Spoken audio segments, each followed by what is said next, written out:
Good morning. Today is 9th of March 2025 and we're going to be racing today. Today we are going to be racing at Tamworth. This is how the track looks like. It's in New South Wales, Australia.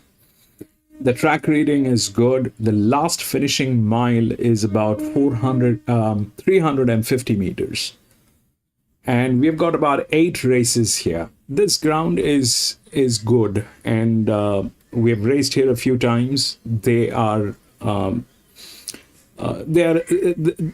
a good track. We'll see what we can do here today, and we'll take a chances here. Welcome to Grandstand, and we do horse racing 5 days a week, and we do that in 2 steps. First, we try and identify the best horses through physics, mathematics, a little bit of understanding of horse racing. And once we have identified the best horses, that's when we take a look at the horses at the paddock when we get the live stream from the paddock or the gates. If we find that all the horses that we have chosen are looking good and good to go with, we stick to our picks and place our bets. But if we find that there are better horses or there are some kind of a circumstantial changes, we do make changes with our picks and then place our bets. We often step out if the changes are crucial. So it's horse racing, so we need to be vigilant. We need to be making decisions that are in favor of us and worthy. So that's exactly what we try and do. So the first I've got 3 tabs here. The first one is where we get to see the live feed. The second one is RaceNet, where we take a look at the scratchings and the odds. And the third one is we have Top Sport, where we look at the winning numbers when it becomes difficult from the feed to make out the winners. So that's what we have. So without any further ado, we'll get on with the first race today and take a look at what's going on. 7, 11, 13 has been scratched. I actually have shortlisted the filters, and I'll take a quick look at what's going on, and I'll share my thoughts.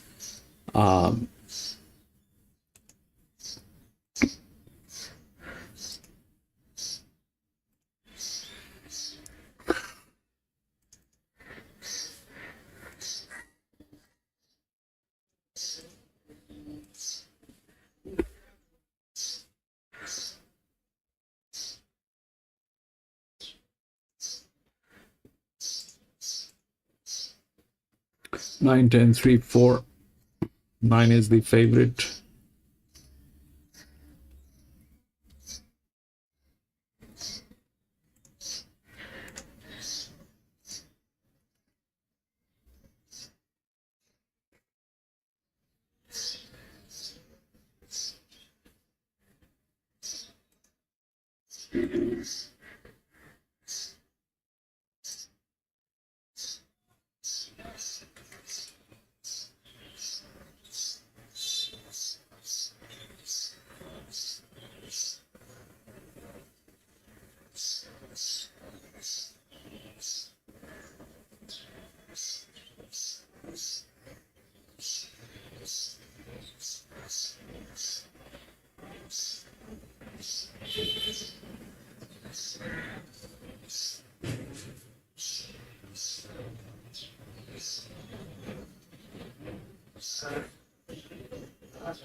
So this is what is going on. If we look at, it's a class 1 1600 meter. Now we know the odds. The odds are 9, 10, 3, 4. If we look through the rails, we do get 9 and 10 on top. We do get 9 and 10 on top, wherein probably 10 is in a better hand. But here's the thing. The thing is, we've got these 3, 9, 10, 8 within the rails. Okay. There's only one linear in this one, which is this 3. There's only one linear. It's a 1600 meter.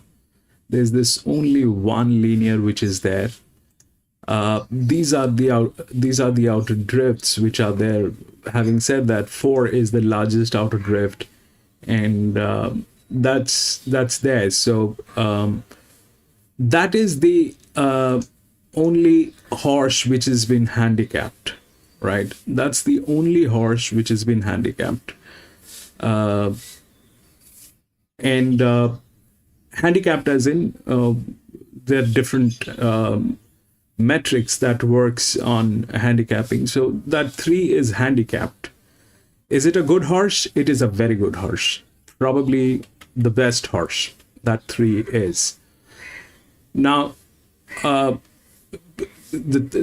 thing is, it has got only 3 races and it is a class 1. Chances are the first one definitely was maiden. The second one, I am not sure what it was. It doesn't reflect here at this point of time. But that 3 is the only one which has been handicapped, and it is not rightly weighted. Weighted as in not rightly rated, because it has only 3 races and it is handicapped. It's in very good hands, by the way. So that's there, and it is also one of the best fits. So that 3 is a check, okay? That 3 is a check. It's not the first one through the rails. The first one is 9, definitely. And then it is 10, which is there, which is in better hands. 8 out of all these horses, it's a lot stable horse with a drift, okay, with a drift. And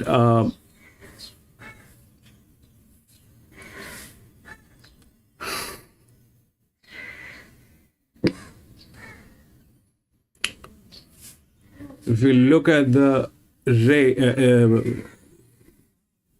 gates, this is tailing gate. 3 and 8 are tailing. Problem with 8 is it is a dysfunctional team or immature team, something on those lines. 9 stands the one which is the favorite, and 10 is also there. So there's the best jockey that I can see is on 3. Then it is 9, which is gate number 4. If we look at a support line on gate number 4, that would be either gate number 5 or gate number 3. 5, I doubt, but gate number 3. So that's the another drift. 2, 8, 7.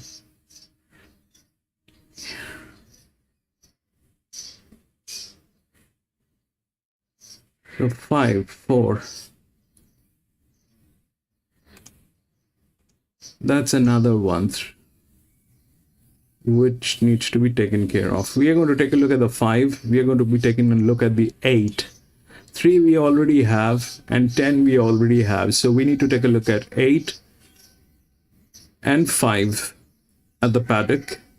9 is the favorite. It's the first one through the rails. Huge advantage.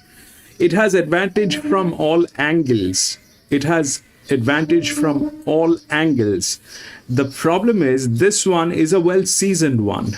All right. This is predictable. What is not predictable is number 3, because it has only 3 races. The first one is definitely going to be a maiden race or a trial. The second one could be a class race, but it has been handicapped. That means it is a very, very potential horse that has been handicapped. If we look at the torque on this horse, is probably the highest. So this is a heavyweight horse. It is not to be taken lightly. We are going to take a look at all the horses at the paddock and see The 9 is the favorite so far. 9 has a lot of advantage. It is going through the rails. 10 is the second one. That 3 is there within the odds with handicapping. These are not handicapped. This one is handicapped, number 3.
Out to $9 from mates. We've still got 3 to load, including Stupendo. It's about to load up. Our first 2 races, the Canberra horses had connections, have taken it. Taylor won the first for Gratzfella and Damon Butler, and the second Fangella for Blake McDougall and Keith Dryden and Libby Snow. Will it be a Canberra trainer again? Matt Dale formerly trained here, but he is now in Goulburn. He trains our favourite. Tommy Berry loads it up from barrier 6. It's our $1.50 favourite for race 3 on the program.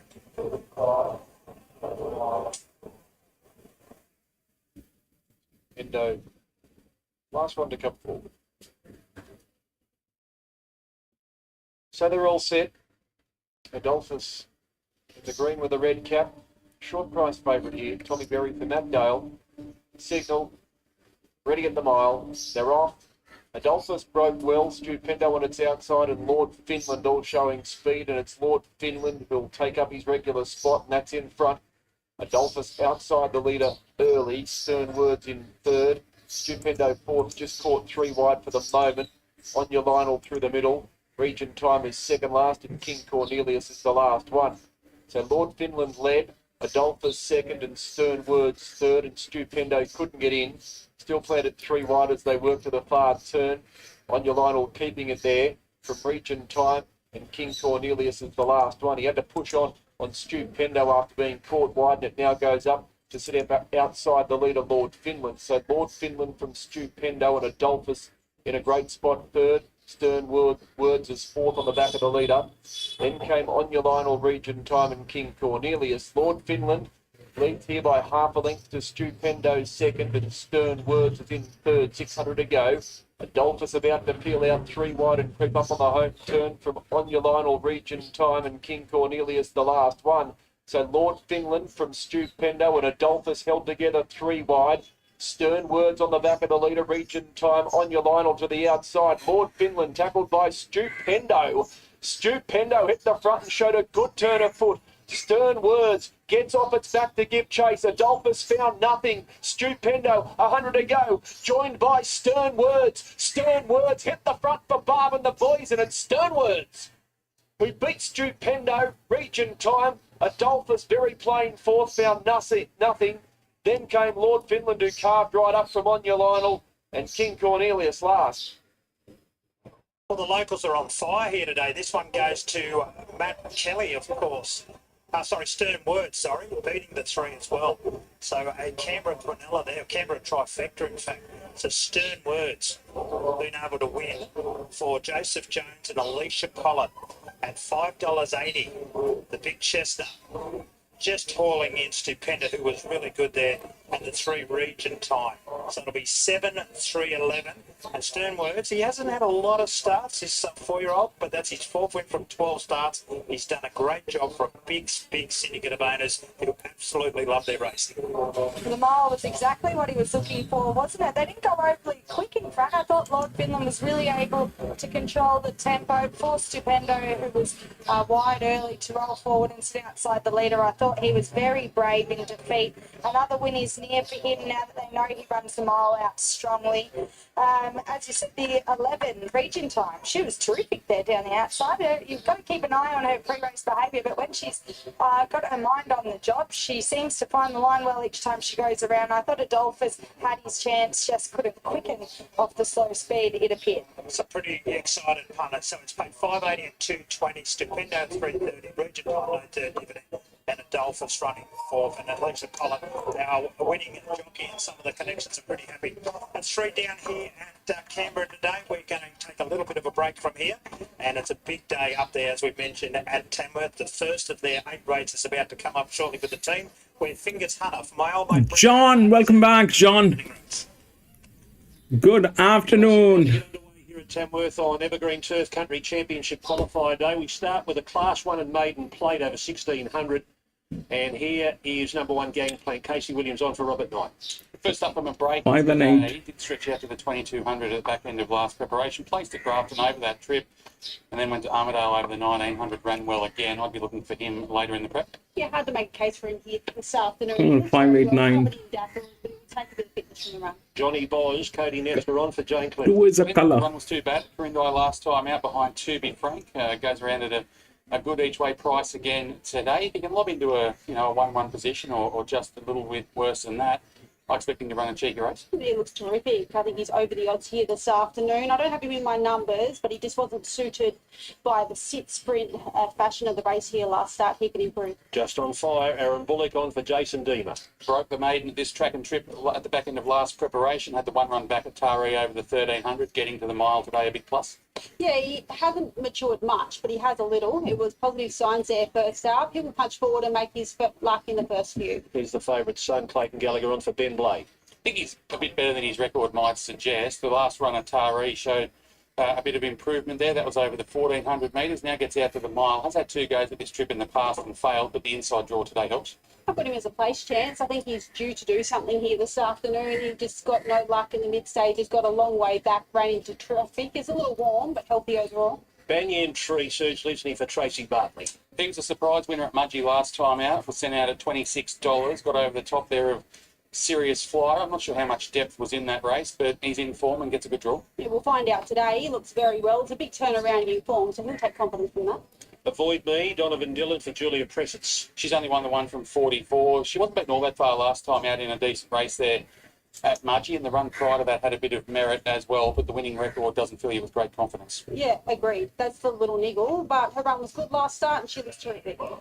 Cash Scan, number 8, Anna Roper, Craig Clegg. She's improving all the time. I know she's got a wide gate today, but she's get back type anyway. She deserved the win there over the 1400 metres last time, and I think she'll thrive getting out to the 16 today. I agree. She'll take confidence from that. She's always promised to win a race, and just the gate was the main negative here today. Now here is the short price favourite, $1.45 for Fingers Hunter.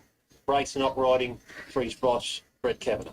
Well, she looks the best placed horse I've seen in a long, long time. She was 5th behind Clear Thinking in a highway over 1200, 3 starts back, a length and a half off Liz to Mania after that. And then last time out, went around in a 72 at Rose Hill. Now comes back to country grade, finds a Class 1, gets a good draw and break knock aboard. She ticks plenty of boxes. She certainly does. She's pretty hard to go past. She looks sensational, covered in dapples, holding her condition beautifully. Big step back in grade, half over the minimum. She's the one for me. Now here is the clear second pick in the market, Blazing Sword.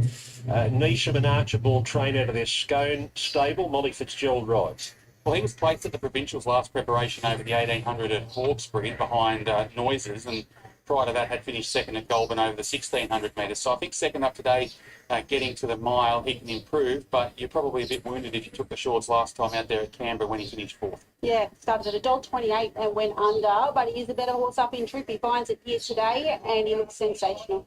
Pressalina, number 12, Billy Crayon for Subi. Yeah, hard to get too excited about her. She was beaten 9 lengths or so last time out behind Banyan Tree, who's a rival today, and Banyan Tree's, considered, a rough chance in this race, so not for me. She's turned hit her out in really good order, but she would need to improve. $1.45 Fingers Hunter, $4 for Blazing Sword, and then $7.50 for Just on Fire, and then it's a big jump out to $16 for the favourite Sun. But dominating the betting is Brett Kavanagh's Galloper, and Belinda is with him. Yeah, good team in here today, and Fingers Hunter, I think. See, the thing is, I don't know. I can't trust any of these two horses, the 3 and the 9.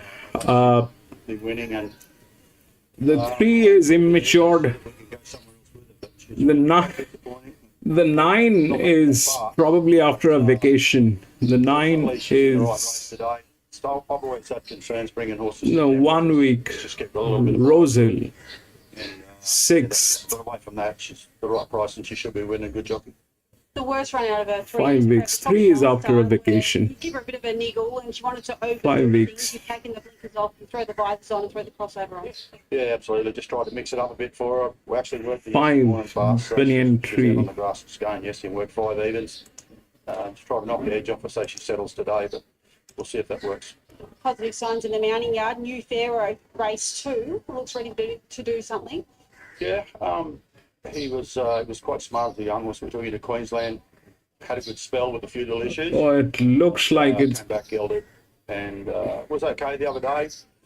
And I think it was Bucko trialled him, Grant, and he was pretty impressed with it. He said, look, he's on speed, 1400 ready to go. So we'll see how good Judge Grant is. In race 3, you have 2, Reluctant Diva, Gold Capital. What way are we going there?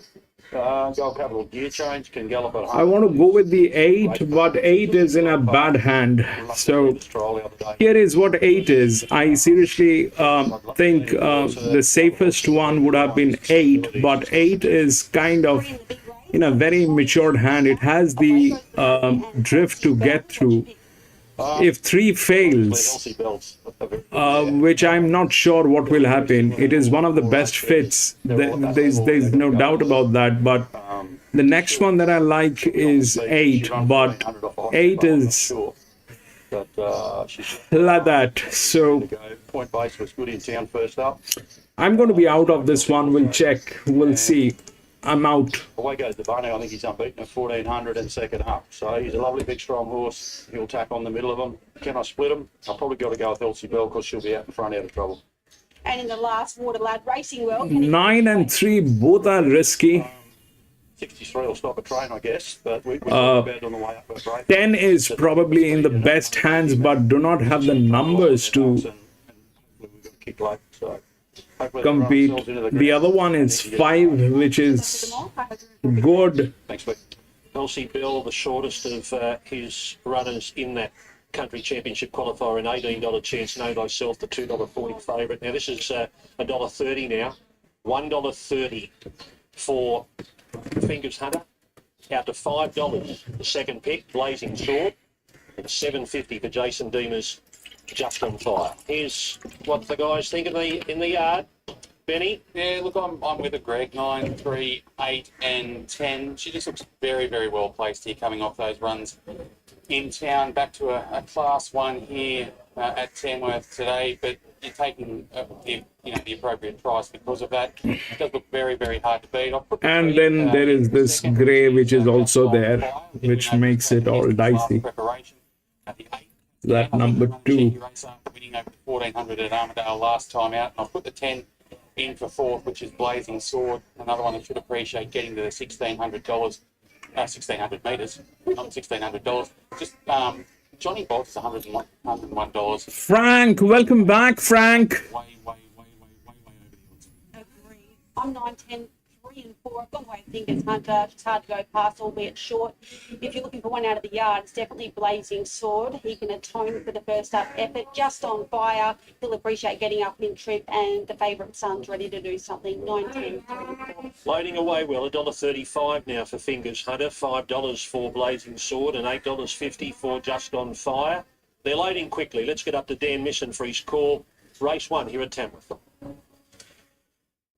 Okay, so the Last couple of runners are getting set as we welcome in Greg, Ben and Belinda on Sky Thoroughbred Central. Also John Gatfield on Sky One and Grant Boyden on the National Racing Service. So all relays are with us for the first.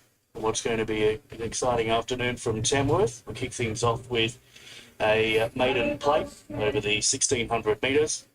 And there's 3 runners to move forward here, including Maiden Ascot, plate? who comes up riderless. The rope has been sitting up in the If gate. they're calling it a maiden plate, then 2 will get in. And Pressalina will be one of the last ones. Why are they calling it a maiden Racing plate? at Tamworth, of course, the feature being race 7, the Country Championships qualifier. Red light is on. It's a class 1. Stand by for the first at Tamworth. The favourite son keen to get on with it. Drawn the inside and away they go.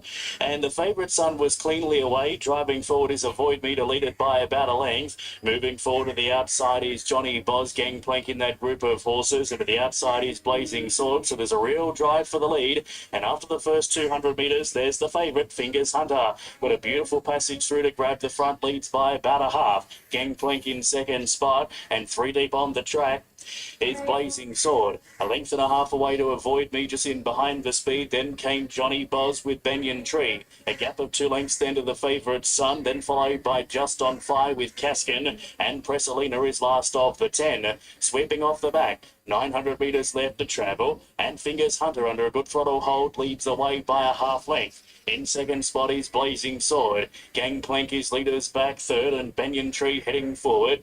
They will followed by Avoid Me. It's on the inside of Johnny Boz and Just on Fire. A gap of 2 lengths then to Pressalina. The favourite son is next to last and Caskins can see them all. Coming towards the point of the corner, 450 left to travel and Fingers Hunter still leads away. Moving up swiftly on the outside is Banyan Tree. Sticking on there is Blazing Sword. Followed then by Just on Fire, working to the race nicely. And Johnny Boz heads the remainder. Around the bend at the 300 metres mark and it's Fingers Hunter that leads away. Banyan Tree quickly moves up to join it. Battling away is Blazing Sword. So it's Fingers Hunter still in front. Banyan Tree going to put in a dive. It's moving up quickly to Fingers Hunter. Fingers Hunter underneath it has an extra little kick. And Fingers Hunter 2 good wins. 953.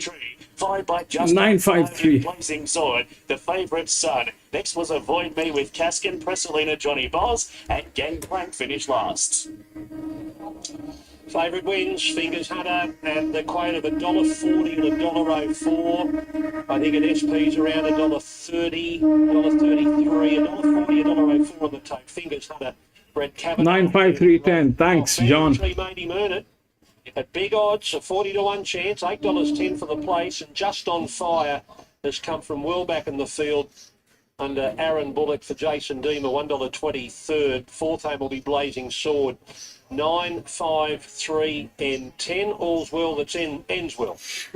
Yeah, Okay. exactly right. I suppose there are a few little palpitations there on the turn when Banyan Tree swept up around the outside and you thought, oh, is it going to go on with the job? But Braith not got everything out of Fingers Hunter there over the concluding stage. In the end, she's pulled away to win by 1 3/4 lengths. There was a half length between second and third. They've gone 1:35.34 for the 1600 metres, and Brett Kavanaugh will make his way over to have a chat with us. And Cav, I know you're a big rap on Braith, but he took that race by the scruff of the neck, and in the end, he needed to. From the last interview.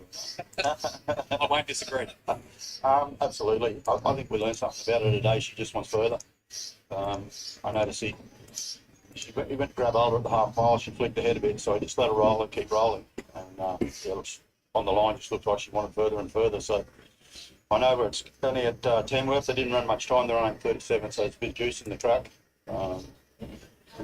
Hopefully we're in for a good day, mate. What were you thinking on the turn when Tracy Bartley's horse sort of swept around and really put itself into the race?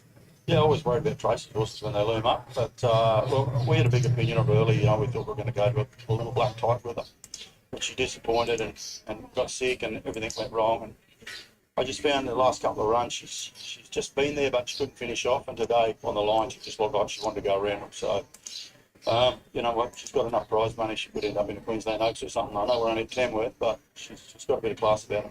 You ruined my next question. I was going to ask where you're going to go now. Yeah, look, she'll step up in distance. There might be a little 3-roll fillies race week somewhere over 1800. We'll see what Josh going to say. He's going well the job too, isn't he? Always has. Always has. You know, he's dedicated. I've had a lot of good apprentices, but none of them had his dedication. Well done, good start today. Thanks, mate. It's his favourite subject, talking about Wraith Knock. He'll talk for hours about this young boy. Fingers Hunter, a 3-year-old filly by Brutal. She'd won only one race before today, over 1,100. Today she wins 1,500. And now Cav talking about 2,200 of the Queensland Oaks. Here's Belinda. Well, she looked the best horse in the race, and you obviously take luck out of the equation. Yeah, she wasn't all that clean away, but we were able to muster into a good spot. I just keep her in a nice rhythm because she's a little bit quirky with the mount. She took a bit of steering around there, but she just got into a nice rhythm and gave a good kick where I needed, and just put it away late. Yeah, you could see that getting around the home turn. She looked as though she wanted to get on one rein and lay out. Yeah, she has. She's been like that ever since she had her first start at Wellington. I always said she never got really around the tight joints, but off that she could possibly just sort of roll along and get a little bit further. She's showing all indications that she'll get a bit further. So Good to see her settle with the crossover on today. yeah, I just needed that. She just gets her mouth open a little bit. I think that's probably just made her think about something else, and just got into a nice rhythm, and she's too good. Her track's a good 4. It walked probably on the softer side of that. What did you feel underfoot? I thought it was maybe a touch softer than a good 4, but it's obviously, I feel like it's probably going to dry it. Right, this is the second one here at Tamworth today. That one is the favorite, but it's a neutral horse. It will get in, but winning is dicey.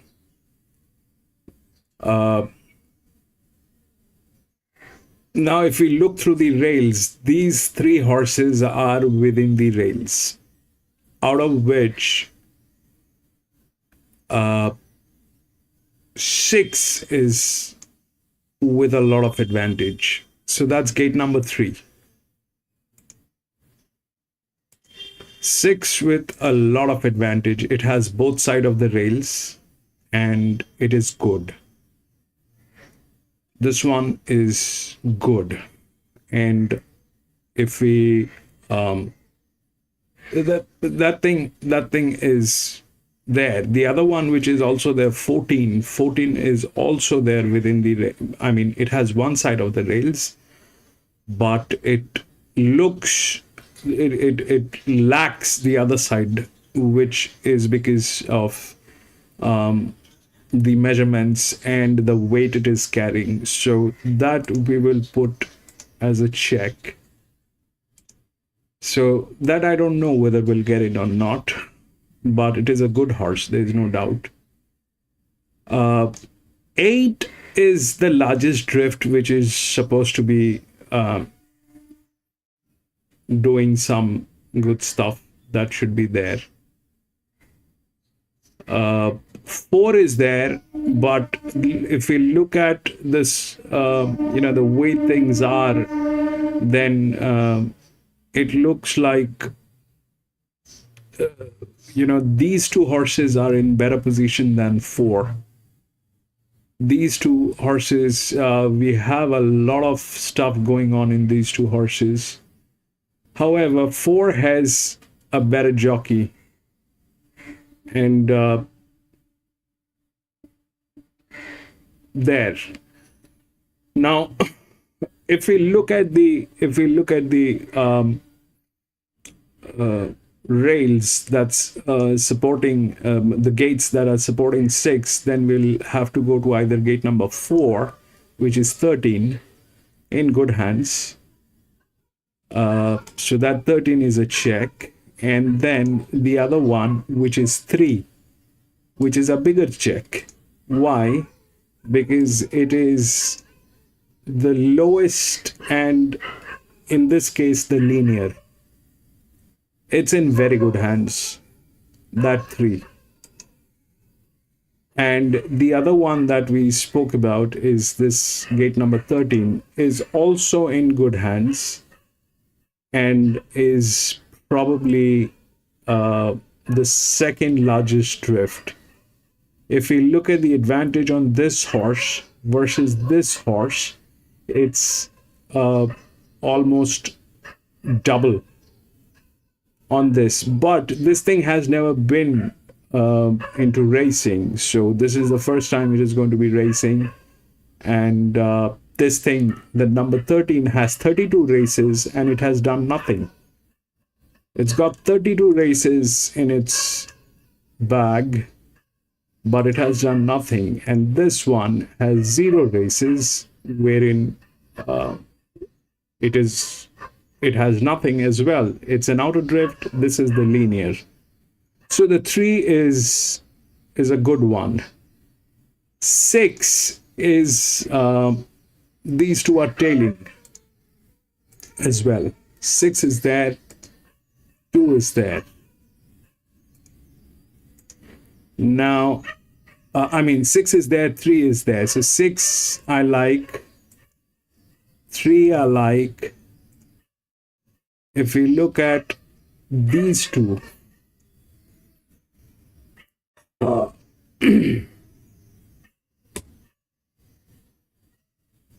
then definitely 8 is the other one, which I like. And then 1 is there as the favorite. 1 is good, so 1 should be able to get a place. But these two are going from an outer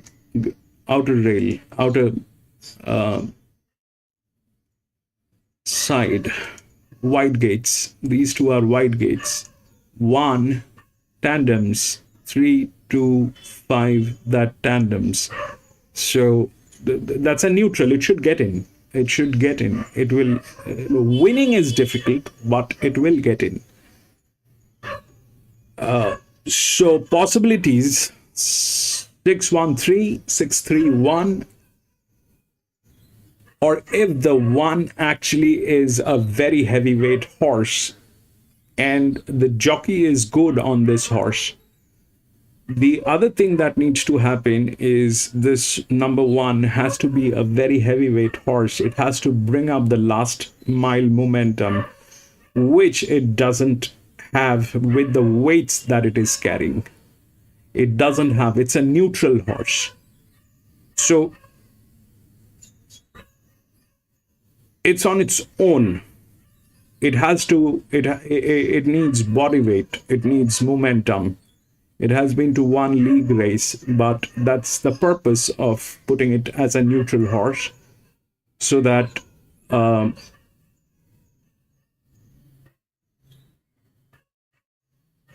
this becomes like that. So 1 is there. It is not that 1 is not there. 1 is going to be there, but winning is difficult. Winning chances are with 6. Winning chances are with 6. It's a maiden, so 3 will get in. 1 is the favorite. 4 and 8 are with a wide gate. Very wide gate.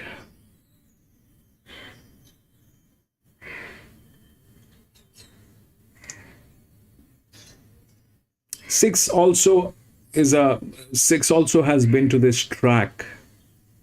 It has been tested on this track, maybe not on this distance, but it has been tested here.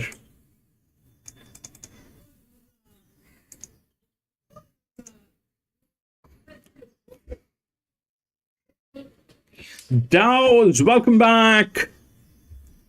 So yeah, the resistance here is definitely 3. And we'll see. The last resistance was 5, which got in. I should have played coffee money on the 5. John did. John did EW on the 5. That was a good payout on 5, I think. But I didn't. I just wanted to step back, check. But this one, if the 3 doesn't get tailed, I mean, 6 is a winning proposition. 6 is a 4-year-old mare. It should be able to get through and do all the good things. But 3 as a coffee should give us some.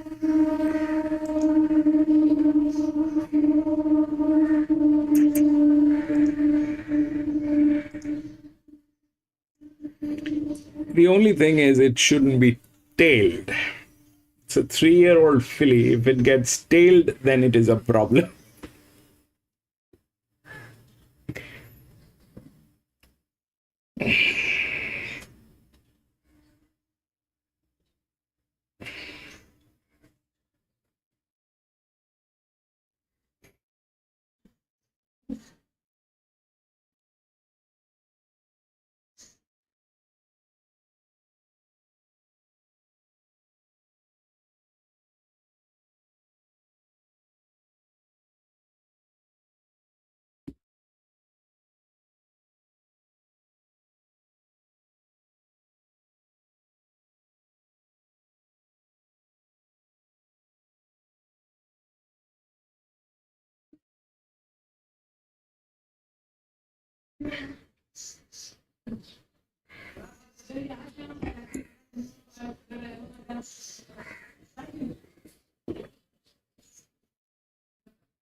Unique to Australia, best paired with gold heart. The Blacko, a rare and prestigious race, unique to Australia's capital, creating dreams of gold hardware. Canberra's most iconic race on a card full of quality. Find a hidden gem on Sunday. The Blacko, live on Sky Racing.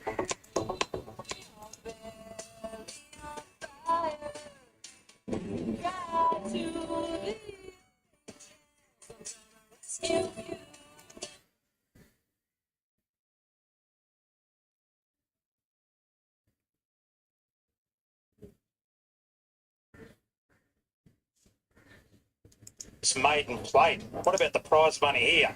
On top of first prize of 18,000, but if the horse is eligible for that English bonus and went through the sales, an additional $100,000. So we've done the calculations, Carlo. It's about effectively, about 7 wins or so. What a race it is. So our favourite is the Street Jacobs Ladder, into $1.75 from $2 as we take a look at these horses. Menuhin is the first one. A big occasion here for youngster Nate Peebles, riding for Anthony Warren. Jumps from a good gate, $41. He's first up. I thought all of his previous runs, he's found the line quite well. His 2 trials this time around have been okay, and he parades quite fit, so he looks ready to go. He can get one last crack at them. 2 is dark, and this horse is with the Jarvis stable, and there's a $51 chance at Tegan Martin rides. So the girls have the top 2 here. Yeah, well, he's a half brother to Sunshine in Paris, so they get rid of the geldings pretty quickly, don't they? So he's made his way to the Jarvis stable. I thought his debut effort was okay 5 weeks ago at Goulburn. He got back in what was a pretty slow run race, and he found the line well, beaten only 2 lengths. So Maybe not today, but I think they'll win a race with him quickly here. Well, our favourite Jacob's Ladder open at $2.50, $2, $1.70, $1.75. Chad Schofield and John Thompson. I have it on top. He looks well, big, strong individual, really trained up to the mark. Yeah, he looks lovely, doesn't he? He's selects himself, really. His form, he's had the 2 starts, both at Warwick Farm, and been able to hold on for third in both of them. He gets the addition of the Winkers for the first time today, which I think can only be a positive, and right back in grade, he's clearly the one to beat. For his Kamado, well, it looks the main danger and should get a nice run. He's got plenty of options, Tyler Schiller here, for the O'Shea and Charlton stable. A lot to like about this horse, $4.20 to $5, and looks really well. Very fit, isn't he? I liked his debut effort at Kembla over the 1200. He looked a little bit raw there, but he looked the winner halfway down the straight. He just ran into one better than him late. So he's had a tick over trial since, which was quite good. And I think he's a horse that will have taken a lot of benefit out of that race experience. So he's a good chance. The 5 Murray with Tommy Berry to ride for Orion and Alexia draws well. You wouldn't mind owning it. Like it's at 8 starts, 7 places. So if it wins this, it puts plenty more into the bank. Exactly. He's certainly been consistent, hasn't he? He's second up today. Thought his first up effort was quite good at Rose Hill. He was a little bit one pace when put under pressure, but he kept finding the line well. So right back in grade in the extra 100 metres gives him a terrific chance. And it's in at 320 from 370. What about the 8 here, Kayla? A big watch on this horse on debut, Alabama Fox. Now, the market tells you no great support, $9, $12, $11, but the trials have been okay. Yeah, I thought the first trial was fair, but her second trial she seemed to improve quite a lot. She was a little bit slow into stride and then ended up mustering good speed to sit outside the leader, and she was ridden right out to win. But she seems to be a filly that keeps improving each time she steps out, so may take benefit out of this run, but I think she could have improved off her second trial again. And the 11 Wolf Island, well, it was in the first race. They've elected to go here with that big bonus offer, and the local trainers are having a really good run. They've won the first race. Norman Gardner trains it here just That 8 looks fabulous He's a giant in Canberra. He's just walking past me now. He's probably the biggest horse in the yard, and he's all legs. He's got a very mature nature for a 2-year-old taking on the older horses on debut here. Thought his first trial was fair, last preparation on a heavy track. Then they spelled him, and his trial this time around was actually a lot better in what I think was a decent trial. The 1300 for the first start looks ideal, but it's always hard to take on the older horses. Well, my numbers here are 3, 4, 5 and 8 now. Most of these horses in this field are eligible for that big bonus. Darkin, Jacob's Ladder, Kamado, Murray, Alabama Fox and Wolf Island. So they're all eligible except for Menuet. So we know what's going to happen here, don't we? No, I think Jacob's Ladder's a good thing. Only best bet of the day, 3, 4, 5 and 8 for mine, and you're pretty keen. Yeah, exact same numbers for me. I can't add too much more. His form selects himself. Kamado, I think, is certainly an improver here and gets barrier 1. Morace is knocking on the door, and Alabama Fox. I think whatever she does today, she'll improve off, but it's a good kick-off point. Good race coming up, this English race. A lot of these horses are eligible. Don't forget those Easter sales, of course, on April 6 and April 7. So the only horse not eligible for this bonus is Menuet, our favourite. It looks pretty hard to beat, but in a race where there's so many chances and so much to play out 4 minutes off a start, Jacob's Ladder is $2 to $1.75. And Commando, this one drawn the inside, $4.20 to $4.80 here, Alan. That's what I've gone with. The 4 Kamado. I've not seen him before, this son of Toronado, but he's really well muscled. He travelled well. I went and saw him in the stalls as well, and he hadn't turned a hair, so he's taking everything in his stride. I thought he looked well enough for today's assignment, second up, having not seen him first up. Perhaps he just raced a touch greenly there on debut, but I just thought he handled today's occasion particularly well. I don't want to knock the favourite in terms of the way that he presented, but he was just a little bit off the job, getting his head around and sort of playing with the bit, so that would be my only fault with Jacob's Ladder. So I've gone with the 4 Kamado, and I thought Alabama Fox was probably the most relaxed in the yard. The 8 on debut there, this daughter of Alabama Express, she really stretched out nicely. She got her head down. She used herself well. So one to watch, Alabama Fox, but I've gone with Kamado on top. 370 into 320 for Murray. This horse who was third first up from a spell. Kamado, which is the one that Ali likes. Tyler Schiller to ride. He had a good day here last time. Draws the inside, $4.20 to $4.60. Jacob's Ladder is the money horse, though. It's $2 into $1.80. The O'Shea Charlton Stable have had a terrific campaign with their horse. They won a big feature yesterday there at Randwick. Tyler Schiller rides their runner here, Kamado, and representing the stable today is Will Kitchman. Well, Will, off the back of what was a huge day yesterday, you get the Canberra ship today and you bring a couple of good chances. Kick off here with the 4, Kamado. He was good on debut. Yeah, he was really good in debut. Second start today, barrier 1. Bounced back from that last run and hoping for something more positive today. And he did look a little bit raw there. Have you felt he's come on a bit? Yeah, he's come on huge. Even in the tie-ups, even on the track, like he's really coming to. You bring a horse with the superior form, snow in May, but I must say, I thought at first that run was a bit plain. What did you guys make of it? Yeah, I suppose you could say that, but same again, all the horses are absolutely flying, and the yard's in great form, and really hopeful today with the step up in trip, decent barrier, so yeah, hopeful. And she appeared to be better in a trial after that run. Yeah, she did, yeah. 2 good chances, good luck. Extremely good chances, thank you very much. Kayla there catching up with Will from the stable of John O'Shea and Tom Charlton with Kamado there. I've made it 3, 4, 5 and 8, some lovely types. The 5 there on screen, Murray, has been well supporting Tommy Berry's runner, but our favourite remains the 3, as I said. This one, Jacob's Ladder, $2 into $1.75. Kamado, $4.20 to $4.60. No money for Darkin. It's way out the gate, 23s to 101. Menu and the only horse not eligible for that big bonus down to $100. Alabama Express has been $9 to $12. I'll tell you what, you won't miss the 11 Wolf Island, who's on debut. He is an absolute colossal looking horse, $81. So he might need a run or two. 3 a good thing. 3, 4, 5 and 8. These horses are starting the load up. Caleb? Yeah, they operated quite well. A few of them getting pretty warm, but that's to be expected. The sun's really beaming down now. But as you mentioned, Wolf Island, a 2-year-old colt, he was a real standout. He's the biggest horse in the yard, I think, and he's all legs. So, built like Dolph Lundgren. I don't know who that is. No.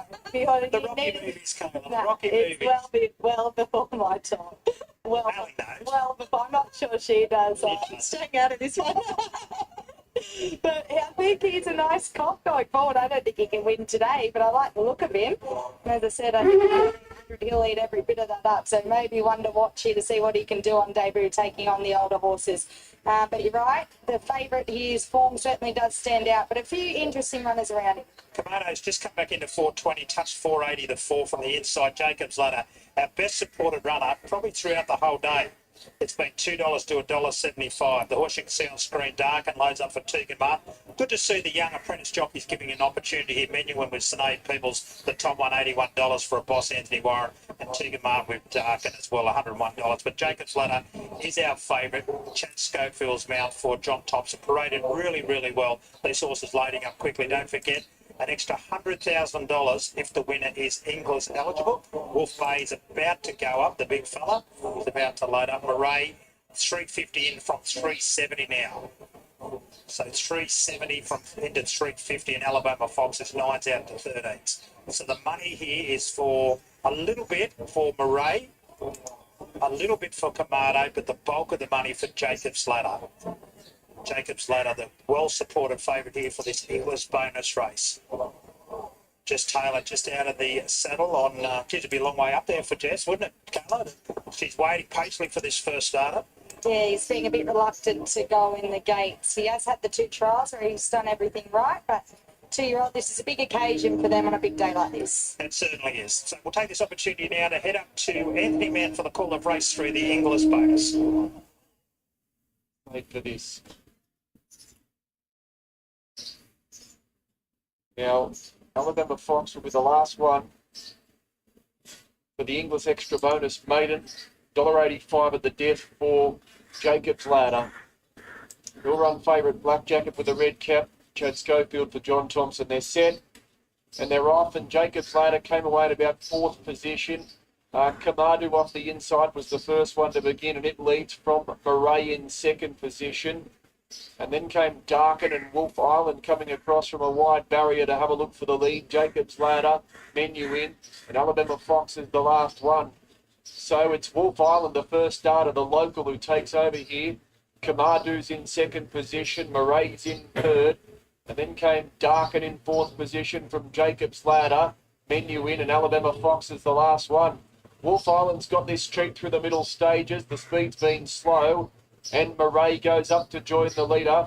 Kamado, it's in 3rd position. Menuhin improving its position on the inside. Darkin's out 3 wide. Jacob's Ladder finds itself in a bit of an awkward spot here between runners 2nd last and Alabama Fox The last one on the turn, Wolf Island, Murray and Kamadu strode up to them. Jacob's Ladder's got to the outside and Darken. They're making their runs together. Kamadu, Murray, and now Jacob's Ladder's joining in. Murray, Kamadu and Jacob's Ladder.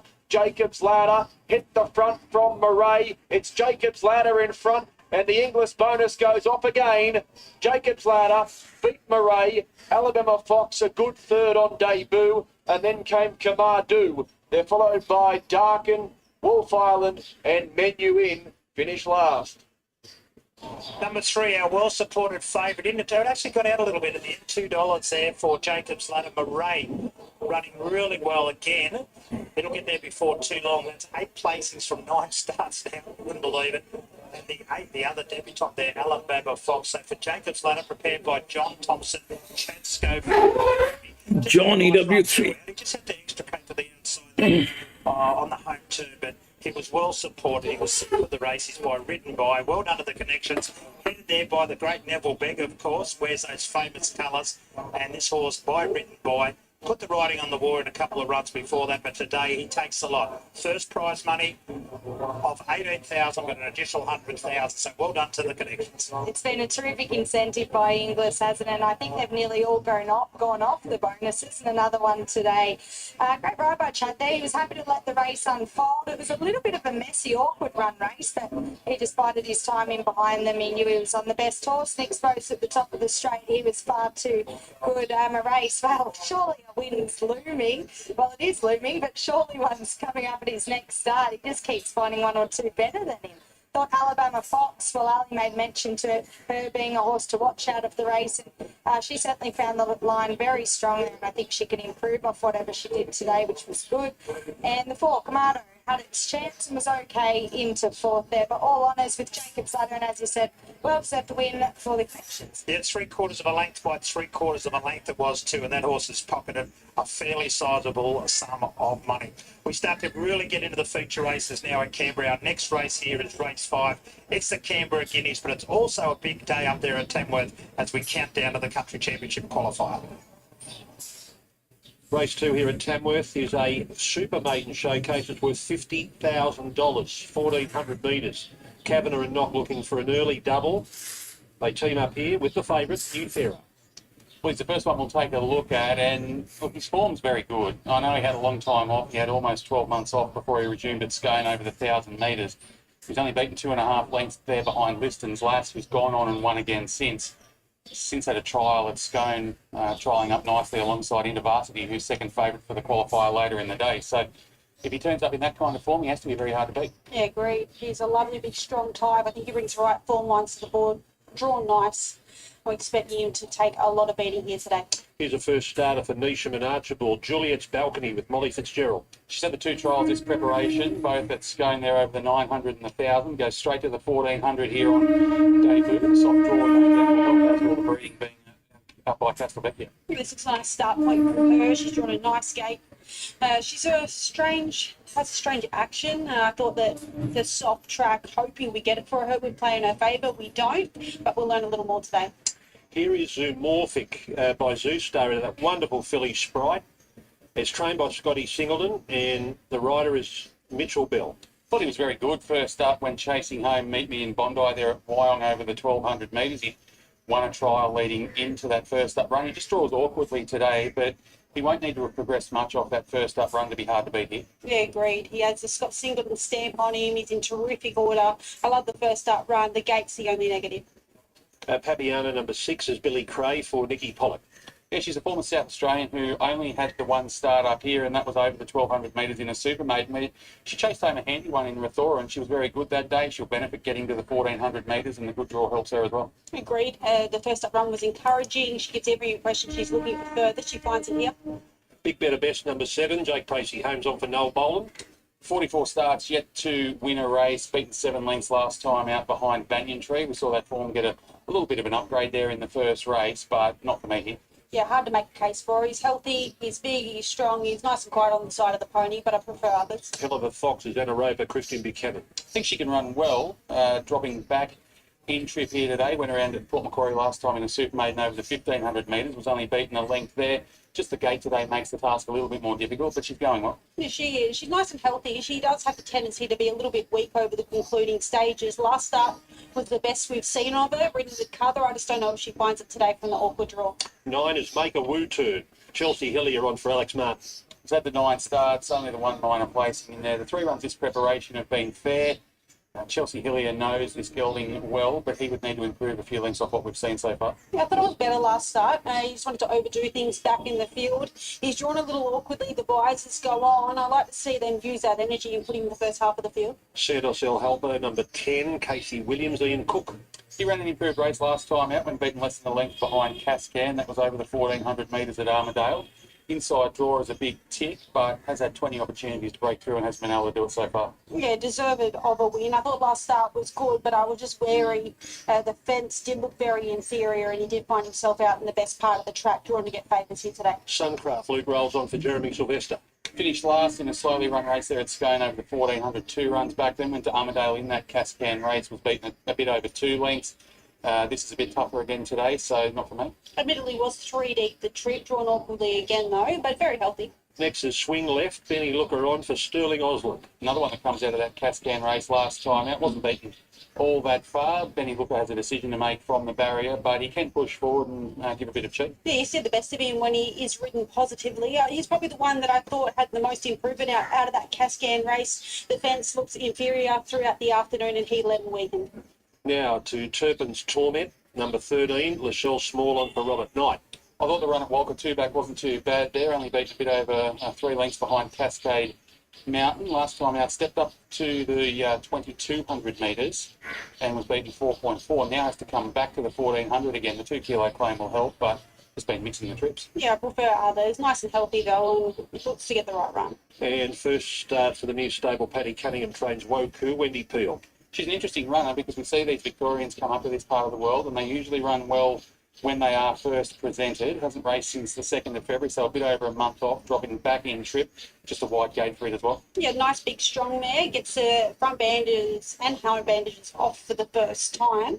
I think we'll learn a little bit more about it here today, but was only beaten 3/4 of a length by All Talk 2-back, who has gone on to run well in the benchmark set. There is the favourite 240, New Pharaoh, Braithnock and Brett Kavanagh. Second pick though is Zoomorphic. Mitchell Bell riding for Scotty Singleton, and Scotty is with Ben. Well, Scott Zoomorphic, a newcomer to your stable. I thought the first up run there at Wyong had a bit of merit. You've just drawn a horror gate today. Yeah, look, I think had he drawn an inside sort of gate today, I'd be quietly confident, but that gate sort of makes it pretty good. Talking to Mitch Bell, he's just a little bit worried we're not going to be making too much ground on that track, especially early in the day before the rain. So he's just going to ride him how he feels. If he pings the leads, he may sit outside the leader. Otherwise, we'll go to plan B. But the horse in good order. Yeah, happy enough with the first up run. Thought he tried hard enough. Probably if he had got out a little bit earlier, he might have made it a bit interesting, I think. But 1,400 suits. And as I say, he's in good shape, so no excuses.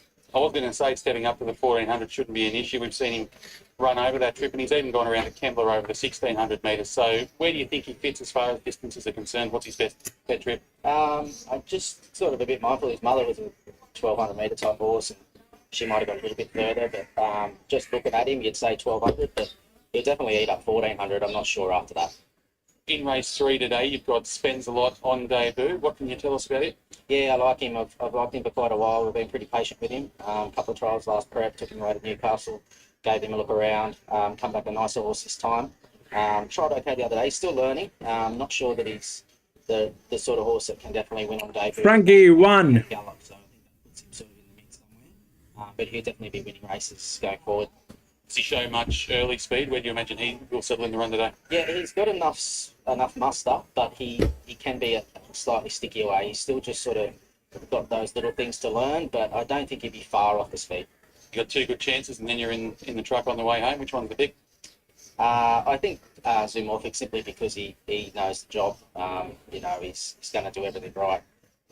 The other horse is still quite new, but yeah, definitely look for him to be winning at some point soon. Best of luck. Thanks, buddy. Out to 260 now, New Pharaoh. They're moving in. 424 Zoomorphic and $5 for Pipiana. Belinda, who do you like? I'm 1, 4, 6 and 3. I like New Pharaoh, making my best bet on the card. Drawn nice. I think he finds the right race here this afternoon up to the 1400. Zoomorphic will take a lot of beating, just needs luck from the gate. Papiana can run well, and Juliet's balcony shouldn't be all that far off on debut. 1, 4, 6 and 3. I'm 1, 4, 8 and 6. I'm with New Pharaoh as well. I think the first up run was good. The trial since then have been, what you want to see heading into this kind of race today. The 4 Zoomorphic just needs luck from the barrier, can run well. Third, the 8 Hell of a Fox, another one that needs a bit of luck, but it's ticking along okay. And I'll put Papiana in for 4th. She should appreciate the 1400 metres. No real strong lead here. New Pharaoh's been 250 most of the way through betting. Zoomorphic is getting back out again to $4.40 after being as short as $3.90. Papiana is $4.80. It's drifted from $4.20 this morning. And $6 for Hell of a Fox. It remains unchanged. Only a few out. Breakdock and Brett Kavanagh took the first with the long odds on favourite Fingers Hunter. They've got the favourite here in New Pharaoh. Second favourite Zoomorphic. Here's Dan Missett. 1400 metres the journey for this super maiden. And they're off now, missing the start slightly. Were Torpin's Torment out the back too with Suncraft and Santos El Helper. New Pharaoh, the favourite, began nicely and landed about a half length in front. Zoomorphic into second spot, and driving forward is Watco 3 deep on the track. Then followed by Papiana just in behind the speed, Big Better Best. Juliet's balcony is next with Swing Left, Make a Woo Turn. Then followed by... The rails at 1400, 1600 meters, they make a lot of difference. That 14 is the first one through the rail. And the leader got away. It's Watco that leads off the back. Watco leads by 2.5 lengths from New Pharaoh. Where is that mule 6? Zoomorphic now inching a little bit closer. Then followed by Papiana just in behind those with Big Better Best, Swing Left. Juliet's balcony, Make a Woo Turn, Hell of a Fox. Torpin's Torment is next. Then followed by Suncraft and Santos El Helper. Coming to the corner, 400 metres left to travel. And the leader is Watco, leads away by half a length. In second spot is Zoomorphic, followed then by Papiana the outside. And working home all right is Big Better Best. So they're right across the track at the 250 metres. Zoomorphic roll to the top. Here comes New Pharaoh now, fighting back and looming up to this leader. Not too far away is Papiana. So it's Zoomorphic in front. New Pharaoh quickly joins it on the outside, puts the head in front and wins. So it's 146. about a head on the line from Zoomorphic in second spot. Papiana was third. Then followed by Make a Woo Turn. Next came Watco on the inside there at Turpin's Torment. Then followed by Big Better Best. Yeah, boom! Frank! That horse had a huge momentum. Big horse. Easy to praise winners, but gee, so great timing on that break. Not New Pharaoh gets the better of Zoomorphic. Mitchell Bell rode near the perfect race as well. Papiana will get into third. The favourites run 1, 2, 3 in that order. There's not going out after Zoomorphic. After Woku had taken up the running, they sat nice and handy. And in the last little bit, New Pharaoh overpowers Zoomorphic to give Kavanagh and Knock the first 2 races on the program. Geez, I thought that was a good ride, Greg, and I'm sure Belinda will agree. And when Cav gets over, he'll agree as well, because Wendy Fields mount there, Woku. Yep.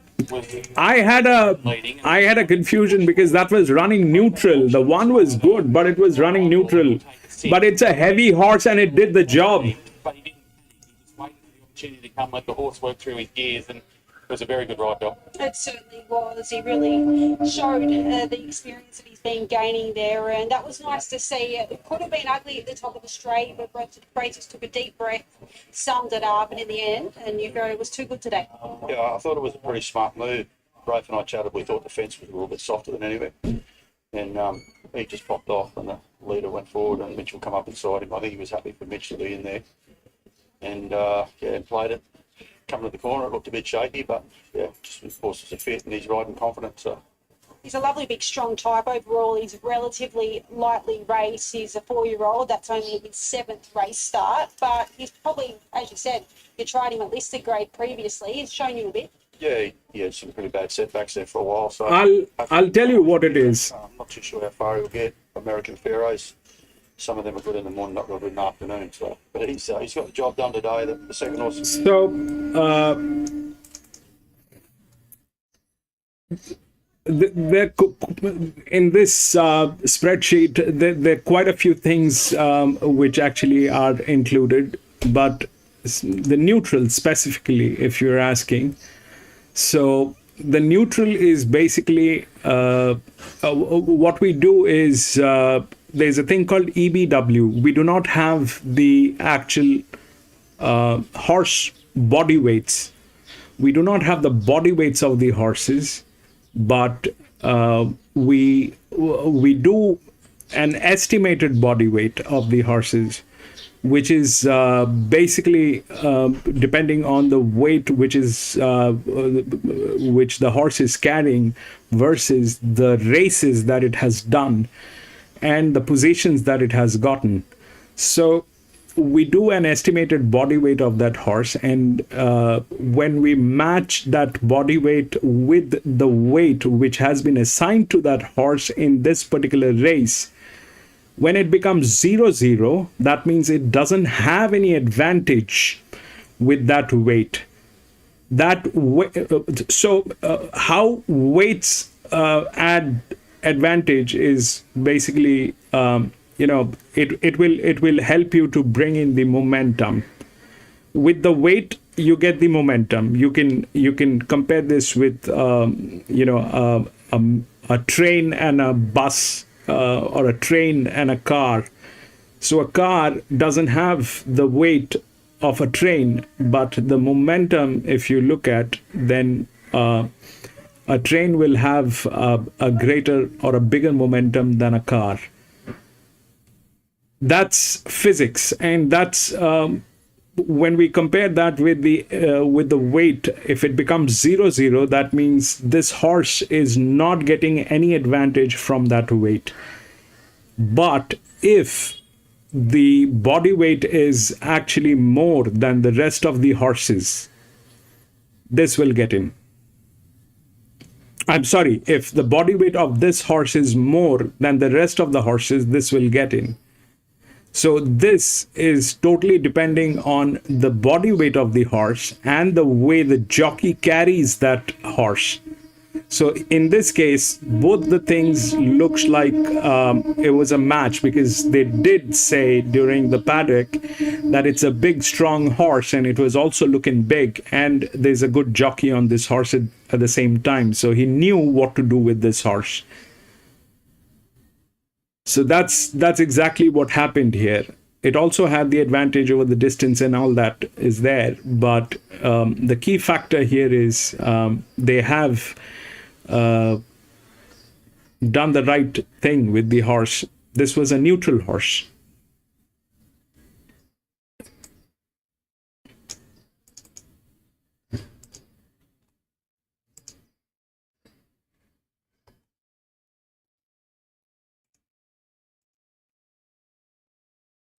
One has been scratched. 6, 12, 11, and 10.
We'll get something on that for the jockeys. We'll get it. Tomorrow is Monday. I'll have time to do that. But that's a great idea, John. We need to get something on the jockeys. They kind of So that was a terrible ride. That was a terrible ride.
Horse that's in form for the country championships, I think. I think you need a horse that's probably going into the heat, sort of third, fourth up.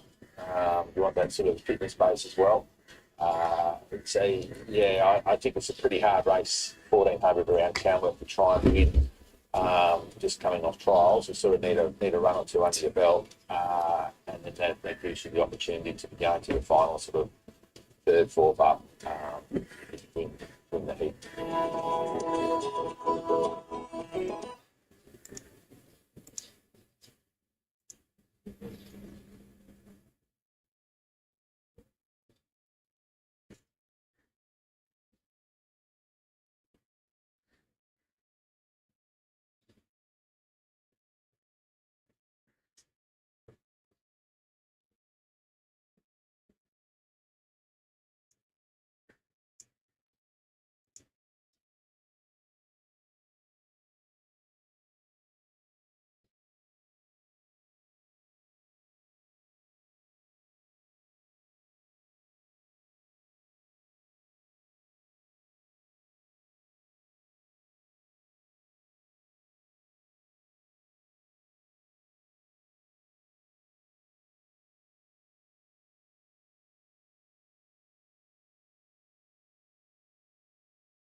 Not much between a lot of these horses. Snow in May is our favourite, 260 to 250, followed by Shangri-La Spring, 380 to 320. It's won its last three. It's first up today for Waterhouse Spot, and Tim Clark has been on board in recent trials and its last couple of runs. He just walked past me then. I expected him to be a bigger colt. He's quite little. He's a solid little horse. Small pack. That's exactly right. That seems to be the case with him. I think he's on a Brooksville Guineas path, this horse. He's a tough on-speed colt that's put together a near-perfect record now. I think he's returning good order. His trials, his preparation have been sharp and fast, and I expect him to be hard to beat. To his French ruler, John Sargent's representative, Nash Ruilla. Not too bad first up. $5 hope, what's 460, just out of touch. Yeah, I thought the first up run was really good.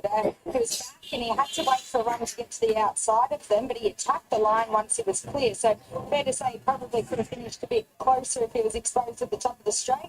I give him a good chance here. For his full medal jacket, trainer Gary Portelli here today. Tommy Berry to ride. It's out to $19, the last start winner, and actually went around at the Black Oval last year.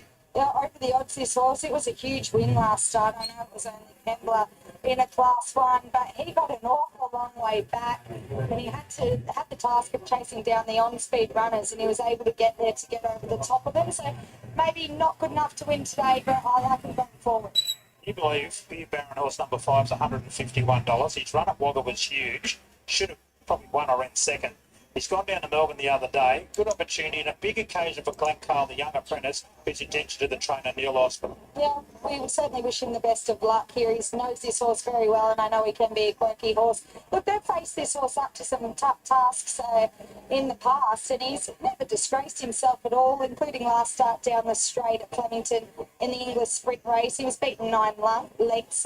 Getting out to the 1400, I think, looks ideal for him, but he'd need a lot of luck here. 6 is our favourite, Snow in May, 260, 250. Just had a bit of a chat to Tyler Schiller. He's excited to be down here, and this was his best ride, he thought, for O'Shea and Charles. Yeah, well, her form is superior at her best, isn't it? Look, she's ran second Autumn Glow, then she's placed in the Flight Stakes, and she was spelled. Okay, this is the third one here at Tamworth. That 6 is the favorite. If you look through the rails, it's the first one to be out. It's the first one to be out. It's a 1200 meter, huge advantage. And the second one in the rails, within the rails, is 11, which is there. Now 11 is again a neutral. And the best jockey is on 6, so that's there. It's a drift. And this one is a neutral. The other one which is not there within the odds is this 7. It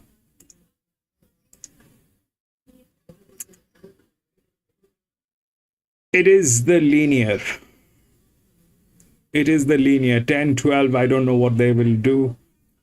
But that's the linear. This is the second linear. If we look at the team, they're a suffering team. This is not a suffering team. This is good. But the jockey is a moron on this. So is this one. It's not, they're quite different. It is almost the same thing. But this is a bigger moron. And that's where the thing is. These two are the best maidens. All right, this one has 2 races, did nothing. This is going to be running for the first time in good hands, but a moron jockey. Both of them are moron jockeys, so that's there. The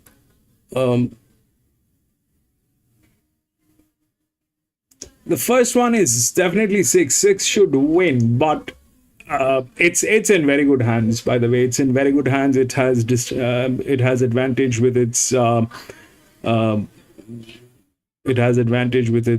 distance. All that is there. 11 has been tested here in this ground. So these two are there, but I'm going to be out because honestly speaking,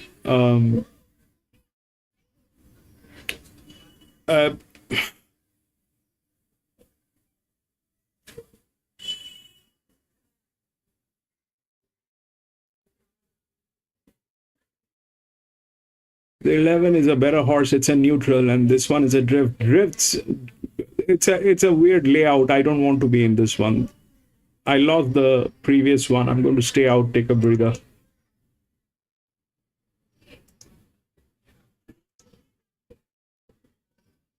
Resistance is 7, but then again, I don't know what the jockey is going to do with it.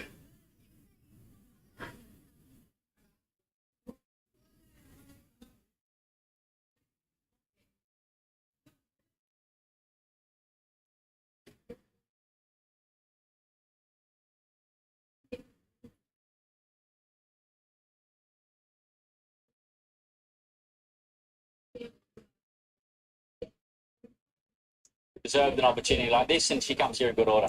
She come on at all from that last time? Yeah, I think so. But look, she's obviously coming back in distance. I'm going to be back from the washroom in a jiffy. So I think the conditions will suit today. She should get a nice run from the jaw, and you know Zach's in form as well. So hopefully it all lines up. We'll just touch on your 2 runners in the black oval too. What are you expecting of them? Yeah, obviously Steel Knight. He's coming into this in excellent order. He was really good here in the prelude leading in. Hillier, look, he's a bit frustrating. He's a talented horse, but he's just getting it a bit wrong. So if he gets the first part of the race right, expect him to be right in the finish, but that's going to be key. Good luck. Thank you. Good race coming up. Our favourite is this one from the O'Shea and Charlton stable, Snow in May.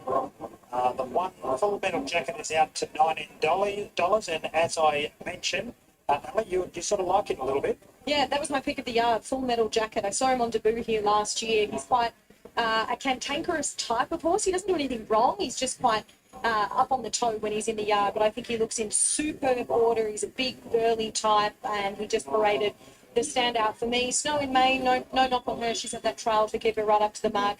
She did everything right, but Full Metal Jacket was the one that stood out for me.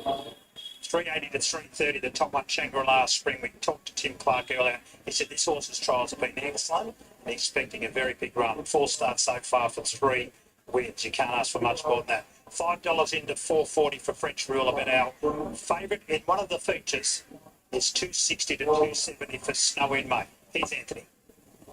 The last one to come up. Snow in May completes the line. Field set for the 2s. Canberra Guineas, one of our features. Snow in May. Black and red colours favourite. Tyler Schiller riding. They're set to go. Ready. They're off. Snow in May. She came away second last. Shangri-La Spring. He sprung the gates with Zunaka and French Ruler going forward. Atelier in 4th position, just handing up. Beer Baron going past it, but it's 3 wide in the early stages. Then La Roa, followed by Horizons from Snow in May. Petawawa is second last. And the last one is Full Metal Jacket off the back. And Shangri-La Spring leads the way. The local Beer Baron, he's going very keen, and he's in 2nd position. Zunaka lands in 3rd. French Ruler's in 4th. Then came Atelier on the outside of La Roa. Then followed by Horizon, Snow in May, 3rd last, Petawawa 2nd last, and Full Metal Jacket's the last one. Shangri-La Spring, 600 to go from Beer Baron, Zunaka. French Ruler and Tellier coming up 3 wide. Horizons even wider, and Full Metal Jacket's going to be the deepest. Snow in May threading a passage between runners, which just held up for the moment. And Petawawa's one of the last. Shangri-La Spring, 300 to go, more than a length in front. Now Snow in May's come out of the pack very quickly, and she comes at the leader. Tuna, my friend. Welcome back. Snow in May hit the front from Shangri-La Spring, French Ruler. Snow in May's just in front. Snow in May for the Guineas. Big French Ruler, Shangri-La Spring, Atelier, La Roa. They're followed then by Petawawa from Horizons. Further back to Zunaka, Full Metal Jacket, Beer Baron. Number 6, our favourite, Snow in May, is our winner of one of our feature races at Canberra Guineas, $2.90 from French Ruler at $1.80, and Shangri-La Spring, our leader, running third. So 6, 2 and 1, and Tyler Schiller takes out one of our features. Well, I'm not quite sure she was quite at her best, but she certainly did more than enough to be able to win there. They rolled along at a nice tempo as we expected. She was covered up midfield and has, as I said, done more than enough to be able to get over the line. From the 2, French Ruler, this horse is going really well, and I think he's capable of getting a bigger win throughout its preparation. Shakerless Spring had every chance in front and held on for third, and I believe fourth will go to La Roja, otherwise Atelier, but I think La Roja will get there. Who was improved with the addition of Winkers for the first time. 6-2, 1 and 9 in one of our feature races. 6-2, 1 and 9. Snow in May. I recall this horse winning its very first start at Wagga over the Cup Carnival. So a good effort by this filly. You took on the boys, of course, building up a really good record. Really good record. Our next race due to go here at Canberra is our feature race, due to go at 2:30. It's the John McGrath Auto Group Black Opal, worth $200,000. Multiple chances in one of our features. We're going to head up to Tamworth for the rest of their program as they count down to the country championships. This is race 3. It's another showcase maiden. It's worth $40,000. A country boosted maiden plate over 1,200 metres. And Tazinski is the favourite at 370 in front of Reluctant Diva at 390. Shotgun Bella at 420. Mount Bonner at 550 and Spends a lot at 650. And then it's out to $26 and longer the rest. 5 runners under double figures. 25 to 1 and longer the rest. Here's Great Idea, Grant Buckley for Ben Blood. He's a big, strong type. He's a 5-year-old on debut by So You Think. They've had to be pretty patient with him, but I thought his recent trials have been pretty good. He hasn't been beaten far in any of them, really, over shorter trips. He comes from the 1200 first up today. I think it'll probably be at the bottom end of his distance range, but he can sprint more fresh here. Yeah, agreed. He's a beautiful type, and each time he's stepped out at the trials, he's had somewhat improved just on breeding and the action he's shown us. I think that this is a nice start point for him. Richard Litt, El Tavere, Billy Cray riding now for Nicky Pollard. We haven't seen him at the races since September of last year. That was over the 1500 metres at Goulburn. He's had a recent trial over the 1,000, was beaten 9.3 lengths there. I'll be waiting for him later in the prep. Yeah, his form's been very mixed previously. It's been very much rocks or diamonds. Kind of makes you wonder how sound he has been over the time. Looking at him physically, he has a bit of improvement to come, but he's a nice type. If you put his best foot forward, I wouldn't be surprised to see him going very close here. Okay, here's Jukebox Edition. Cody Nestor on for Kevin Housefeld. Has had 35 starts yet to break through. Wasn't beaten all that far behind Marine Girl last time out at Corindi. And prior to that, wasn't beaten far either, but I think it was in a race that lacked depth here over the 1,000 metres. Would need to lift. Yeah, you say Duke, I say over Duke. His recent runs haven't been too bad. He's probably a place chance at best though here. Or you could say past you. Number 5, Mitchell Bell, Mark Mason. I see what you did there. Finished 5th and 5 in a recent trial there. This one is a horse, a stallion. Number 5. This might be a bit tough. Yeah, interesting to see what he can do here today. Just having a good look. He may not be a horse. He's down as a 6 is getting tailed. Nice type, good stable, but I think we'll learn. Here's the favourite Tazinski. Well, he's one fighting out favourite. Here's American Bullock on for Katie Morgan. Just has to overcome the awkward draw to be very competitive here. The form in Victoria was good. Played at Sandown over a mile back in the middle of last year. Resumes here off the back of a couple of nice trials. That's where it gets to from the gate. If Bull can get him into a spot, he's very hard to beat. He has the right man to overcome the barrier. I just think he needs luck, but he's a beautiful type. The trials have been good enough and we expect him to be very hard to beat. Gold Capital, Benny Looker for Brett Capital. Only had the 2 starts this gelding by Capitalist. One was at Scone, beaten 6. And then last time out, that was only a few days ago in that race that Chica Del Mar 1 was beaten 4. Gets a soft draw on the quick back up. He could be an improver. He gets blinkers on. He gives every impression he's looking for the 1,200 metres. He's nice and relaxed. He gives no indication that the backup's hurting. Here's the first starter for Scott Singleton. Spends a lot. Ella Drew's on, and he wrapped it to you. He did, yeah. And it was interesting. I spoke to him at Dubbo on Friday. He had a couple of handy maidens going around here today that should run well. Well, the first one did in the previous event, and Spencer-Lott's trialled up nicely. Gets the 2 kilos off for Ella Drew, gets a good draw, and I know Belinda's got it in the mix. Yeah, I certainly do. I've been quite impressed with all of his trials. I think the ability's there, just whether he's ready to go on debut here, but I'm expecting him to run a big race. Clan Dioro, Luke Rolls on for Jeremy Sylvester. The form's not all that bad. I know he hasn't won yet, but you know, 4th at Musselbrook behind Zakiro, then went to the Beaumont track, wasn't beaten all that far last time out, ran 2nd behind Yacht Girl, who looks to have a bit of ability. Luke Rolls gets along well with her. I expect her to run well. It's a positive parade for her. She has paraded much lighter in the past. I think she's heading in the right direction, but she finds a fairly deep maiden here this afternoon. Rain's just starting to fall, but I think it's only just a passing shower at the moment. That majority of rain's such up much further north, but we are just getting a slight sprinkle here at the moment. Mount Bonner, first starter, Masara and Gavranich, and Donovan Dillon. Well, she's an interesting runner. She's had the two 900-metre trials on the home track. One was on a heavy track, one was on a good. She's looked reasonable in each of them. Out of the first trial, Newlander came out and has had 2 starts, hasn't done much, but I thought the more recent trial was probably the pick of them, looked good in that. Yeah, I've been quite impressed with the trial. It's nice type and very tractable, just drawn awkwardly. Here's Reluctant Diva knocking Kavanagh going for a treble. Inside draw certainly helped first up today. Controlled up nicely at Scone over the 1,000 metres there, beating Enchantress by 3 3/4 in that trial. It looks to play very similarly to the first 2 races. Should be able to get out, find the fence and break knock. Will go looking for a run, but she presents well. Yeah, I can tell you she's come along leaps and bounds physically since last preparation. She's really strengthened up. The trial was really good at Scone leading into this. If she can do that here, I think she's the one to beat. And a filly having its first start, Shotgun Bella for Katie Morgan. Play to go. I like her. She's had the 4 trials back to August of last year to get ready for this. First trial was behind Nation Changing, who was off the map at Moree the other day. 2 trials back was behind Chickadell Mar, who was off the map at Scone on Tuesday. And the most recent trial was pretty soft. Lagracia's run well out of that at Dubbo on a Friday. So all of the form at the trials around the stacks up pretty well. She gets a soft draw and she looks well. It's as nice a type in the yard as what she did appear on the replays. She gets to a home track with the soft gate on debut and she's shown enough in the trial. She can definitely play chance. All right, Reluctant Divas now into favouritism. Brace, Knock and Brett Kavanagh looking for the first 3 races with 3 favourites.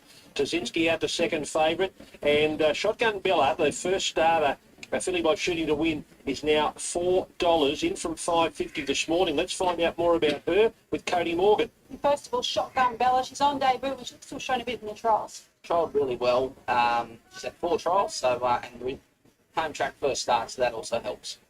Tazinski, newcomer to your stable, also tried up quite well, drawn awkwardly though. Drawn awkward, just leave it up to Aaron. Horse really come on in the last 10 days. Do you have a preference over either?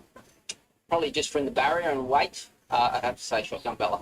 In race 4, you have Cossack Warrior. He's really improved physically, and that's really translated to the racetrack the past couple. Yeah, he won. When he won here, he was quite soft in condition because he'd had a let up. He's come on fitness-wise. Give him a soft trial. Trialled lovely. Looks a nice progression. Drawn awkwardly also, but Arctic Legend looks to find a winnable race. He's been set for this race. We were quite mindful that he probably wouldn't make the championship heat, so it's all been geared around this race. Blinkers go on, tongue tie, but just drawn awkward. 2 in the big one, a Smart Shot and Tornado Express. What do you make of both? Both sneaky chances. They haven't got the runs on the board like any of the favourites, hence their big prices, but they couldn't be in better order. And in the last, not in doubt, is she a 1,000-metre horse? No, but she's just back off a let up and she's a long way down in grade and she's got a light weight. Good luck with all. If you had $5, what's a pick today? Probably Shotgun Bella just with the weight here. With the draw. Good luck. Thank you. Jukebox Edition is a late scratching here, number 4.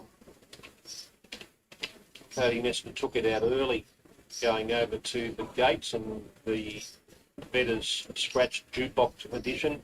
It was at big odds, a 60 to 1 chance, so there'll be no deductions. 310 now for Reluctant Diva. It's been heavily backed. 360 for Shotgun Bella is now in the second favourite, and then Tazinski, and then we get out to Spends a Lot, so they're backed Reluctant Diva into 290, and there's good money for this filly, Shotgun Bella. Who do you like? I'm with her, 12, 11, 6 and 2. I think she's trialled up nicely. Shotgun Bella, the market support is a good indicator that she's ready to go here. She's had the 4 trials, as Cody Morgan mentioned.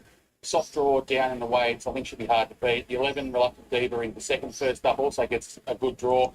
Team absolutely flying so far today. The 3rd, the 6, Tazinski just needs to overcome that wide draw, and I'll put the 2 in for 4th. Great idea. 12, 11, 6 and 2. I'm 11, 6, 8 and 12. I could have made in this, but I've gone the way of Reluctant Diva. She needs to put pen to the paper and bring those trials to the racetrack, but if she does look the one to be. From Tazinski, who's trialled out well, good jockey on board, the gate's horrible. 8 spends a lot. Love the trial, just whether he's forward enough on race day and Shotgun Bella. Drawn beautifully at the home track trial for being good enough. 11, 6, 8 and 12. $4 into 280 for Reluctant Diva. $3.20 for Shotgun Bella.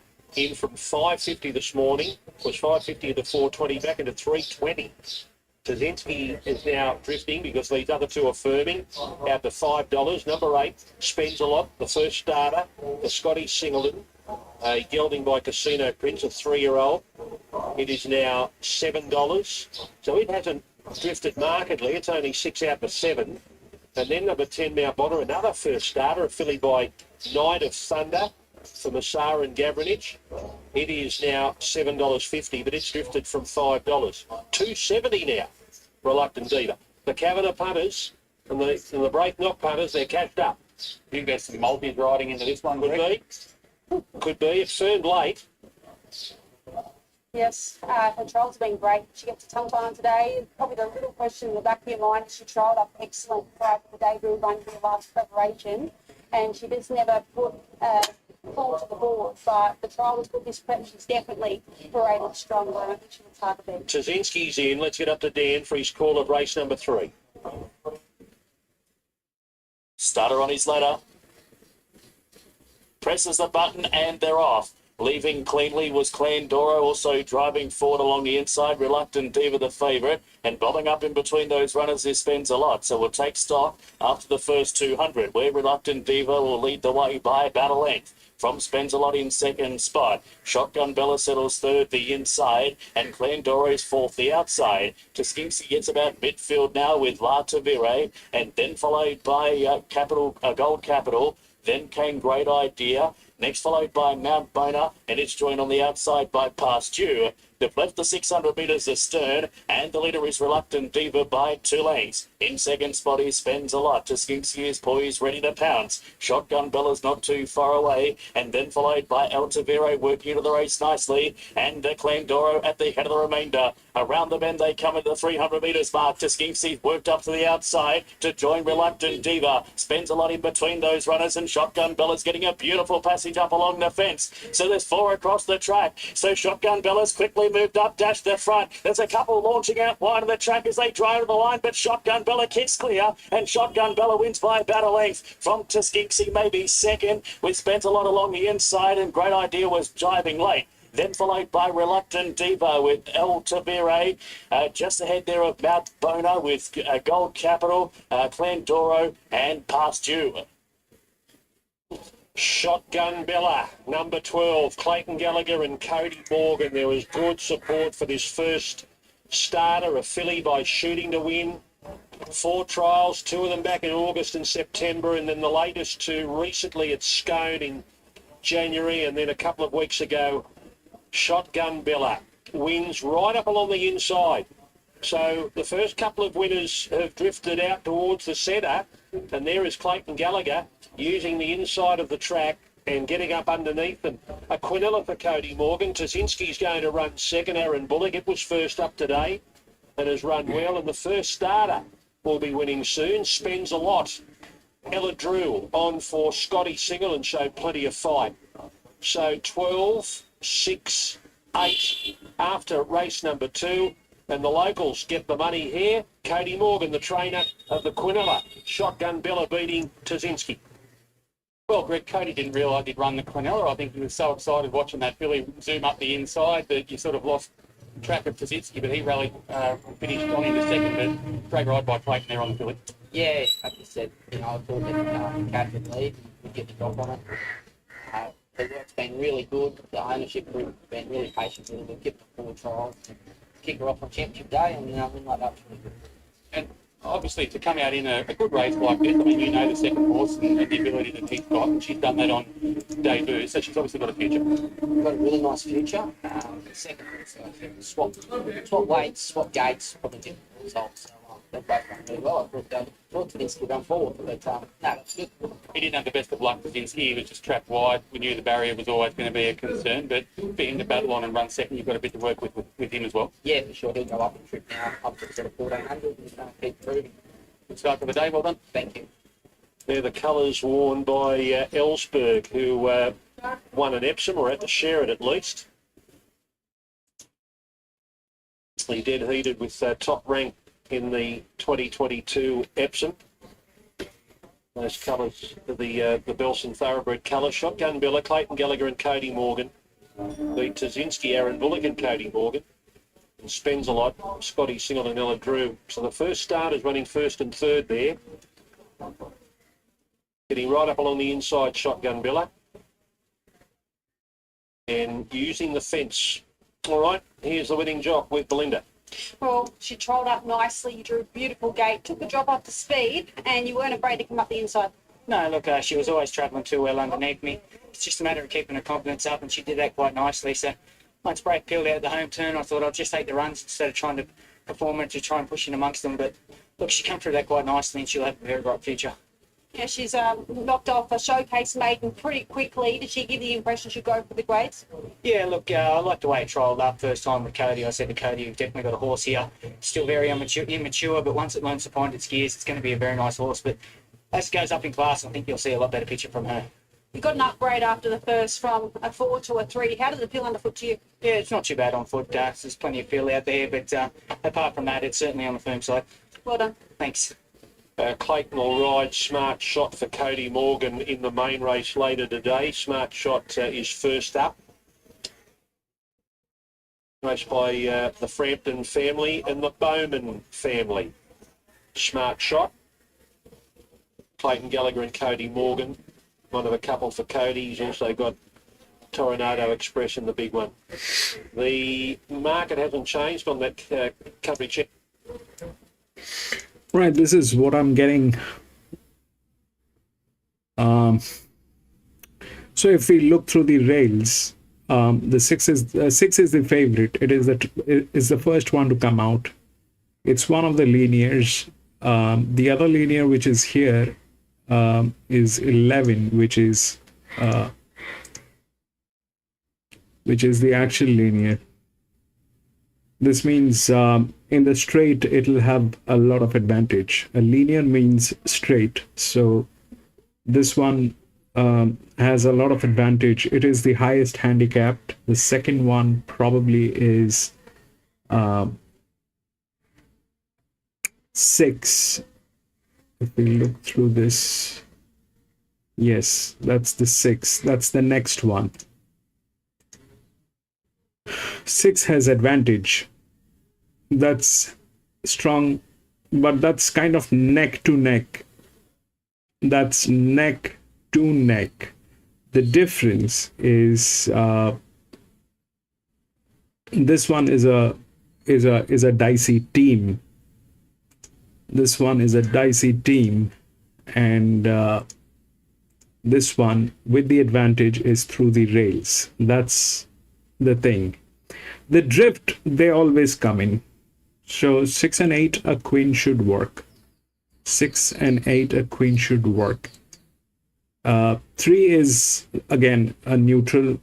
It'll get in, but I don't know how. It's a 5-year-old gelding. It needs to have the body weight to carry that weight.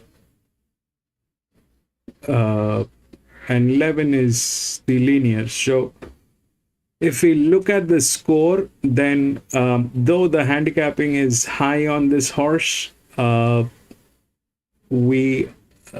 it's pretty much evident that this thing has 7 races, and the score is kind of more for 6. So 6 definitely is a better horse.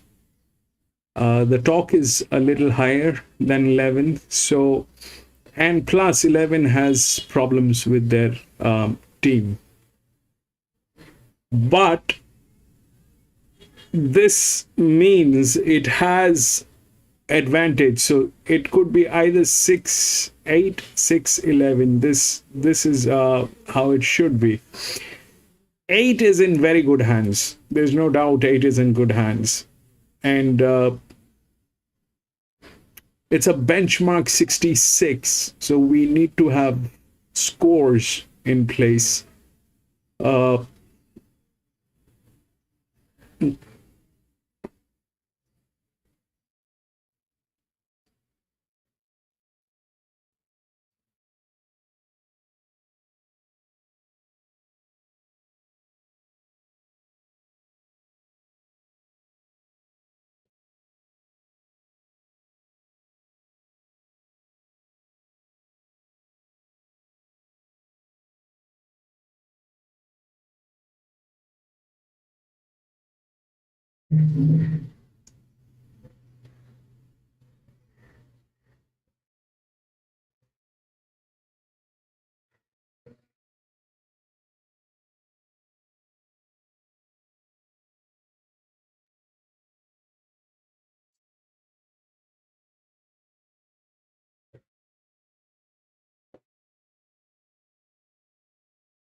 Narca, Brett Atelier coming up 3 wide, Horizons even wider, and Full Metal Jacket's going to be the deepest.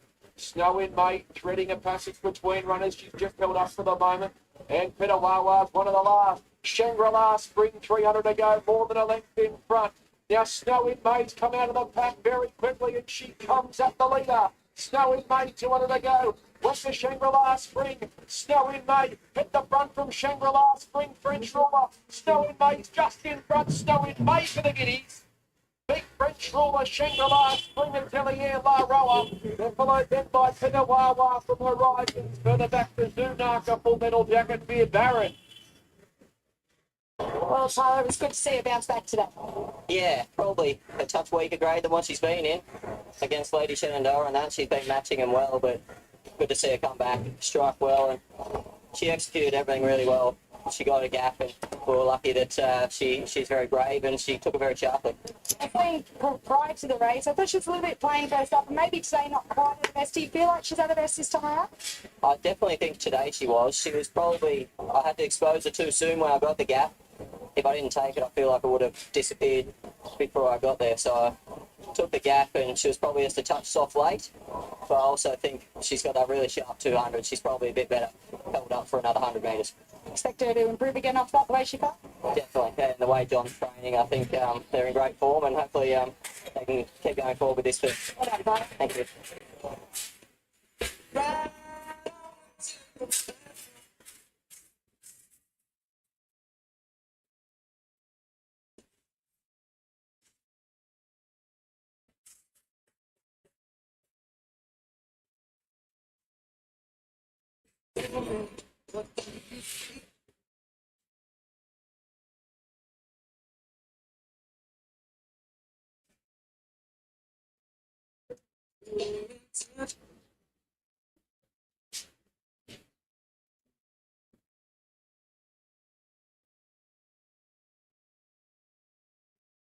Of this race, which has so much history.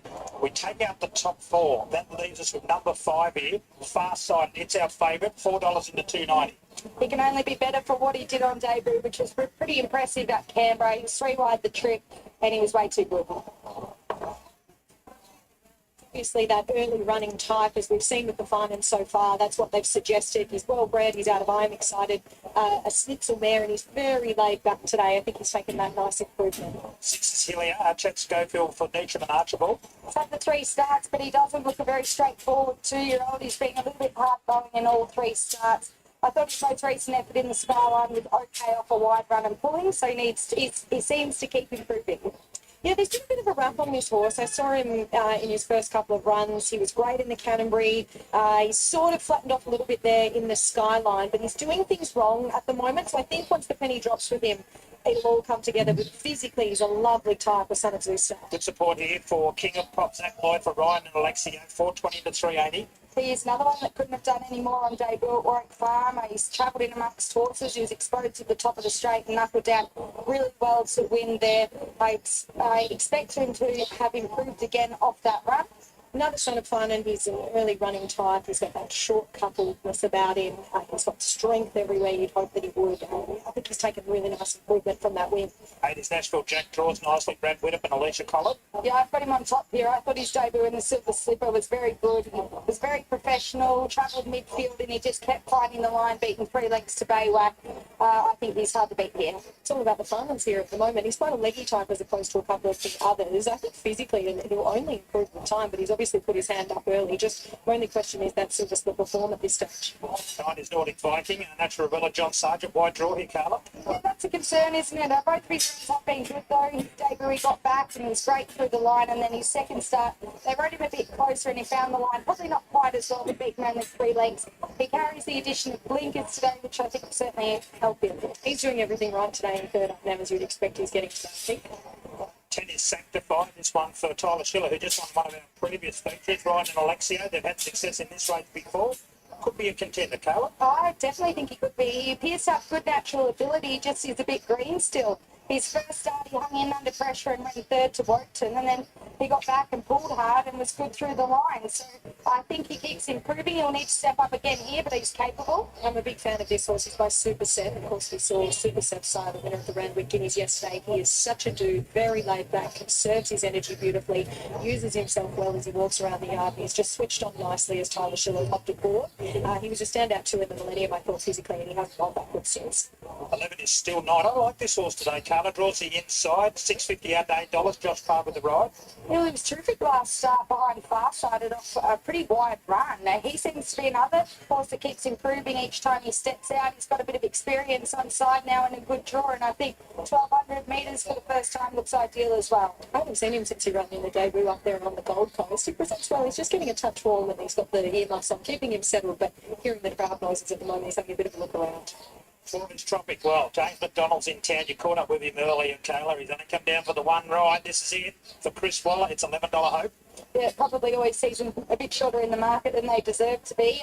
His second start was a much improved effort off his debut run where they dragged him back to last from his wide draw, and he had a bit of a checkered path and was great late. So he'll get every chance here, James.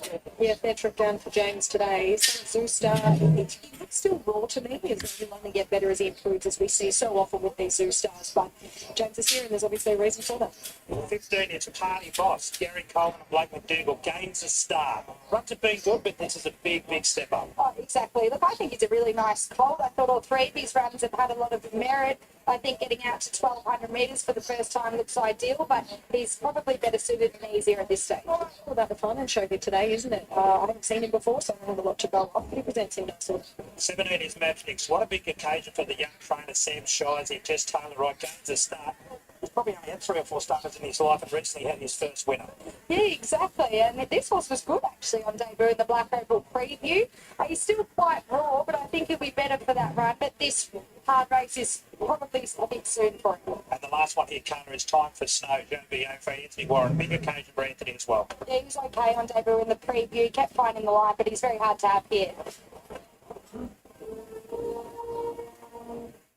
Here's Ali with a pick of the yarn for the big one as the national anthem plays out. I know I feel sort of blasphemous for speaking while the national anthem's on, but with Sanctified here, I think he's over the odds. He's a son of Super Set who just does everything so professionally. He hasn't turned a hair since he stepped off the truck once he arrived here, and he's come on beautifully since we saw him there in the English Millennium, albeit he presented in lovely order on that occasion as well. So Sanctified on top for me, but no faulting the favourite Farside, and he's just pretty wound up and ready to do something here today, but Sanctified on my on top selection. Very good. $4 into 280 is Farside as the national anthem plays out here in the national capital. You can't get much more Australia than that, Taylor.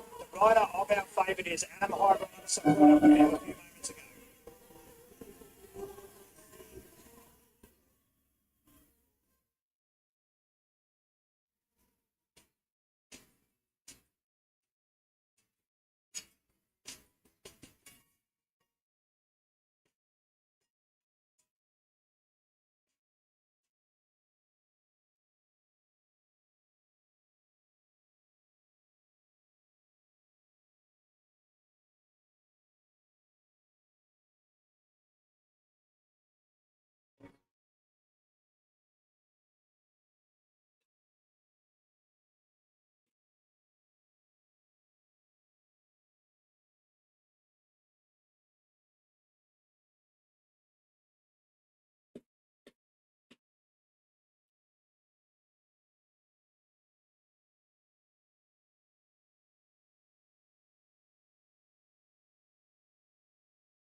He'd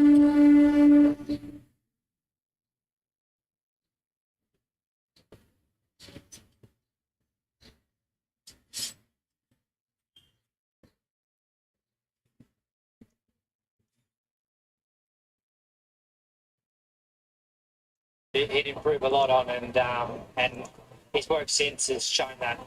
That's what I was going to ask you. Everything's gone to plan since. Yep, I could be happy with him. I actually think he's since the run Tuesday morning, and his work was very good. So can't fault him one bit. Good luck in the big one. Thank you. Adam Hieronymus there talking about our favourite price side. It's $2.60 in from $4. The son of Farnham, of course, trained by Waterhouse Bob. Well, it's a big, big moment for all these connections with these two-year-old. James McDonald's been here, there and everywhere winning races all over the world. He's travelled down to Canberra today for the one ride on Tropic. Chris Waller, the trainer, with a few runners in the future races today. Not forgetting trainers representing today have a chance to win that bonus, but that's probably passed us by now. And Kayla caught up with James McDonald, one of the world's best jockeys, a few moments ago. James, fly-in, fly-out mission for you. Must think something of this horse Tropic. Yeah, I hope so. Hope it makes the trip worthwhile anyway. But he's a lovely horse. He obviously was well spruiked before his debut run, and then he was a little bit disappointing. He just didn't fly that day, but he was very inexperienced. He's had a lovely run since then, a nice confidence booster. So we're throwing him in the deep end. Hopefully he can rattle up. Right in the middle, where would you like to be? Yeah, he'll be second half, sort of, probably similar to his racing style at Canterbury. He adapted well to those circumstances, so we'll see how we go from there. The bike hopefully makes your trip worthwhile. I hope so. It's a long drive down. What a moment this is, the big one of the day, the John McGrath Auto Group, the Black Opal, a time-honoured race, the 52nd running. Last year, won by Holmes at Court for Paul and Peter Snowden. Tommy Berry won it. Before that, Gay Waterhouse and Adrian Bott with Autumn Ballet, Tim Clark. Years gone by, Grant's fella, who was the last local trainer to win it in 2011 with York Kenny. And you go way back, Joe O'Brien won the race with Pate back in 1996. Tommy Smith, the great trainer, Comley Girl back in 1988. Mick Didman's won it as a jockey. Our colleague Wayne Harris has won it. Damien Oliver, who was a special guest here the other day. Shane Dye, they've all won it. Jimmy Cassidy, Matty Carla, who's still riding here today. 5, 7, 8 and 9 for mine. Very hard to beat far side, and it's loaded up safely. This is the race of the day. The ground really, really building up here. Far sided into $2.70 for $4. King of Pop $4.20 and steady at that price. And Nordic Viking, this horse, a bit of a tip around for it, has been 11s into $8.50 and still not. I think the best of the ones off the outside of $6.50 out to 11s. Here's the big one of the day, the Black Opal. Okay, Whitey. Heather and Ali join us from Sky Thoroughbred Central. The treat alone here for the Black Opal. Time for Snow, one of the roughies, to come forward. 270 about, far-sighted. Party Boss across from Wagga. And Nordic Viking will be the last one. The field will be set for the John McGrath Auto Group Black Opal Stakes. Far-sighted, heavily back to be King of Pop. Adam Hieronymus for Gay Waterhouse, Adrian Bott. They won this race 2 years ago. And they're set to go for the Black Opal. Ready, they're off. It was a messy start. Far-sighted came away in about third position. King of Pop beat him out. Steel Knight's going to settle down in third position, and Nashville Jack's in fourth, and Mavnick's got the fifth. Then Time for Snow from Nordic Viking, who's wide, and then came Tropic along the inside, Sanctified. Hillier back second last, and the Ruffy Party Bosses last. Far-sighted takes up the running in the Black Opal. King of Pop's in second. Steel Knight's in third. Mavnick's is fourth. Nashville Jack, it's in fifth position in the yellow jacket. Then came Tropic from Nordic Viking. Well, that came Time for Snow from Sanctified. Second last is Hillier, and Party Boss the last one. Far-sighted travels well on the turn. Slipped away by 2 lengths. King of Pop giving chase. Steel Knight's cut the corner. Then Nashville Jack given full bore. Far-sighted, 250 to go. King of Pop bearing down on him. It's far-sighted, and King of Pop, 150 left to go. And the 2 Farnan Colts lock horns to find out the Black Opal. King of Pop's got his head in front from far-sighted. King of Pop Won an epic Black Opal. Farsighted's run second. Sanctified's run third. They were followed by Nautic Viking and then Nashville Jack from Mavnix. Further back to Tropic. Hillier was a long way back with Party Boss, and Time for Snow's run last. Number 7, King of Pop wins the Black Opal at $4.40. Far side, and they drew away together. The two gallopers by Farnham at $1.40. And Sanctified flying under there at $2.90. 7, 5, and 10. Gerald Ryan won this race many years ago. Here today in 30 years. Really promising gallop. Get the drop line in their feature race. What a great team by two very talented 2-year-olds. Definitely, they were hoping for a dog right there too, weren't they? And King of Pop was certainly improved again off that good day.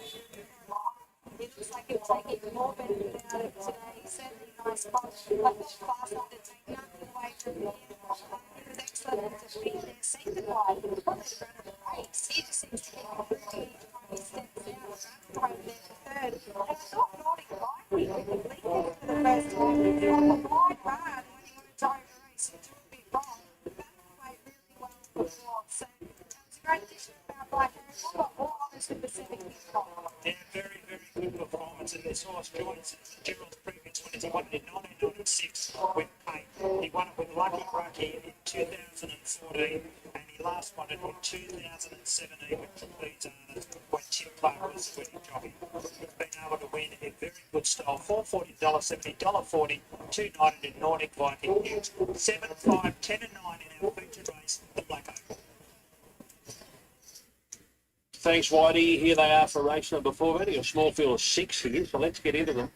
For the benchmark 66 worth 30,000 over 1,200. Red Beryl.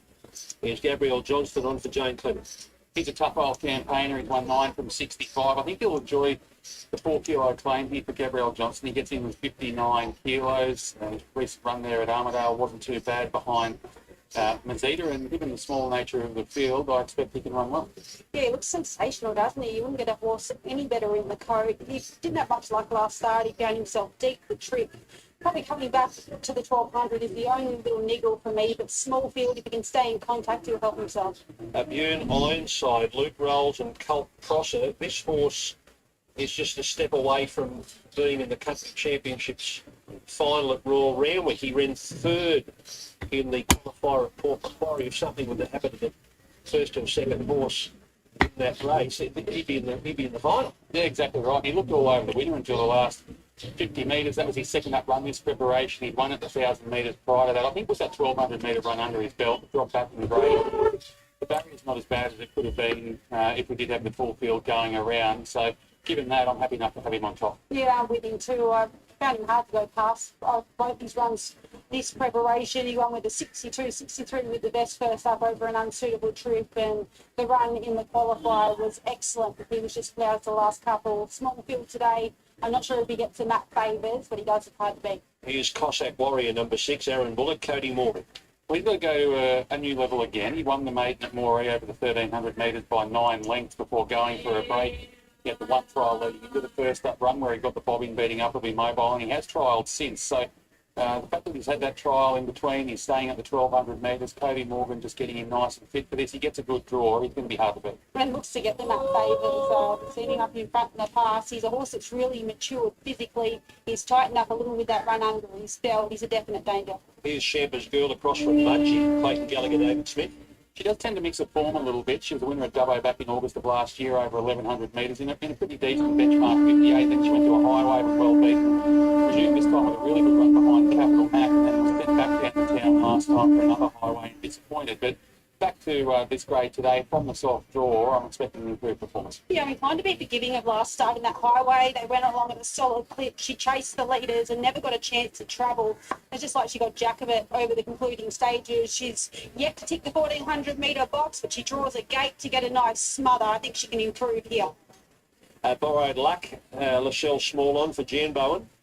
Yeah, look, second up today, finished 9th, first up behind Play My Song. The run was probably a little bit better than it looks on paper. Second up today, hasn't figured second up in the past. The 2 kilo claim for Rochelle Small will help, as will a good draw, but I'd have a few ahead of her. Yeah, I'm convinced she's a better mare than the form guide suggests. She needs a firm track, and this is possibly a tough short, but on a number of occasions she's run big races in better quality races than this and gets him with no weight on her back. And Kalido Magic for mum and daughter, Maddie and Caranel.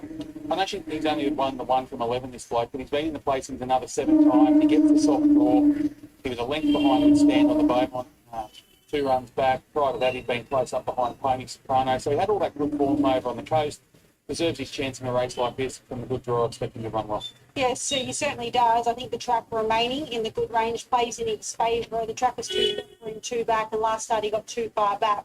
He should get all the favours today, and that's a positive parade from him. Okay, Belinda, tell us how confident Colt is, or get it out of him. Bjorn Ironside, here is his runner.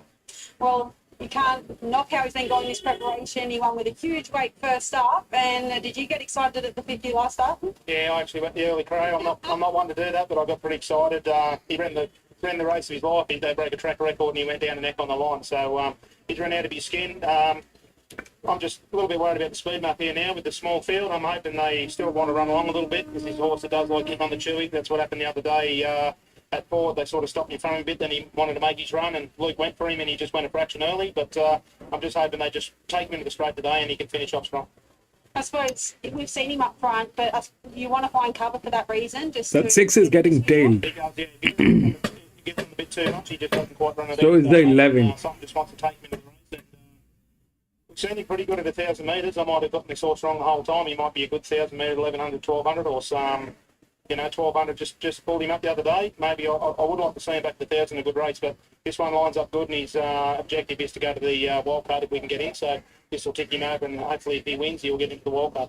Otherwise than that was a pretty tough run in the qualifier at Quarry. How'd he come through it? Yeah, fantastic. He's actually probably a little bit fresh today. It's been hard all week at home to get some work into him. Anyway, we'll just the other team going Port Macquarie had to go in there for a go. go with the numbers and see. To get the work in on It could be before the rain, but since then he's just been idle and he's a little bit fresh. So that's why I'm just hoping they just 6 and 8.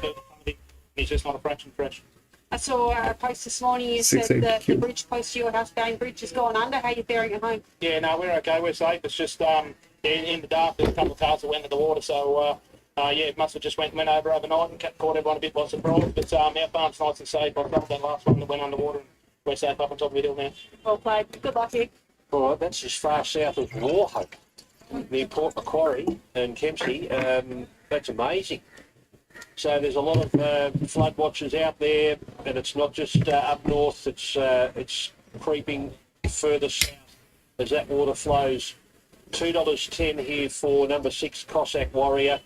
Cossack Warrior is in from 290, 25 into 210. Bjorn Ironside 4 into 350, but out to 460 now. So it's been the drifter. In fact, they're all. Blood. Thank you so much for doing that. Which is Kalido Magic. It's out from 420. So the firmers have been. Thank you. It really means a lot. And the horse from Mudgee, Shepherd's Girl. 3, 6, 11 and 1 from me, Greg. I'm going to go the way of Bjorn Ironside. Couldn't have done much more than he has for this preparation, winning with that big weight there at Taree first up, and looked all over the winner in the Port Macquarie heat of the championships there a couple of weeks ago. Gets his chance here. As Colt said, you just want to see if he did tempo on him for him to relax into his work, but if he does, he'll be hard to beat. Cossack Warrior, the money's there to suggest he's into $1.85 now, so it's relentless for him late. The first up win was very good. He was open to improvement off that. He does stay at the 1,200 metres, but he'll get the gun run. The third, I'll put in the 11, Kalido Magic, a model of consistency, gets the soft draw, and I'll put Red Beryl in for 4th. Looked well in the 3, 6, 11 and 1. I'm 3, 8, 6 and 11. I do share Colt's concerns. I'm worried about the map for him, but I'm hoping he's good enough anyway. He has a good record over the trip. 10 goes for 3 wins and 3 placings. Love the way he's going. He'll just need to settle in the mid-stage and leave that up to Luke. From that Shepherd's Girl, who's drawn to get the smother and gets a chance to run out for 1,400. Cossack Warrior, I doubted him first up. I was completely wrong. He's definitely come back better. And Kalido Magic draws the inside gate. Matty Old will have options from there. 3, 8, 6, 11. $1.90 now for Cossack Warrior, Aaron Bullock and Cody Morgan. Cody's looking for a double. He combined with Clayton Gallagher to win the previous race. Aaron Bullock was on the runner-up for Cody in the previous race. So Brett Kavanagh and Braith Knock took the first two. Cody Morgan the third. They'll both saddle up runners in the Evergreen Turf Country Championship later today, which is race 7. Know Thyself is the $2.40 favourite for race 7 today, the qualifier for Massara and Gavranich and Aaron Bullock. Bleeker's first time. Cossack Warrior now even money. 420 for Shamper's Girl, 440 for Bune Ironside. Let's get up the deck. Inside is the final runner to come forward here, Greg, for race number 4. Cossack Warrior will start as the favourites. Cody Morgan looking for a double. Red lights are on. And they're away now to a beautiful line away as well, but Red Beryl slightly... Welcome back. This time. Leaving well was Kalido Magic. That 11 is the linear. Lewis, that 11 is the linear. Behind the speed in third spot with Cossack Warrior along its inside. Bjorn Ironside is next to last, and Red Beryl is last of the 6. Racing off the back, 800 metres left to travel, and it's Chamber's Girl that leads away by 2 lengths. In second is Kalido Magic, followed by Borrowed Luck, working in third spot, 1 deep from the fence. Cossack Warrior on its inside. A length away next is Bjorn Ironside, and a length last of all is Red Beryl. Sweeping towards the point of the corner, 450 left to travel. Chamber's Girl looking to do it all the way. Leads by about a half a length from Kalido Magic in second spot. Borrowed Luck chimes in 3 deep on the track. Cossack Warrior just in behind the speed, cuts the corner. And to the outside is Bjorn Ironside. So there's 5 across the track at the 200 metres mark. Chamber's Girl leads narrowly. Down the outside is Bjorn Ironside. And moving forward is Borrowed Luck in between those. Borrowed Luck gets to the top. What the fish, man? It's Borrowed Luck. Borrowed Luck will score from Bjorn Ironside in second spot. Good go third. Even Kalido Magic with the other one, Champers. Dead. The Cossack Warrior sneaking up along the fence. And Red Beryl was last of the 6. Borrowed Luck, number 10. Lachelle Small and Jan Bowen have won at $38.90. 45 on Super Tab, 41 on UTAB, and at SP's at around $34 fixed odds with tab. Number 10, Borrowed Luck, has held out Bjorn Ironside, who hooked to the extreme outside. They had the inside covered. They've run 1 and 2, and third, maybe Cossack Warrior might have got the bob in over on the inside. Yeah, number 6. Maybe the 11 for 4th, Greg, Kalido Magic, but was put into a gun spot there by Lachelle Small, Borrowed Luck, and was able to get there. Bjorn Ironside was good from back in the field, just had to go back from that draw. Cossack Warrior had every chance, but all honours with the winner. It was a good ride. Justin Bowen's with the winner now. Well, she's always shown us that she can do that. Nice to see her get it done today, I suppose. Yeah, exactly. You know, it's probably still short of the best. The 10 had the highest advantage, but it had 33 races, did nothing, and today it went in as a maiden. Space. She settled today. She found the line nice. It's 1200 her wheelhouse. It's hard to say, you know. In a benchmark 66. I don't know what to call this. She is quite versatile, but I think anywhere from 12 to sort of a mile and in around there is, you know, her ideal sort of spot. So if she keeps on winning like this, we won't go much further for now anyway. She's always kind of promised to win more races. She's put it together today. Do you reckon she's come back better this prep? I think so, for sure. You know, last run at Scone was just as good as this, but just no luck. So today everything went away and she really sort of showed what she could do. No doubt would have appreciated the big weight drop also. Exactly, yeah, exactly right. The claim always helped, so it worked out perfect. Stable's going well. I think I spoke to you a few weeks ago. You said you had a couple of 2-year-olds trialling or young horses trialling. How have they gone? Well, so they haven't hit the trials yet, but they're on their way. They're getting closer each week, so it's getting exciting, but yeah, hopefully they can get there and put the writing on the wall themselves. Well, be on your case. Got a memory like an elephant. All right, Lachelle's there. She's unsaddled. Justin's making his way over, and we'll get Lachelle to come over and talk us through that. That is Borrowed Luck's 4th win at start number 34, and her first win at 12 tries at this trip. She's won by half a length with a long neck between 2nd and 3rd. Lachelle, you're able to get her into a nice spot, and when you produced her at the top of the straight, she showed a good turn of foot. Yeah, with a few scratchings, it just helped her a lot today, and I knew if I could just not get boxed in or just be in a position where I can get going on her. That should run well today, and second up she was good. She got held up last start at Scone, so if I just got everything right, I knew she would run well. She was only second up. She's still got a bit of improvement to come. Yeah, exactly. Dan was just saying, oh, we'll see how she goes today, and we're working towards something else, but she was just too good today. Well done. Thank you. So there's Lachelle Small winning on borrowed luck. Jan Bowen, the winning trainer. She ran second in the country championship qualifier here 2 years ago with Running Bear. Ran second to Akasawa, got through to the final of the country championships, which will be coming up as race 7 today with 150,000, but importantly Well, are they actually riding? $1 million final on day 1 of the championships at Randwick for Evergreen Green Turf, and also as importantly, apparently, is the 2 tickets to the cocktail party at the Doncaster. Now, even though New Haven Park aren't sponsoring the country championships this year, that has been taken over by Evergreen Turf, Racing New South Wales. Evergreen Turf and the Kelly family have come to an agreement. They're still going to put on the cocktail party. I'm not sure who's paying, but you don't have to worry about that if you've got the ticket. Someone else will be. But it is going to be happening on the Friday night before day 1 of the championships at the Doncaster for all the country trainers and the owners to get down there and have a great night, which has been going, I think, for at least 7 or 8 years now. So good luck to everyone in the country championship qualifier later today here at Tamworth. Race 7. We'll be back when they're in the yard for race 5.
347 and 1.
Mr. Damon, so I presume he's not the type who tries to tell you how to train the horse. No, he's fantastic. He really is. He understands the game exceptionally well and just lets me do my job.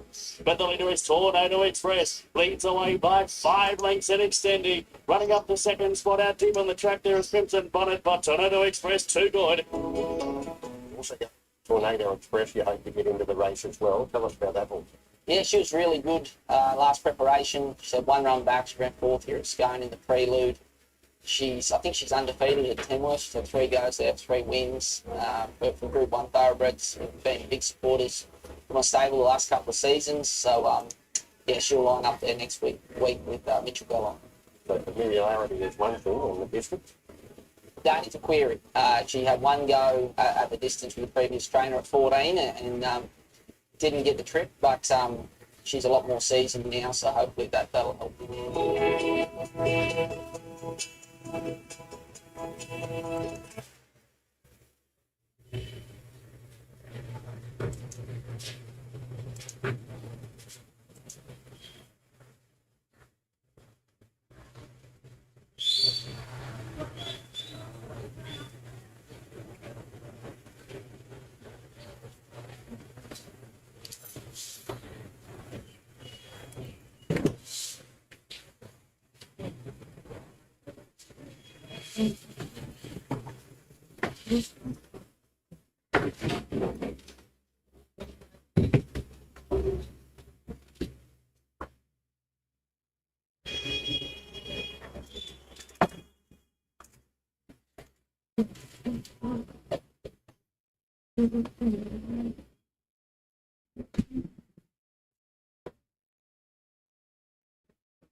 So, what is happening at this track today is the horses probably are not getting the right opportunity. It is going on with the jockeys. This is a jockey race, which is the thing that it has turned into. So if we look, this was a class 1. It should have played like a class 1. And if we look at the results, 953, 9 definitely had the advantage through the rails and all that, but it also had one of the best jockeys. All right.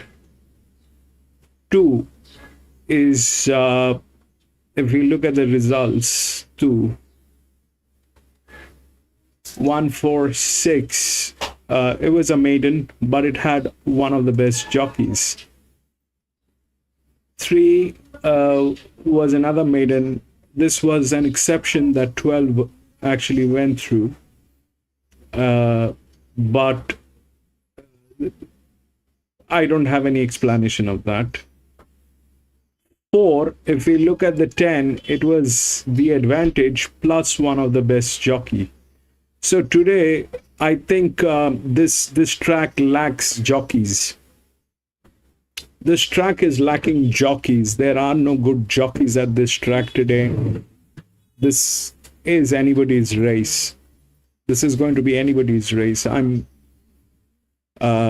mean, this 10 was, it's an absurd thing to expect that 10 to get in, but it did get in today. There is no explanation on that other than the fact that it had one of the best jockeys with one of the best advantage. So that's what has happened so far.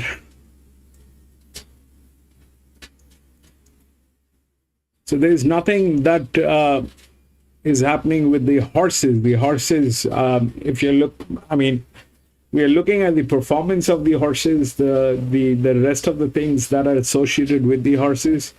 But this is not today. This track is about jockeys.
So in this case,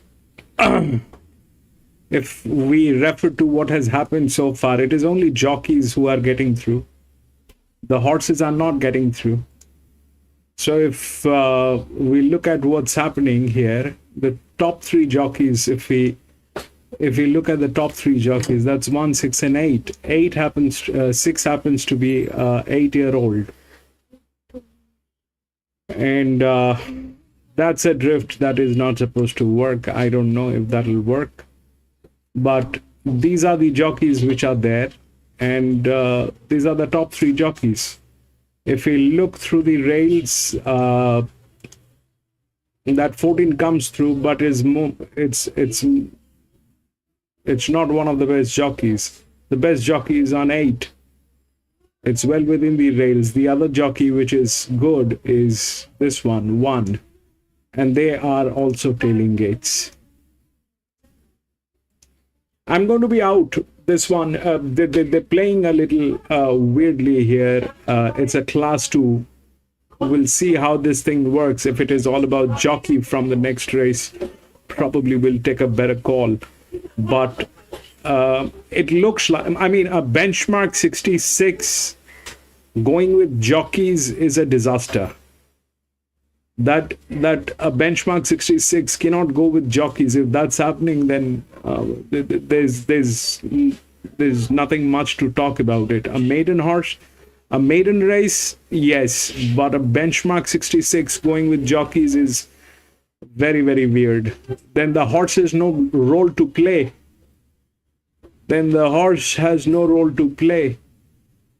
But here the two of the things which are with the best jockeys is number 1 and number 8 in this one. So these are the two ones. 3 is adrift. It's in good hand, but if we look at the jockeys, then this is the one and this is the one. There is another jockey which is very good, but that's an 8-year-old. So I am not sure if that is going to happen. The drift is something that comes always in between, so that's there. The one which is through the rails is 14. So ideally, if the race plays with the horses, 14 should win. All the identification, it is the linear on a 1200 meter, that 14 should win. If the 14 wins, then the horses actually played something. But today I don't see that happening, because in the last 4 races that did not happen. I'm out.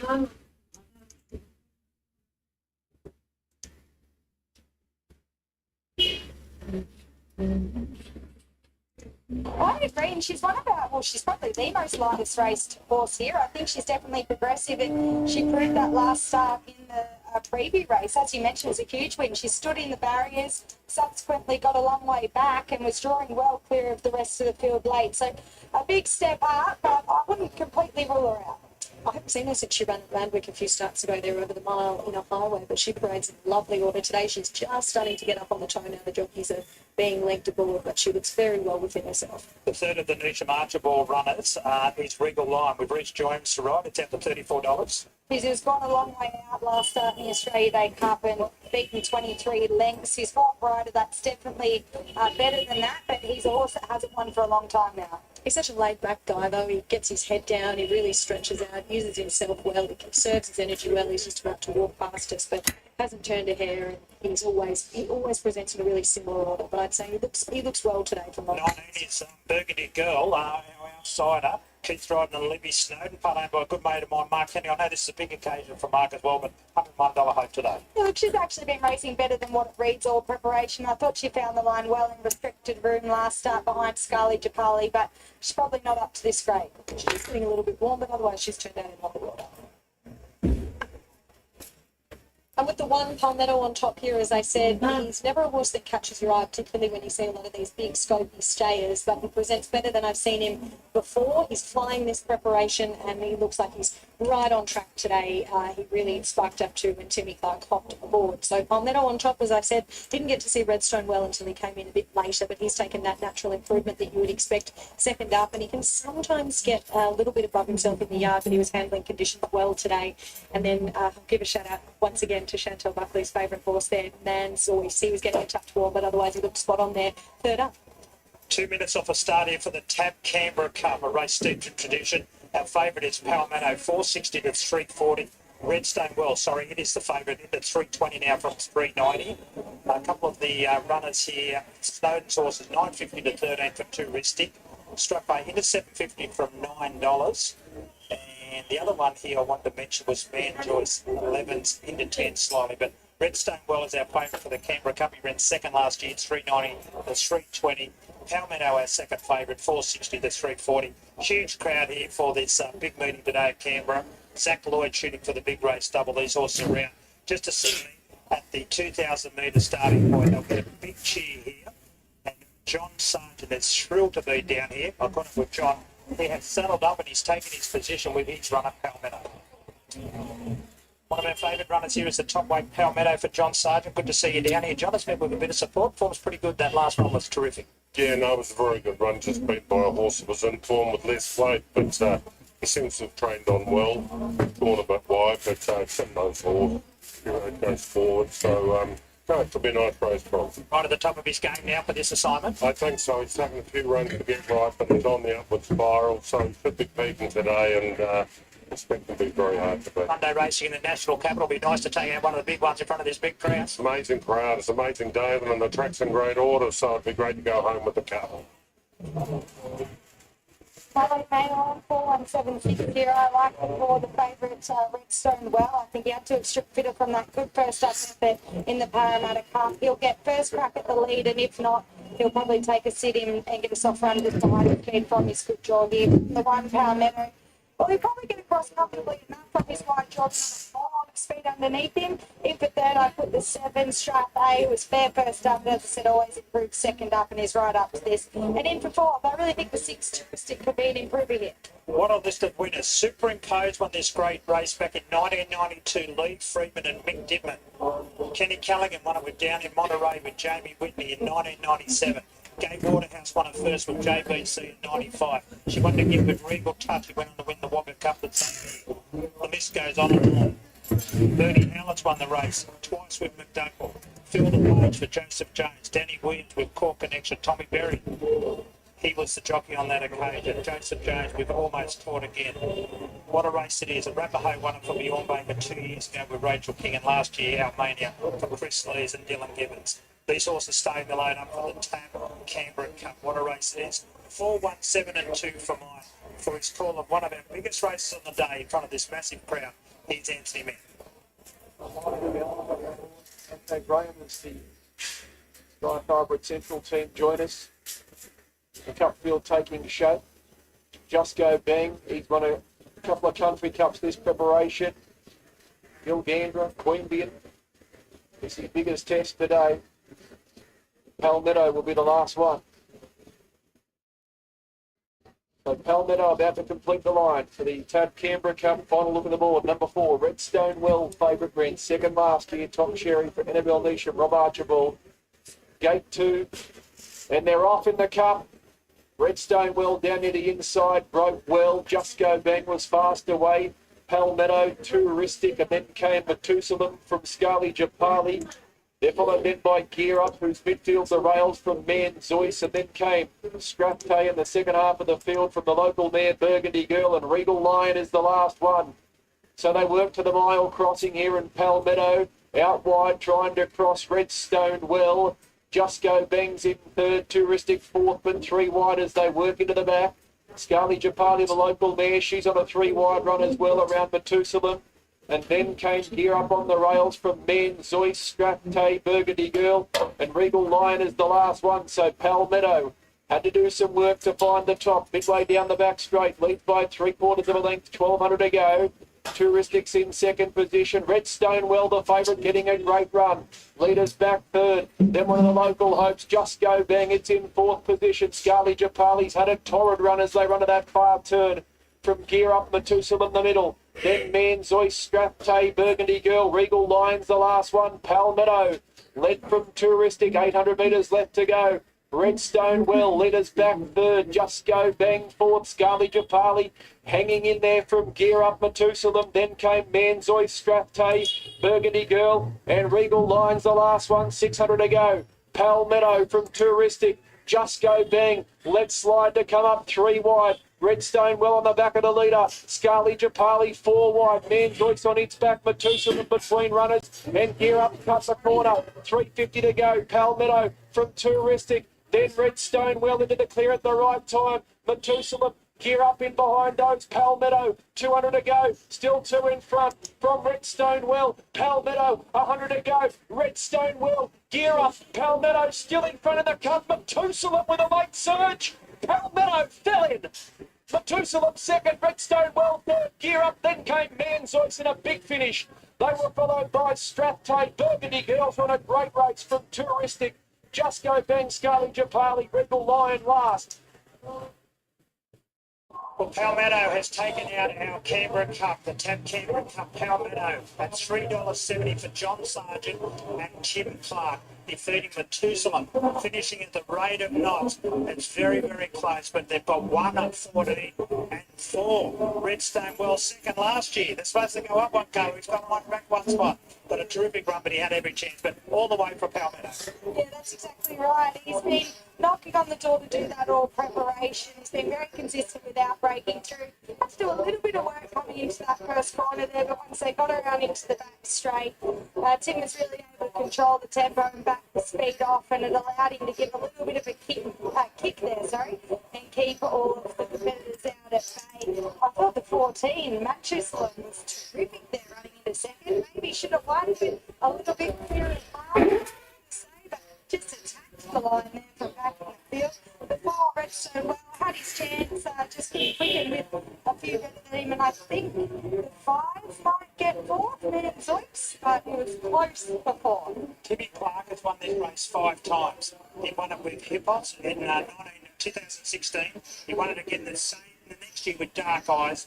Then he won it with Summer Doubt for Bjorn Baker, and then he won it for Sacramento for Waterhouse and Bob. So 3 of them beat for Waterhouse, and 1 of them also for Bjorn Baker. This time he wins it for John Sargent, and he just gets there in our feature race, and we'll catch up with the winning connections very, very shortly. But he drew wide, went across to the front, and he just managed to hold on from a very gallant Methuselah in the Canberra Cup for 2025. We're up to race number 5 here at Tamworth, the Tamworth City Toyota Country Boosted Showcase, Class 2 1200, worth $35,000. One is Arctic Legend, Aaron Bolligon for Cody Morgan. He's a lovely horse. He's always shown good ability since Cody picked him up. He's had 3 goes here on the home track. He's won 2 of them. Finished second in the other one. Again, he's just got that tricky little draw, but he did look good first up his preparation in the Country Championships preview there at Scone. He's come on from that. He's very hard to beat him. Yeah, I'm expecting that he has. I love the blinkers and tongue tie going up on him here this afternoon. It was an encouraging effort first up. Love the fact that he's going straight now. I think it's very hard to beat today. Here's Climate Control number 2, Sienna Grimer on for Jeremy Gask. He's always there and thereabouts. He doesn't win out of turn, but he was third at Scone there the other day behind Insightful Award. He gets a 1.5 kilos off here for Sienna Grimer. He's on the quick back up and he gets a soft draw. Yeah, as you said, on the quick back up, but he certainly doesn't look as though that's taken a negative. He's holding his condition nicely, a little warm around the neck. Although beaten 7 lengths last start, I thought he deserved to finish a little closer. Onology number 3, Donovan Dillon on for Wayne Brown. He's a nice, strong type of horse. He's a 6-year-old by Hinchinbrook. He's only had the 15 starts, so he's lightly raised. He was good, winning at Musselbrook there on the 3rd of February. And then he went to a highway last time where he was only 2 lengths behind Exit Speed. It's a big drop back his road today. He gets a good draw. A beautiful type, isn't he? He's as nice a type as I remember. He's yet to do too much wrong, but the Wayne Brown stable, he's drawn beautifully. I love the effort last night at the highway. I had him to clear danger. Retrieval number 4, Jake Cody homes on for Jacob Perrott. Beaten 8.5 lengths and 7 3/4 lengths in 2 runs his preparation. Wide draw here. Look, he's still open to a bit of improvement third up, but he needs to lift. Yeah, physically, I can't really fault him. He is a lot quieter today than what he was last start at Corindi. As you said, he's yet to really put his best foot forward. Maybe the blinkers can turn him around. First start for the new stable, Tabula with Kegney on board. Well, form up in Queensland hasn't been too bad, so the 2 trials to get ready for this. John, that horse is good, but it has one of the funniest jockeys. And I still haven't made that special effect for the jockey. Moron jockeys. I'll show you 9. Lovely type. He has been since day dot when he turned up. 9's got advantage. It's track.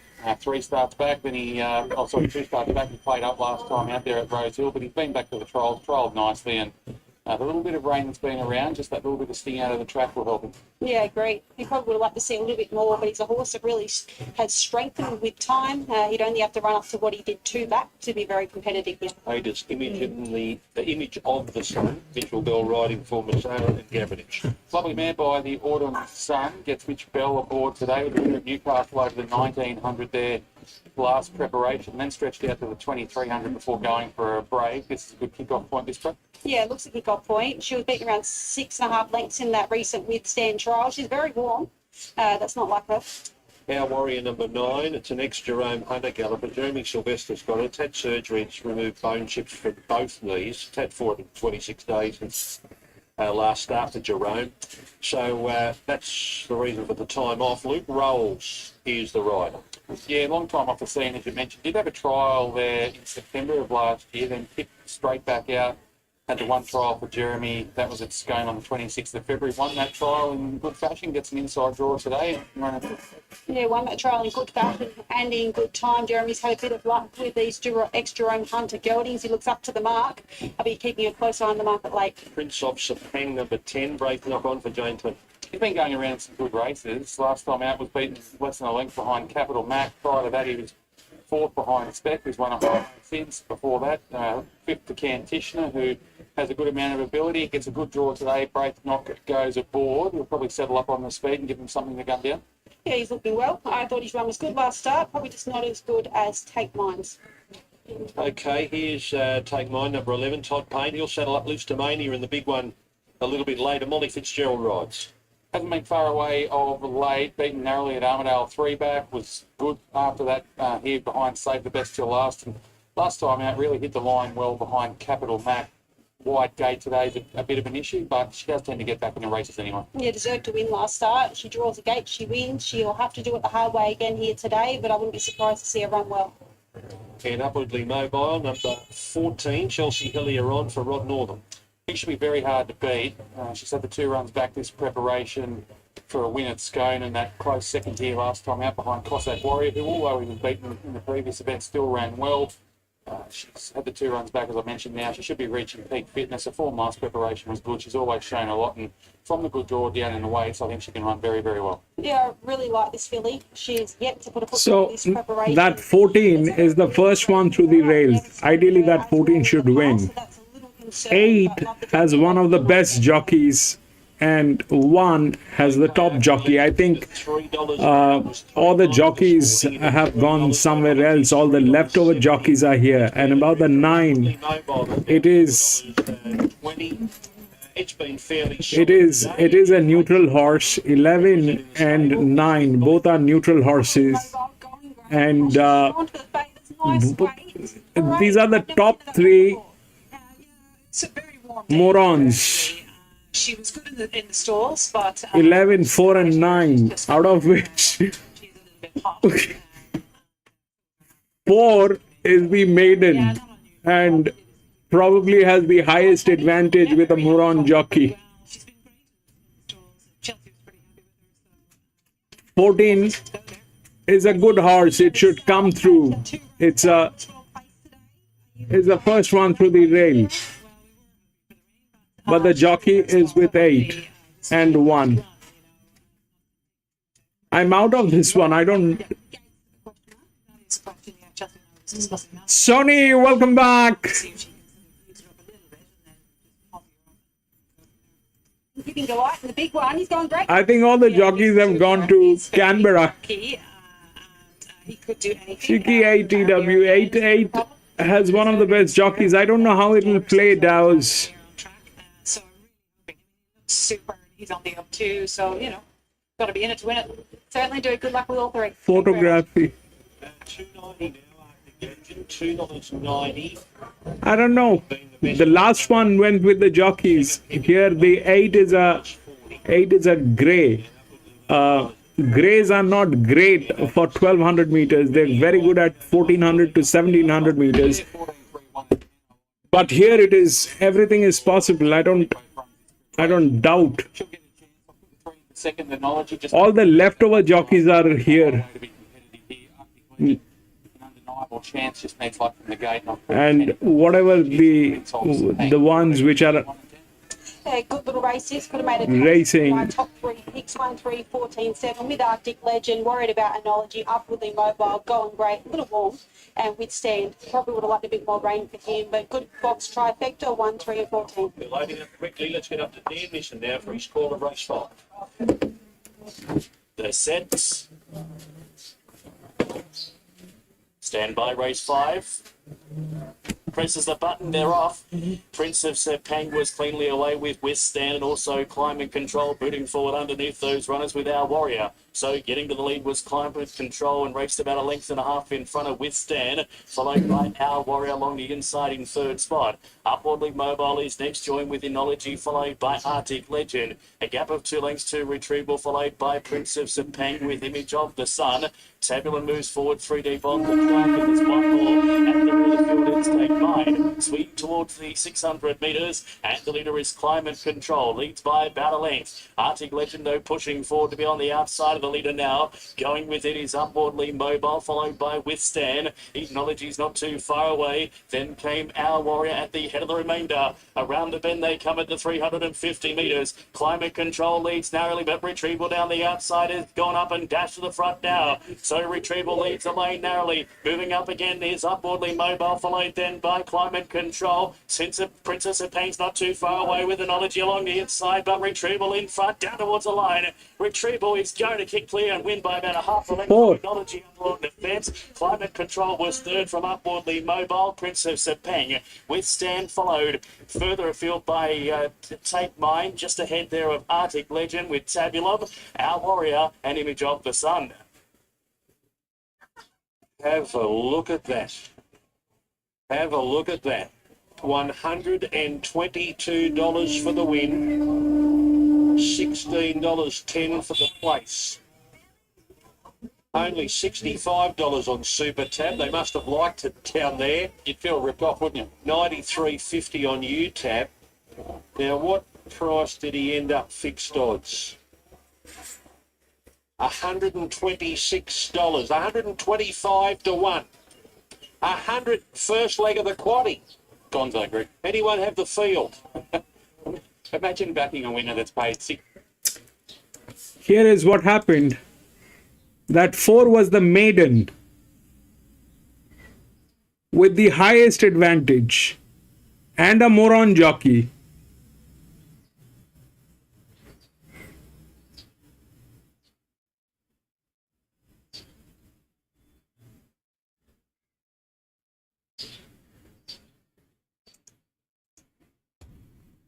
That 4 has the highest advantage out of all the horses.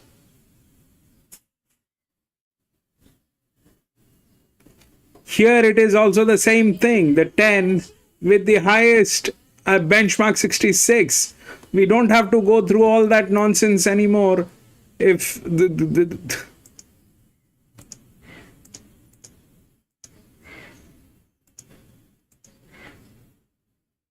that 7-year-old mare.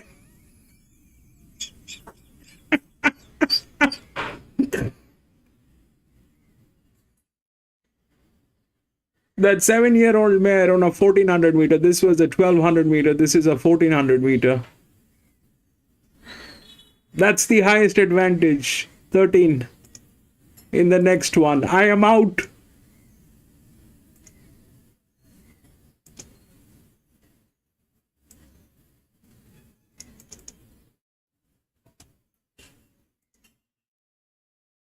6.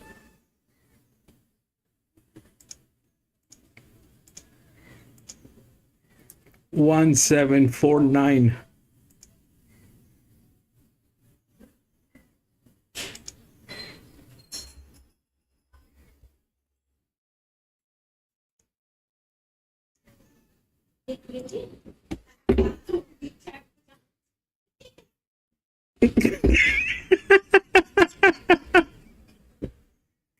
Sonny, that is one of the most hilarious races that we have seen in some time.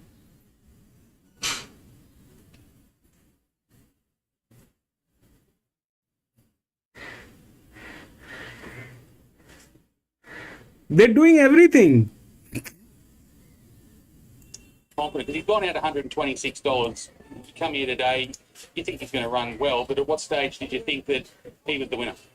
When I ruled it, he was picked up. But look, I was just looking at the paper before I come out. It said 26 to 1. He doesn't know that. So anyway, that's good to get another winner for Jacob. And you had Aaron on your inside on the favourite, but you had him under control pretty early at the top of the straight. He'd had a tough run. You were just able to track into it nicely. Yeah, I think that's what the 41 done. Being struck for him, so I get tripping and I put the inside and over when I rolled, he went. And well, sitting back, but they get took that. A bit more aerodynamic now without that knob. Yeah. Right back Sunday maybe. Thanks, man. Yeah, he's unrecognisable. Look at that. Look at the hair there. It's 10 years younger, at least. The hair's gone, the mullet's gone, the beard's gone. He did it all for charity, but he is unrecognisable when he walks towards you. You've got to take a double look and say, who is that? Yeah. That horse was a former Godolphin galloper. He went from James Cummings to Cody Morgan back in May 2023, and then he went to Jacob in February 20. He's only had him a year. He went to Jacob for 25th of February 2024. Now, what did Godolphin do with him? He debuted in the Lonhro Plate, Kira McAvoy rode him. Tilly Annam won the Lonhro Plate, beating Jamea. There was a couple of placings there. Did they win one with him? Yeah, they won a maiden at Canterbury with him and a benchmark 64 at Hawkesbury, and then they sold him. And then his last win was in that Hawkesbury race. That was he. Okay, this is the 6th one, which is a 1400 meter. None of these are handicapped. This 10 is a neutral. We'll take a look. 1, 7, 4, and 9. So if we look through the rails, 1 is not within the rails. It's a 1400 meter. If we look at the rails, then there are 2 horses that are within the rails, 11 and 14 and 7. Both are tailing. They have they both have the best jockeys. 14 has the best jockey. It is probably the linear and the first one through the rails. Huge advantage. It's one of the best horses. Benchmark 58, it is one of the best horses with one of the best jockeys here today. That 14 is with one of the best jockeys coming from gate number 12. And that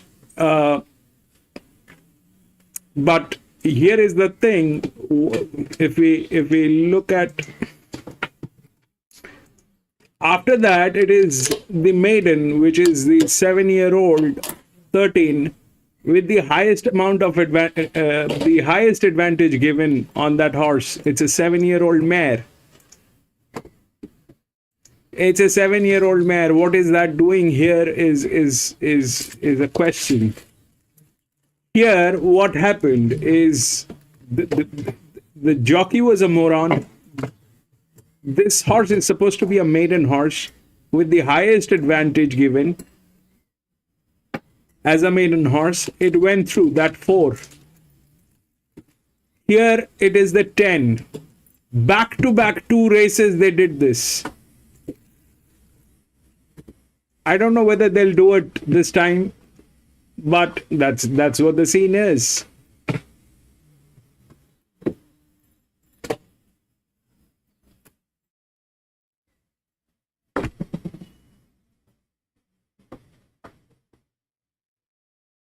Or now they'll go with this 8-year-old gilding with a drift.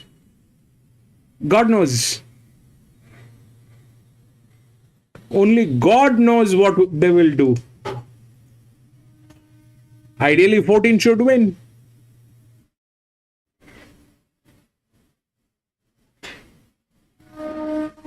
That's not even there within the within the odds. It's not even there. One is the favorite.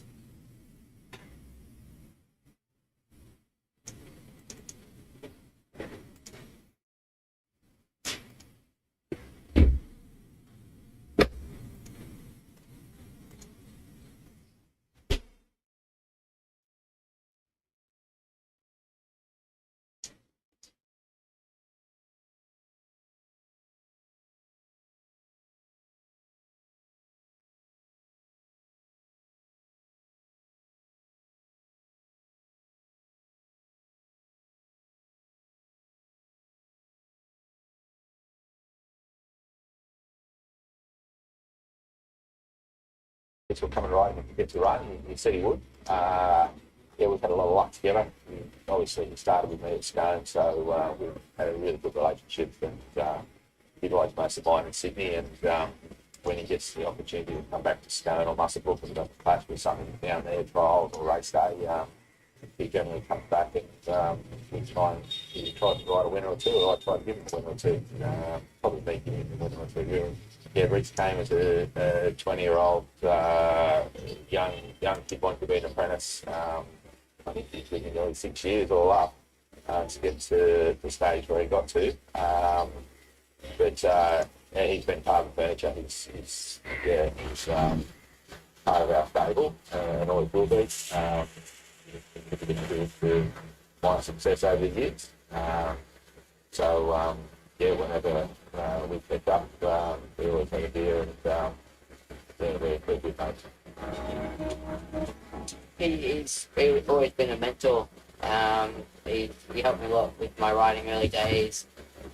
He's just someone I could always kind of go to, and he's just real easy to talk to. You know, he'd come across, whatever you've got to say, he listens, and it's just anything you want to find in a box, and you got to work hard to get to where you want to in life. And I'll be back in a jiffy. Always happy to help, happy to work. But yeah, no, it's easy to work for good people too. Love going back to Scone, especially to ride for Rod. Whenever I go there, I know I'm always there for a chance, and it's good. Rod's one of my good mates now, even work related, not including that. But yeah, no, we've got that loyalty, and he helps me out, and I try and repay him with that.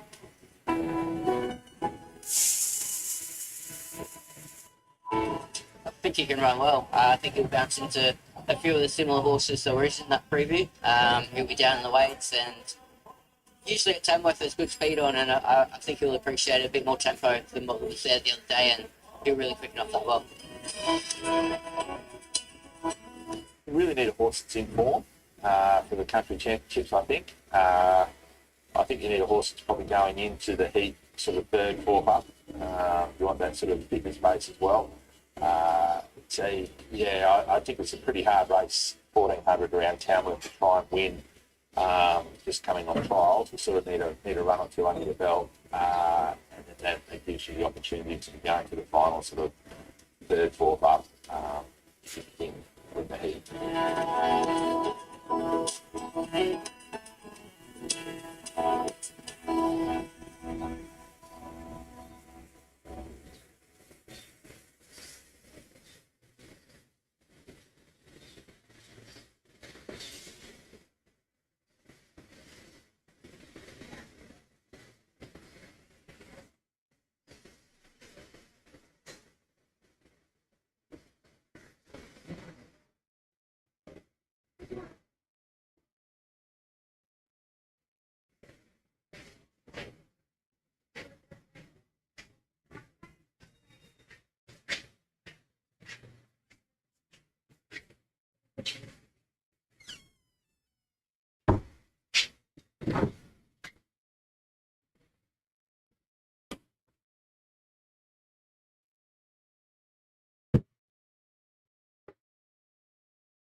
do you go from here with him now? Mate, he'll just go to these type of races. He's an honest horse, and it's great to win a Canberra Cup. Any cup's a great cup. Perfect. It makes the trip down here worthwhile. Well done, John. You're dead right. Thank you. Was pretty confident about that horse. What about Tim Clark? He's a boy from Young. He's won a lot of feature races. I know you love winning these sort of races. You've done this race 5 times, Tim. It's been good. At 5 in about 8 years. Yeah, no, it's been a great race for me. It is, I enjoy getting back to these areas. I've done a lot of riding here as an apprentice going through, and it's always good to get back. And they're great race meetings. Great crowd here today, a good atmosphere. And he had to do it the hard way from the widest gate, the top way. Had to take it up, and they all had their chance to beat him, and he was too tough for him. He just held on and did really, really well. As you said, had to do a bit of work. The urgings of the crowd down the straight, you would have been saying, lift, boy, lift. Yeah, he gave a really good kick. I'd probably say that 2000's really stretching his limit, and said doing that little bit of work early, he was always probably going to be a touch vulnerable inside the last 100. But he's well deserved when he's been racing really well. Won your first one for Hip-Hops for Game Waterhouse back in 2016. Yeah, no, it's been a good race, so hopefully we can come back again next year. Well, it's another one of our feature races, been won by some terrific horses over many years. It's the National Sprint, sponsored by Sears Workwear. It's 340 our favourite Water Goes for Beyond Baker, but they've also got the second elect here in the 4 highlights. As you take a look at these runners with Taylor and also Ali. The 2 is Berkshire Shadow, Kieran Marr and Morgan. It's in the market in at 650 from 750. Yeah, well, first up, his first up record's great. He's had the 6 starts for 3 wins, and one of his unplaced runs was last preparation where he was only beaten 4 lengths to Charlwood. So he's great first up. I thought he got to the line well in the soft trial this time around. I expect him running on strong first up. I've always been a big fan of his things. I can't tell you how many times I've either had him on top, speak of the yard, or backed him myself. He's been unlucky. I mean, he was arguably unlucky in the Epsom. I saw him there in the Ladies' Day at Hawkesbury, and then he was just probably at the end of his prep there towards the gong. But I really feel as though he's coming to his own in this preparation, right, well within himself, walking around here with a lot of purpose. He just got that first up strike rate too. The 3 is Bold Man. What a terrific record this house has. 8 wins, 8 placings from 39 starts, and draws the inside for Richard Collum, Tom Sherry. Yeah, second up, he found the line well in restricted room, first up behind 2 cars. He'll be fitted for that. My only query was that maybe he'll be looking for a touch further at this stage, but he does get the addition of Leapers again to offset. He's such a genuine horse. He was formerly with Chris Waller, and he always presents in a pretty similar order. He always tries. He's always bright within himself in the yard. And he walks around with quite a good purpose too. So no knock on the way he presents today. The first of the Beyond Baker runners is Highlights. I like this horse. I've got it on top of last start winner Rachel King Roads. Yeah, well, he's been in terrific form or preparation. He's been fresh in a month since that good win last start. My only query was that just coming back to the 1400, he seems to be at his best over a mile. But as I said, he has been fresh in a month before this. Well, that freshen's done him the world too, because he's walking here very light, he's having a good look around, his ears are pricked, and he just looks like he's holding his condition well. So that month between has a good spot on today. 5 is our favourite Water Goes. Tim Clark looking for the Canberra Cup and also the National Sprint Double. Beyond Baker, he's second runner, but it is our favourite into 320 from 440, Kayla. Well, he's third up, and his 2 runs back have both been very good. Should see him peaking here. He's 3 wins from 4 starts, third up in the past, so he should get every chance of it, Tim Clark. He's got that deep, rich, healthy skin on him, so he's always a standout in the yard. The only thing I would note today, and not in terms of his manners, he's conserving his energy well, but he's just getting a little bit bored. 6 is Gravino. I've been waiting for this horse to find the right race in sort of this class of rucks, but Jesus found a hard assignment today. Molly Burke rides for Matty Dale. It's a bit of a knockout horse for mine. I'm not convinced this horse runs out 1400. I think he needs a quiet ride to do that. Every time they've tried him up over this sort of distance and he's been up on the speed, he just seems to capitulate. So if he gets a quiet ride and speed on, I agree, he's not out of it. If you like him on form, I would steer you away. He presents in a similar order to what he did a couple of runs ago there at Rhodes. He'd like to head him down to Flemington. 8 is Lavish Empire, Carla. I know you're keen on this horse. It's out to 950 from 750. Peter Snowden and Reece Jones. Yeah, I put him on top here. Look, taking a bit of a gamble with him, but I thought his first up run in the Magic Millions spring on the Gold Coast obviously was a cracker. Getting back and finding the line very strong along the inside to run 5th. His next start, I concede, was probably a little bit fair. He looked like he was going to run right into it and then just peaked on his run. preparation, he ran third to Tom Kitten. So if he can find his best form, I think he could be the best horse here. I've seen him in all his runs this prep. I saw him up there at the Gold Coast when he ran in the sprint race and then at Randwick, and he's really starting to get to his peak now. He's walking out well here today, and he looks a picture. 9 is Secret Glamour. This horse having its first run for Craig Widdowson. Brendan Wood, big odds, but he's not bringing it up from Wodonga for nothing. No, probably a tricky horse to place, though, to be fair. Quite highly rated. She's first up since December 23, coming off a tendon injury. She was pretty fair in a recent trial at Albury's. I'm happy to wait and see how she's returned. She's obviously had a long time off the scene, so I think anything she does today she'll take benefit from. 10 is Cliff House. This horse is enormous first up here. Great record, 7 wins from 18. Tim Donnelly and Tyler Schiller looking for another feature. Isn't he a lovely big horse? It was a cracking run, carrying 63 kilos. First up off a bleed, and he was excellent, finding the line to run third. That was behind Acapella Sun, who was good in the midweeks during the week, and will definitely improve second up. The wide draw is a bit of a concern. He's always a horse that would catch your eye because he's got that strength about him. He's quite an imposing type, and I dare say he presents well second up. And I would say, having not seen him first up, he has taken that. 11 is Magneteer for the Freedman stable. It's in the market at $6.50, Kayla. Yeah, well, he's very consistent. He was good even last start where he was led the field up in the Hawkesbury provincial qualifier, and he was beaten only 3 lengths. He's another one I thought's probably at his best over a mile, but he'll appreciate 54 kilos. He was one of the first I saw when he walked into the yard. I thought he was absolutely gleaming. He's not showing any signs of training off from what I can see here. He's quite settled today. He's sometimes a horse that can get a little bit above himself, but today he presents in lovely order. He's got a little bit warm the more laps that he does, but in terms of his fitness, there's no query there, and he's holding it together well.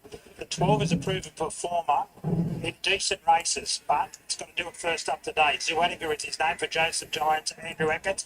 He'll win plenty of races this campaign, and he's been in the 16s, but you could have got $41 earlier on. I've always been of the opinion that he's at his best, particularly on a heavy track, but when he's left alone in front, he draws wide today first up, and they're going to ride him with cover, so I'm not sure he's up to that with possibly a hard run. Looks quite wound up for today's first up assignment, not knowing him too well. I have seen him in the past first up. I think when he won up the Kensington there with that anonymous aboard actually, and he presented in a similar order, but I'd say they've got him pretty forward for today's first up assignment. 13 is Sunshine. We saw this horse when the SRA qualified down there at Nowra. It's going to be a really, really good horse, this galloper, for the Keith Jordan and Libby Snowden.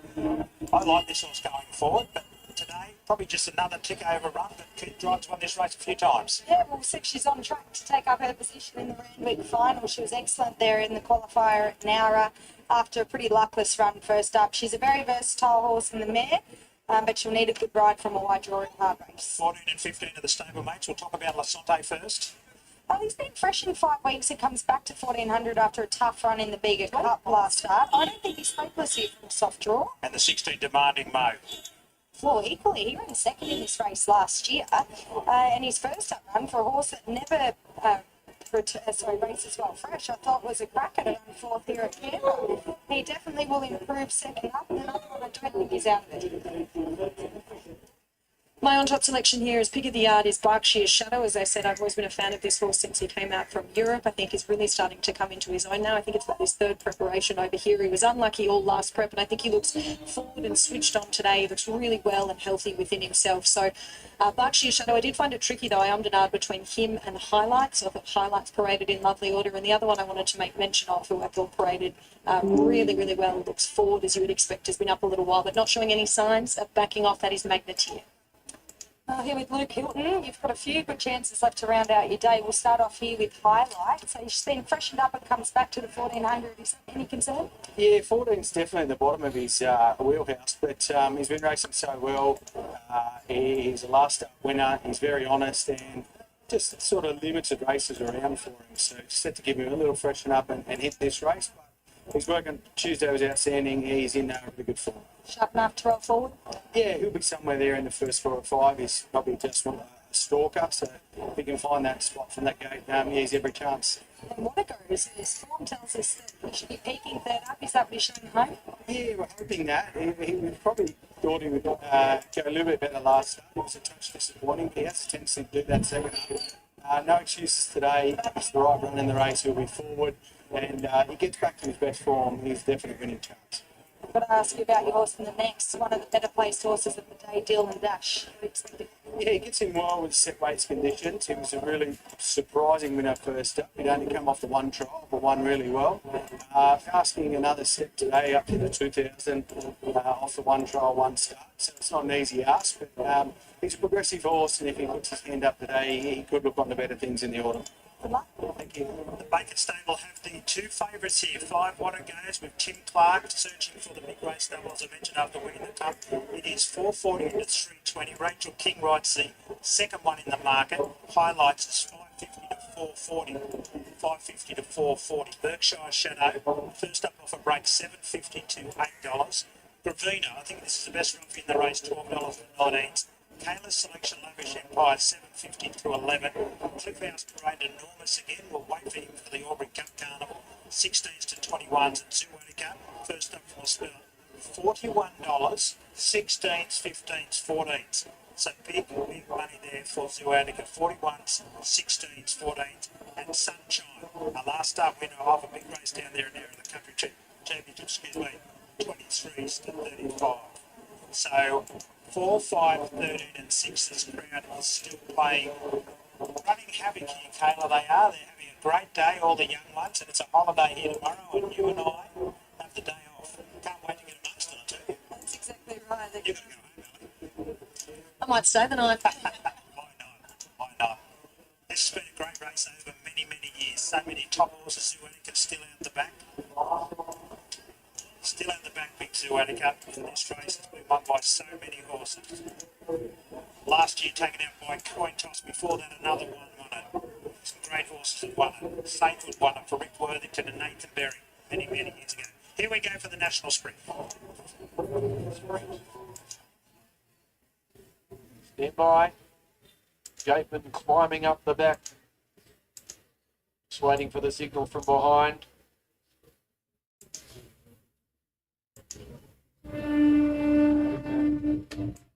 Look at one of these. There's barrier attendants everywhere in there. The starter's coming down, so stand by. Just keep one hand on the phone. These might need to be backed out. Gatemen everywhere. There must be a dozen gatemen up there. They're backing one of these out. Just stand by. I'll find out which one it is. Yes, Jim. Cliff House, number 10. Thank you, Jim. Number 10, Cliff House, got a leg up, and it needs to be vetted. Take note. So this is not ideal for the Canberra, for the Wagga horse. He ran an absolute ripper in the lead up under a mammoth weight. Well placed here too. Cliff House, here's word through from the stewards. Yes, Jim. Pass fit to run, thank you. Cliff House, pass fit to run. Takes up his spot again. And the field's set for the Sears Workwear National Sprint. So What A Go's favourite. Stand by. Ready. They're off. What A Go's came away in third position. Highlights the first one to begin. What A Go's Demanding Mo showing speed. And Magneteer close up with Gravina. Then Bold Mac from Last Sante. And Zuwatica 3 deep as they run to the far turn. They're followed then by Cliff House from Secret Glamour, Berkshire Shadow, Sunshine, and Lavish Empire is the last one off the back. 9.50 to go. The favourite What A Go's in front. Highlights in second position. Demanding Mo going keen. His leader's back third. Magneteer fourth and 3 wide. Then Gravina. Zuwatica having a very tough run from Bold Mac, Last Sante, Cliff House, Secret Glamour, Berkshire Shadow, Sunshine, and Lavish Empire last. 600 to go. What A Go's in front from Highlights. Magneteer's in third, hanging in there for the moment. Then came Demanding Mo. Zuwatica's way off the track once they turned the bend from Gravina. Bolmax cut the corner. Cliff House gets to the outside. 3.50 to go. Highlights went to What A Go's. Magneteer, Zuwatica, Demanding Mo on the far side. Cliff House is coming at them. Still What A Go's in front. 1.50 to go. Bold Max run up into a dead end. Zuwatica, Magneteer, Cliff House, Zuwatica, Cliff House, Zuwatica, Cliff House. Oh, it's a photo finish. Great finish to the National Sprint. It's Zuwatica or Cliff House. Magneteer close up third. Gravina fourth. What a finish. They were followed then by Bold Matthew had no luck from Last Sante, and then came Lavish Empire, Demanding Mode, Sunshine, Berkshire Shadow, Secret Glamour, Highlights last. Number 12, Zuanika's won it. Barb Joseph, Paul and Matt Jones. Number 12, Zuanica wins the national sprint for Barb and the boys. And had a torrid run. He was 3 the whole way. Well, he's been able to win Zuanica. He's a colossal galloper. He's got an enormous talent, raced by a great syndicate of owners at the time of the life of this.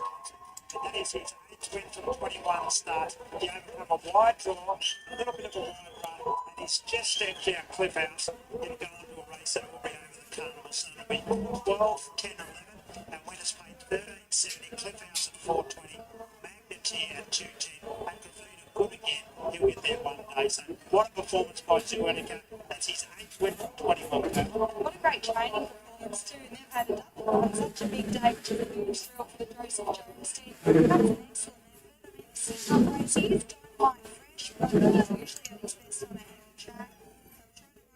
Cover, which saw him get posted wide from that wide draw, but he is such a big gelding. He might have just appreciated that big galloping room where he wasn't held up at all.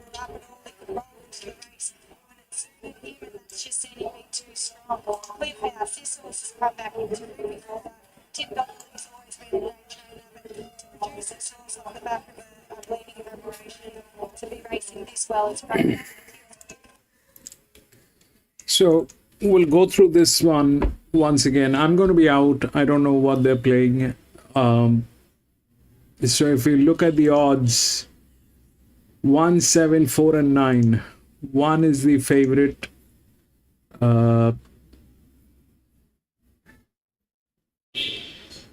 Why I have no reason. 7 and 4 are way better. The best probably is the 10, which has been put as a neutral.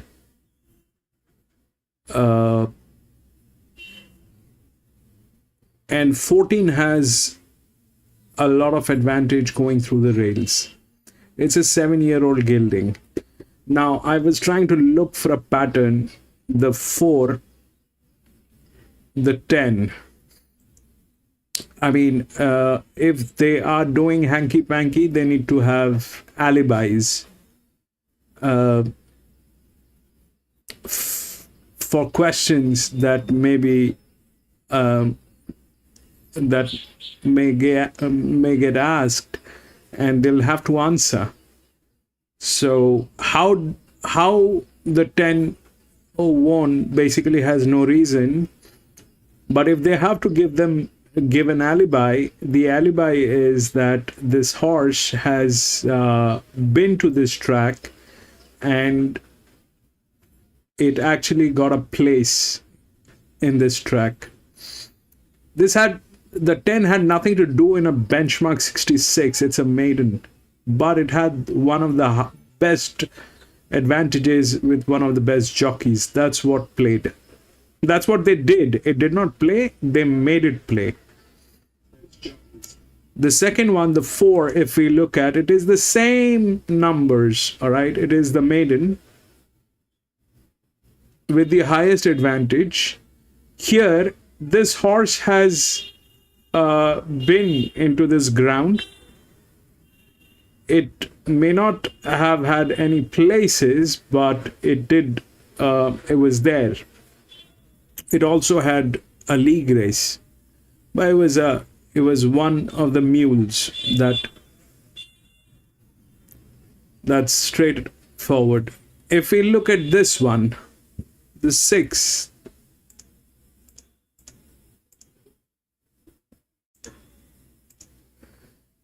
So the 10 has been placed as a neutral. It is the best horse.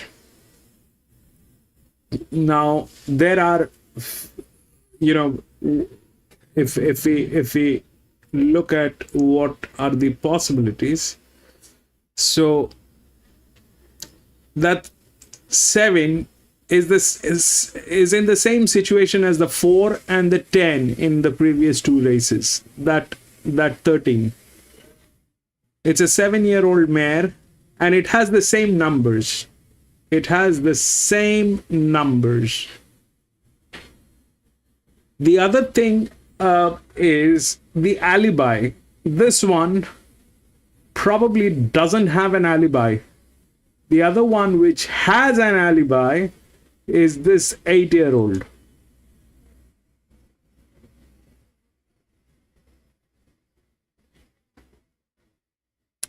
$11.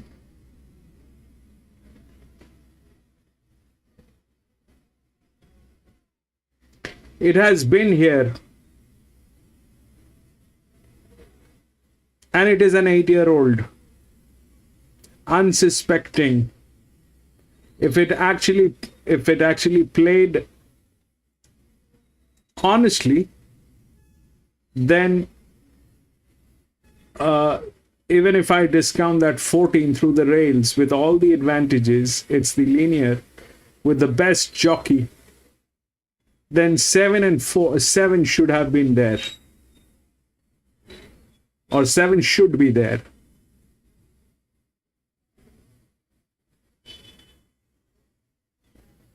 But here it could be this 8-year-old or this 7-year-old. These two horses.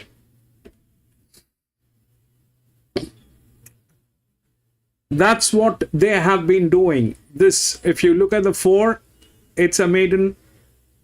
It's got no business to be in a class 2, but it won.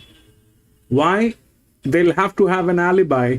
So the alibi is here.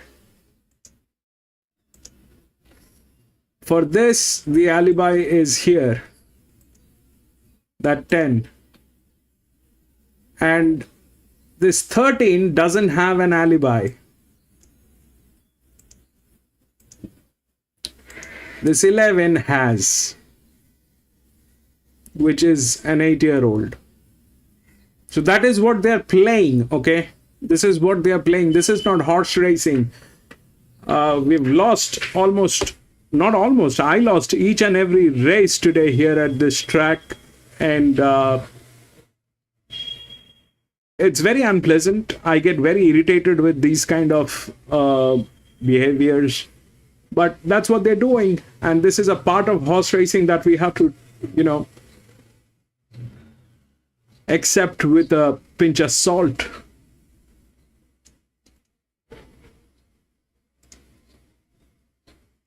The work at home's not all that bad. Even when he finished 60 2 runs back, he's only beaten a length and 3/4. Last time he had at Newcastle, he was $61 and only beaten 3. So one day, John EW8, I'm out.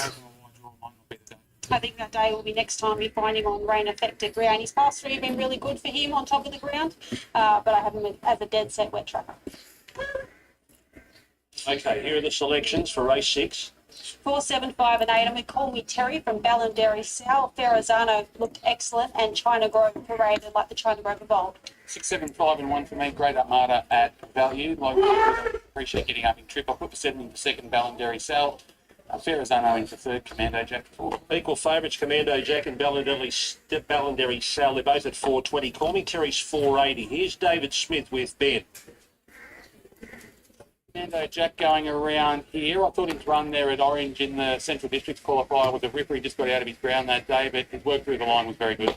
Yeah, that's right. Look, especially drawn wide, but his general practice to get back anyway. So, he just needs that little bit more luck than the ordinary horse with, with great tempo and everything needs to go to suit. But I thought he was really strong there through the line, especially that last 50. He was really starting to power through it. So, yeah, very happy. Big drop back in grade here. He's on a 9-day backup and he's early in his preparation. He's obviously come through that run well. Yeah, he's come through it super. He's only 4th up here today, but he's had a couple of trials. He had a trial in between there, 22nd and 3rd up run there as well. So, look, there's no problem with the fitness there with the horse. He has come through it super. He hasn't left the grain hard since, his work being sound. So, like I say, I think he finds the right And racing. Leaving well towards the centre of the line was China Grove, also booting up along the inside is Uninsurable. Call Me Terry's also vying for a spot, and Asia pushing forward. So after the first 200 metres, Asia will lead narrowly, but pushing forward is Prince Carlos on the outside. They've gapped the others, are about 2.5 lengths in front of Call Me Terry, followed by Uninsurable. China Grove gets about midfield now with Ferrazano on its inside. They will followed by Time Ruler. Obviously Albert, Just Jackie are the next ones. Then followed by the Great Amara with Ballandari Sal, and Commando Jack is last off the 12. 750 metres left to travel, and it's Prince Carlos that leads the way. Moving forward, 3 deep is China Grove to be on the outside of the leader. Call Me Terry sits third, followed by Just Jackie, poised, ready to pounce. Then came in Asia on the inside there.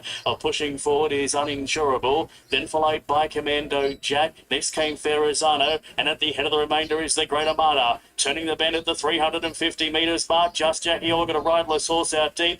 Then followed by Prince Carlos, booting up along the inside. Call Me Terry's not too far away, so it's Just Jackie that leads the way. Moving forward along the inside is Call Me Terry, and here comes Ferrazano to the outside. Ferrazano moves up with Just Jackie. Ferrazano in front down towards the line. Ferrazano will score for second. Commander Jack, or on the outside was Just Jackie. Then followed by Call Me Terry. Then came Ballandari Sal, just ahead there of the Great Armada. Then followed by an Asia with Uninsurable, obviously Albert, and the riderless horse was Time Ruler. Yes, the riderless horse with Time Ruler. We saw Ella Drew, it's Emily.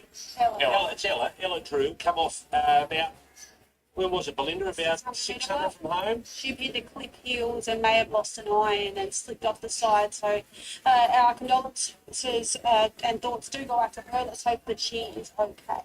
We'll get an update on Ella in just a moment.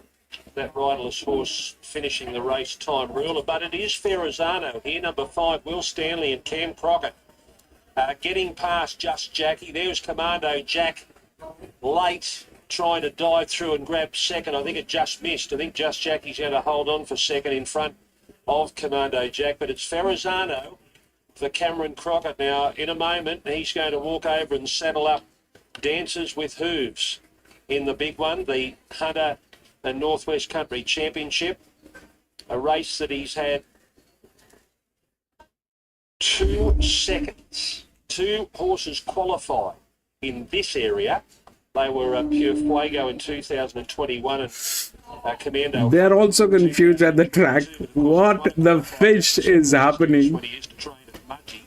So the qualifiers have been pretty good to Cameron, and I think he gives himself a really good chance of at least finishing in the top 2 today with Dancers with Hooves at big odds. Ferrazano, 5, 14, 1 and 4. Cam there, Ben? We haven't got him as yet, Greg. I know he's here. I did see him walking around earlier, and usually he'd be down here by now, but I'm looking left, I'm looking right. I can't spot him. Will Stanley's almost back here with... So what happened in this one? The 5 was one of the highest drifts that went through. 14 was first one through the rails that went through. They're doing everything that is possible under the sun. They're doing everything that is possible under the sun. This one actually played by the books. This one actually played by the books. Coming over to join Ben. All right, Cam's made his way over. Mate, that was a good win. The horse is really ticking along well. Yeah, it was a good ride too. The 5 was probably the best. He's an underrated rider, Will. He's got a really good future, and that was... With a drift. Got to thank Chelsea here because she's done a lot of work on him the last couple of weeks, been a bit short of riders. Obviously, she had to ride Ballandari herself a lot today, but she's full credit to her because she rode him well last time. 14 was the first one to be out of the rails. He's easy to train. You don't have to worry about fitness. You just got to make sure that he's... 1, I don't know.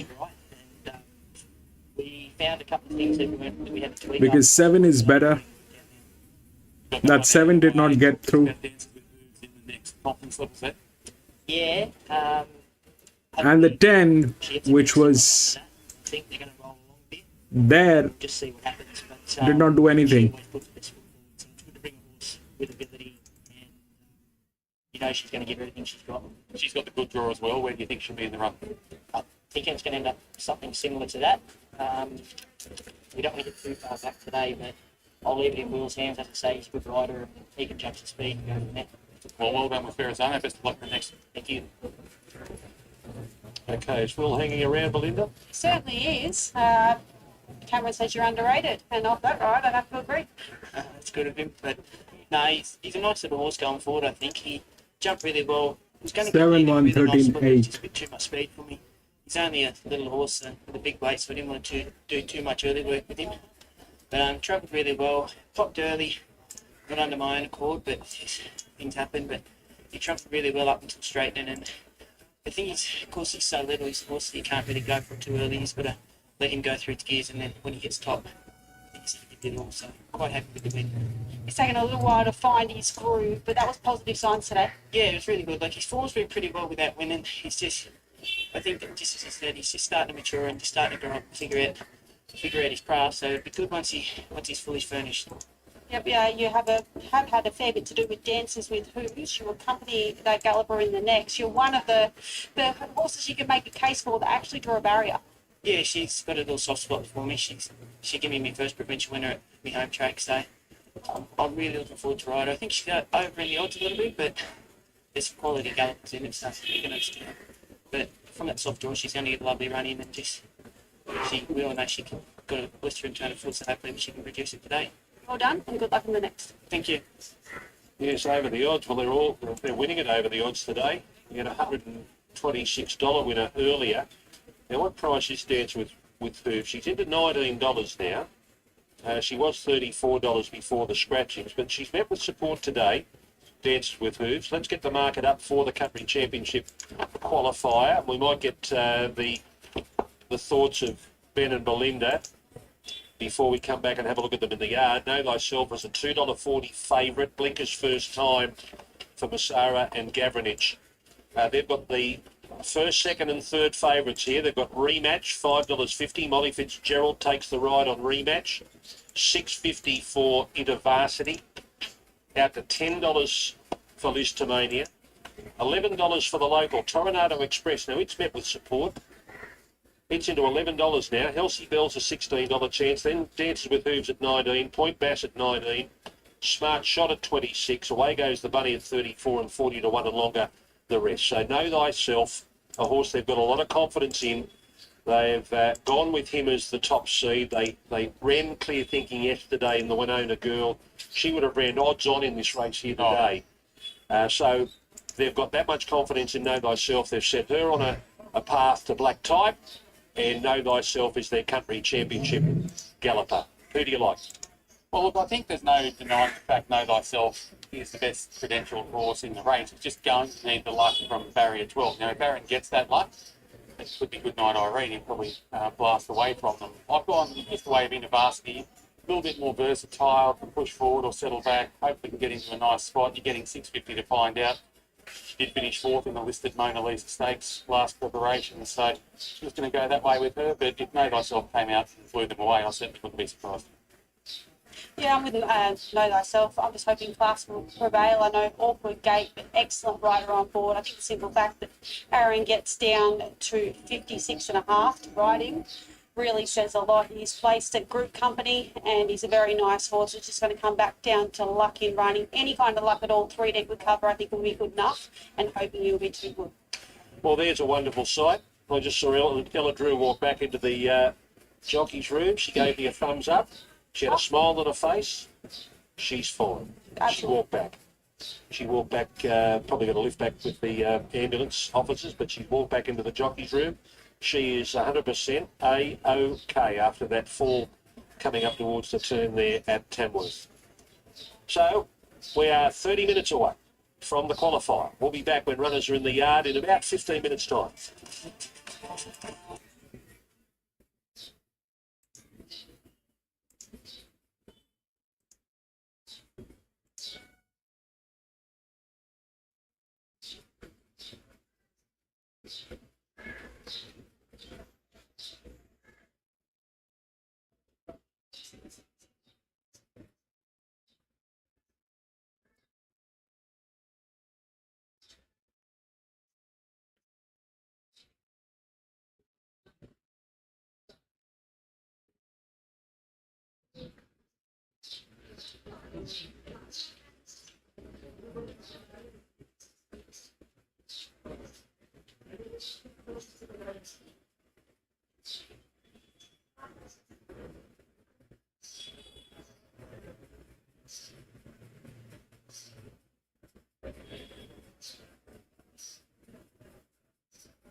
All right, this is what I have for the 7th one here.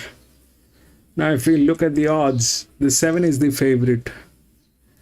If we look through the rails, the 7 is the first one to get through, right? It's with some very astonishing numbers. It is with some very, very astonishing numbers. It's got the best jockey. It is probably hands down the best horse that's there. It's the best. It's got one league race, and this is an unstoppable machine. But today,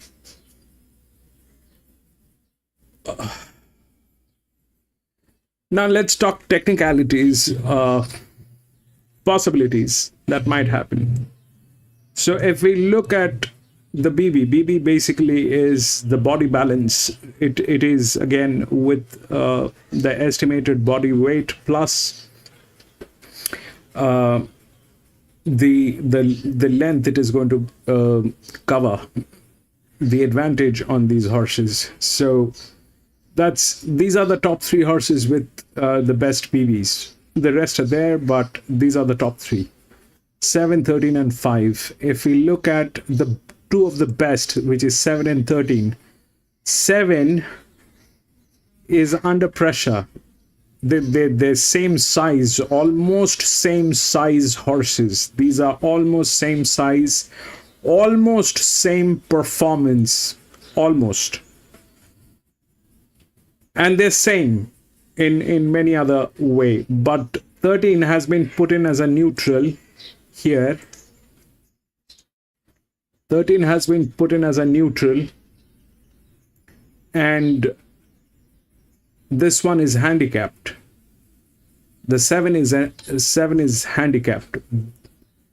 This is we've seen these kind of numbers at Randwick yesterday. If I pull up Randwick, Flemington.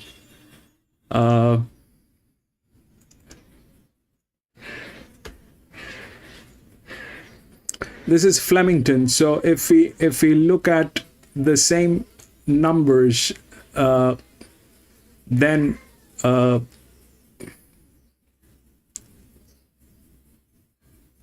these are the numbers that we found at Flemington. Flemington is the top track in the nation, and we had one with 103. That was one of the highest pressure on the horse. But that's Flemington. We've seen these numbers at Flemington today. Here at Tamworth, we have a number like that. It is either a sabotage or this horse is actually going to win.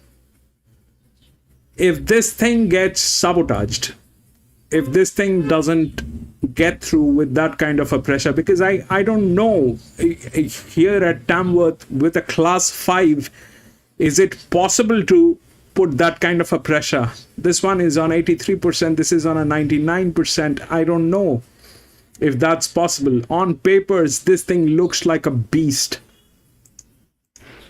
It is like that. The numbers are superb on this horse.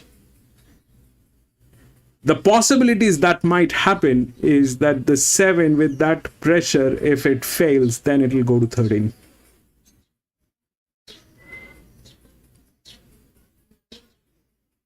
But that's all assumption. I mean, we are assuming things in a very wrong track, in a very wrong day. It's not the best place to be. It is not the best situations we are into. They're doing everything under the sun that is not right. We faced something very similar a couple of days ago in one of the other tracks where I tried and stayed away from most of the races. I should have done that, and I should have advised everybody to do that as well. But it took me a little time to realize what they're doing. But that's what they're doing.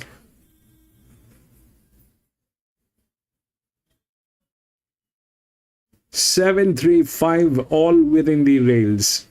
Both of them are neutral horses. These 13 and 5 both are neutral horses. So either that 7 has been sabotaged, or the 7 will win with a length like nobody's business. That's what it is.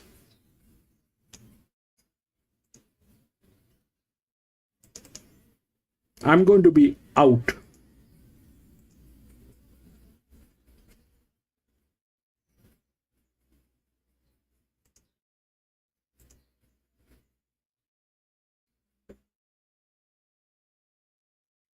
Not relying on it. What about you, Ali?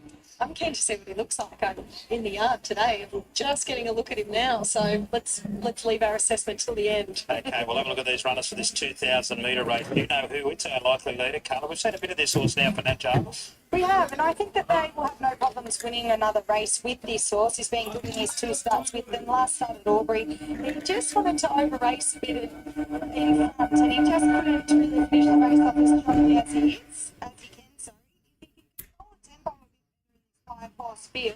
Definitely not out of it. Autumn is the 5 with Chad Schofield and Richard Lynn. $7.50 Hope. Oh, I like this horse. I think it's quite progressive. It's only put in one bad run, which it actually wasn't bad. It was a debut effort where it had absolutely no luck at all, and it's just kept progressing and being good ever since. It took its last start effort to finally break its maiden at Newcastle was good. I think this small field will suit it. He's a really lovely type. He's got scope. He's got a nice amount of leg underneath him. And as Richard Lick's horses always are, he's turned out in fantastic order. I haven't actually been able to see him in this preparation, but you can't fault the way that he's come through, and he looks really bright today. 6 is our favourite Deal and Dash. Nice and short, $1.45, but 1 start for 1 win, tells you why. That's right, and at Rose Hill, where he sat just behind the speed there and was able to wear down the leader to be able to win over the 1,500. We spoke to Luke Hilton just before that said that they were surprised to see him do that on debut. I always like that in a horse when they can leave their work, not leave their work on the track. That's right, and bring it to race day. I think the 2,000 doesn't really hold any concerns here, and he's a clearly on-top selection. Well, there was quite a spruik around that Wah Wah Wah who we beat there at Rose Hill in the midweeks. Obviously, being a son of Dundee, I was interested to see how he presented in the yard, and you would expect that stepping out in trip will only suit. In fact, he'll only get better, you'd expect, the further that he gets. So he was a little perhaps buzzed up when he first walked in, but he's settled down nicely to it now. 8 is Rumbling Night. Bit of a threat for 9. Tim Clark's had a good day. Waterhouse spot. It's in the market, $4.60. He showed a bit in his first preparation in his 2 starts, and then they spelled him and brought him back this time around, and he was pretty plain when a beaten favourite there. The rider said that he didn't appreciate being between runners and will be suited going up in distance, so back in grade and the extra trip may see him find his best.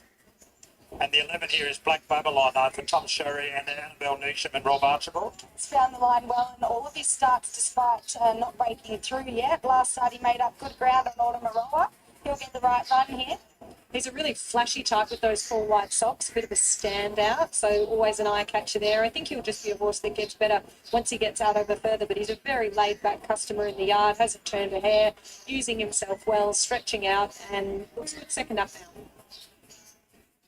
Yeah, only a small field here. This one, Deal or Dash, been pretty short, so that's I've gone with the 5 here. I've actually gone with Gordon Roja over Deal and Dash. I thought Deal and Dash presented in lovely order, but for $1.45 favourite, I just thought Gordon Roja physically in the yard probably presented that little bit better. So if you like Deal and Dash, I won't steer you away from him, but Gordon Roja I just think is the progressive horse here and presented as such.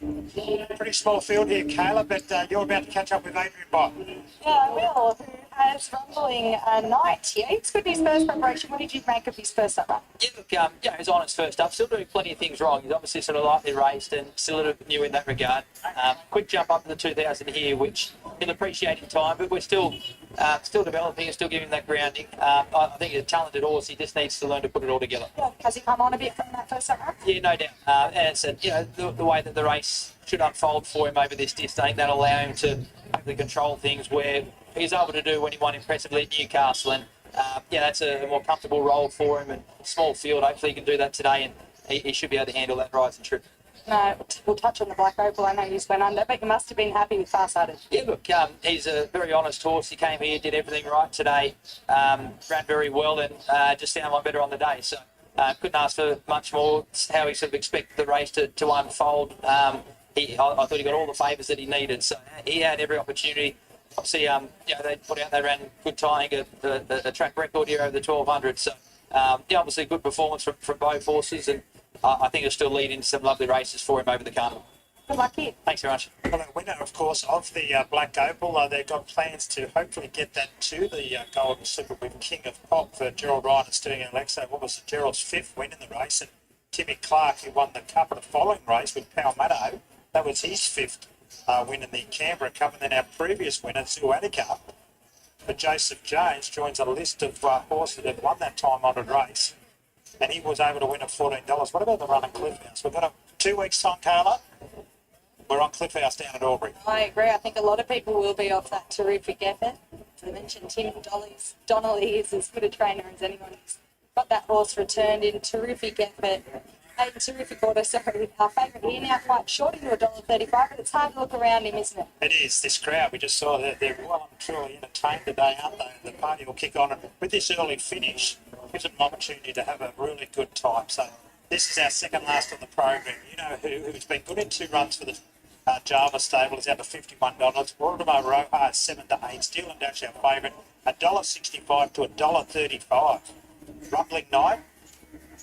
A little bit more confident about this horse now. Just hearing from Adrian there, $4 out to 6, and Black Babylon rounds us out 8 out to 9. So we lost, what did we lose? 6 out of this race. Our last race of the program is due to go at 5:10. So an earlier finish, Rockall is our favourite for the last, as Tyler Schiller tries to make it another winner on the program. But here, Deal and Dash, 1 start for a win. Josh Parr takes it forward. It's from the Beyond Baker stable. They had 2 fancy runners in the previous. They went under, but they got the favourite here. Here's Anthony for our second last. Okay, Graham, 2 to lane, Deal and Dash, and Autumn the last 2. Autumn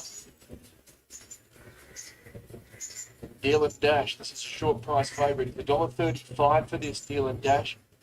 He's on the 3rd line of betting for an Australian Derby. About $11 chance in the Derby, so expected to take care of this lot. The Sky Racing Plate, Class 1, 2000, Deal and Dash. Shortest price favourite of the day, Josh Parr for Björn Baker, set to go. You know who wants it over with? They're off. Well, you know who was a little slow to begin, and Deal and Dash just flops straight out the back. Rumbling Night, the first one to begin, and he'll lead. Autumn Roja second. You know who in 3rd. Black Babylon 4th, and Deal and Dash settles last of the 5 as they work out of the home straight. Rumbling Night from Autumn Roja in 2nd. You know who on the back of the lead of 3rd. Black Babylon's in 4th, and Deal and Dash is the last one. Over the mile crossing, and Rumbling Night getting an uncontested lead here by 2 lengths to Autumn Roja in 2nd position. You know who in 3rd, the Ruffy, then Black Babylon and Deal and Dash. 13.50 left to go. Rumbling Night just getting his head up, going a bit keen in front. Autumn Roja's in 2nd. You know who's in 3rd. Black Babylon 4th, and Deal and Dash still last. and about 2.5 lengths off Black Babylon at the tail of the field. Rumbling Knight still with his head up here as they work to the far turn from Autumn Roja, You Know Who, Black Babylon and Deal and Dash. Off the back now, 1,000 metres left to go. They're at halfway, and it's Rumbling Knight, Autumn Roja, a length and a half away second. You Know Who, hanging in there for the moment, third. Then Black Babylon fourth, and Deal and Dash very patiently ridden here at the back of the field by Par. Starting to creep up now. He's 5 lengths off the leader. Rumbling Knight. Autumn Roja creeping closer. You Know Who in third. Black Babylon fourth, and Deal and Dash on the back of those. He's the last one past the 550. And Autumn Roja went to Rumbling Knight. Black Babylon under pressure. You Know Who and Deal and Dash still 4 lengths off the leader. Rumbling Knight shook off Autumn Roja at the top of the straight, who tries to get its second wind. Deal and Dash 3 lengths away and behind Black Babylon. He hasn't picked up for the moment. He'll need to be good from there. Deal and Dash, he's a mile off them, 200 to go. Rumbling Knight and Autumn Roja coming again. Rumbling Knight, Autumn Roja. Rumbling Knight, Autumn Roja. Rumbling Knight, Autumn Roja. Autumn Roja, maybe from Rumbling Knight, but it is a photo. Black Babylon third. Deal and Dash didn't get warm. And You Know Who's run last. How close? How close is it? 5 or 8. Autumn Roja and Rumbling Knight. Really, really close go. The 11 Black Babylon running third, and Deal and Dash, a short price favourite, was always well back. So it's 5 or 8. 5 or 8. Geez, that's a good finish. 8 on the inside. Rumbling Knight led on the way, and the 5. So the 5 has won. Autumn Roja for Richard Litton, Chad Schofield on the outside. Gets there right on the line. Autumn Roja comes down on top from Rumbling Knight, who was gallant. They beat the third horse very, very easily. 5, 8, 11. Good race, Carla. Definitely. He's a lovely progressive staying type of gelding, this horse actually. He's shown a little bit of versatility today too to be able to be up on the speed. We have seen him get back a little bit. Obviously the small field allowed him to sit up outside the leader there, and he's ran the trip right out as you probably expected, coming up a good win over a good run over the 1800. But he was really in for the dogfight there when Chad was able to pull the stick through to his left hand. That seemed to help him find that little bit more that he needed to just fall in there. It's good to see Rumbling Knight be able to bounce back to a better run there, as Adrian alluded to. They expected. He had every opportunity in front and stuck on very well there. It was unlucky to just find one better. The 11 Black Babylon okay into third, and our disappointing runner, certainly the favourite there, who I thought had its chance despite being back in a small field. We've got one race to go still here at Canberra, and that'll be Party Central. But the big one of the day at Tamworth isn't too far away, about 12 minutes away. It is the Country Championship qualifier up there at Tamworth when we come back on the other side of this break on Sky Thoroughbred Central.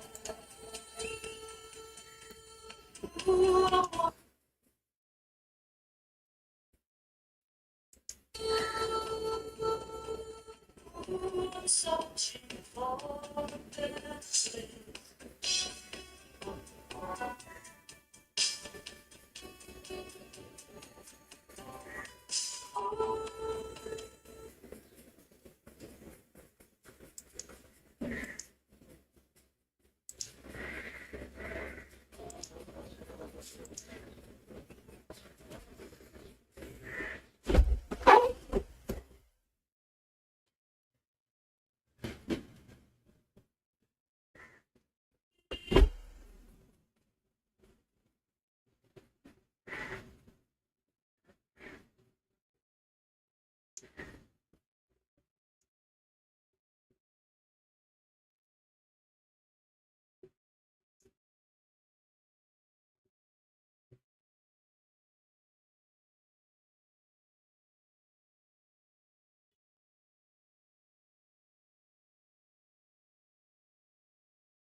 There's the Evergreen Turf Hunter and Northwest Country Championship qualifier worth 150,000. First two through to the final. Day one of the championships, April 5. They race for $1 million on that day, and this is for country gallopers only.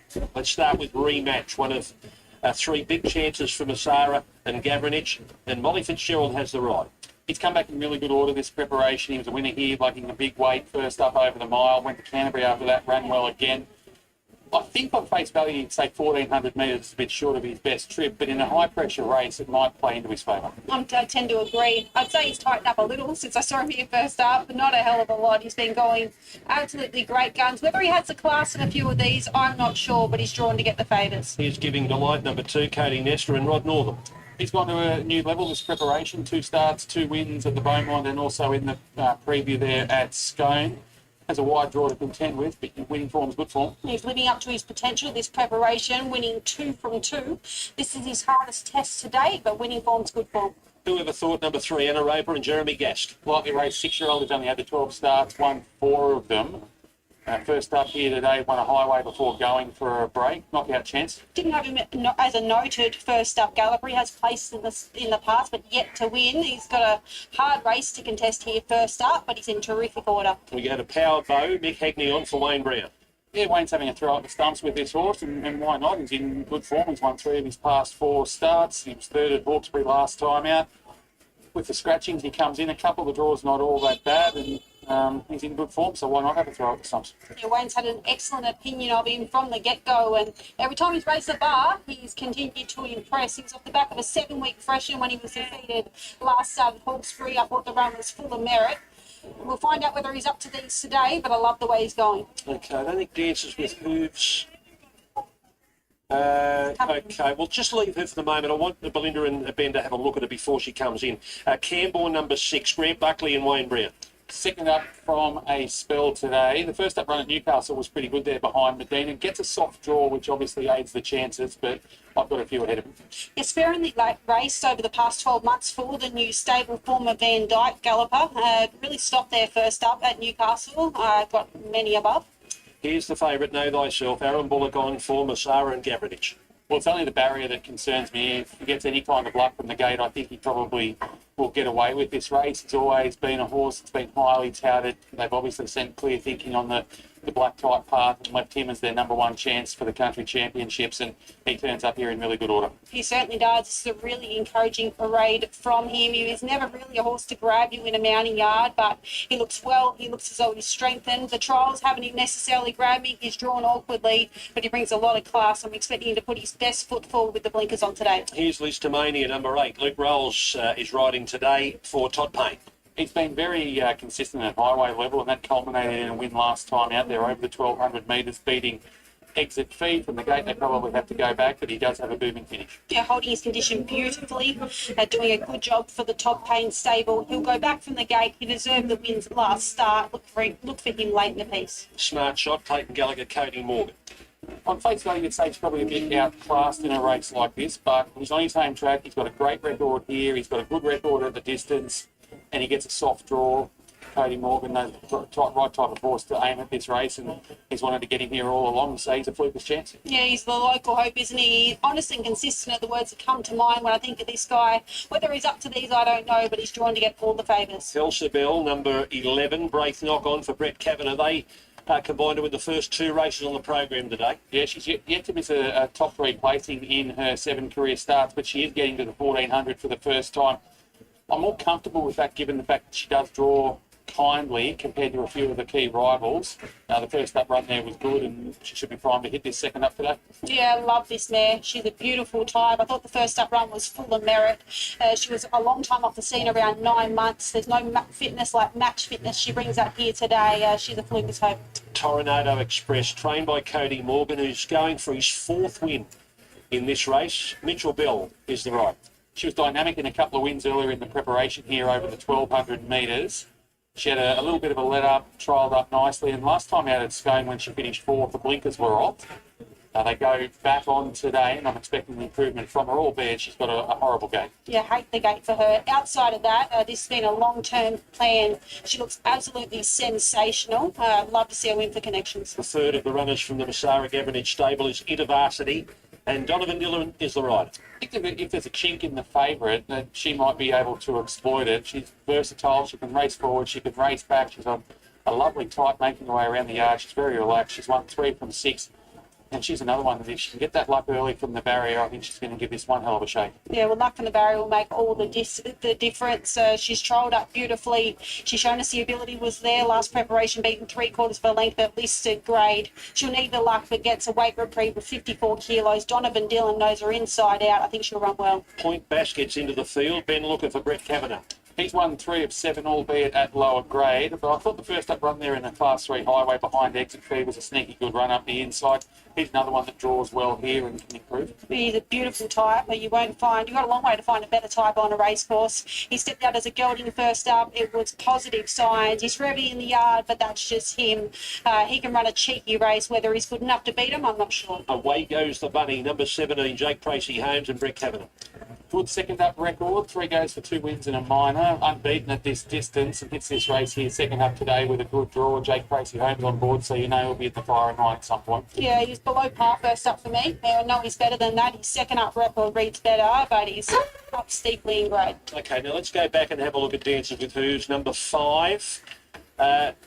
Will Stanley rides for Cameron Crockett. She's first up today off a 64-day break. She's a lovely mare.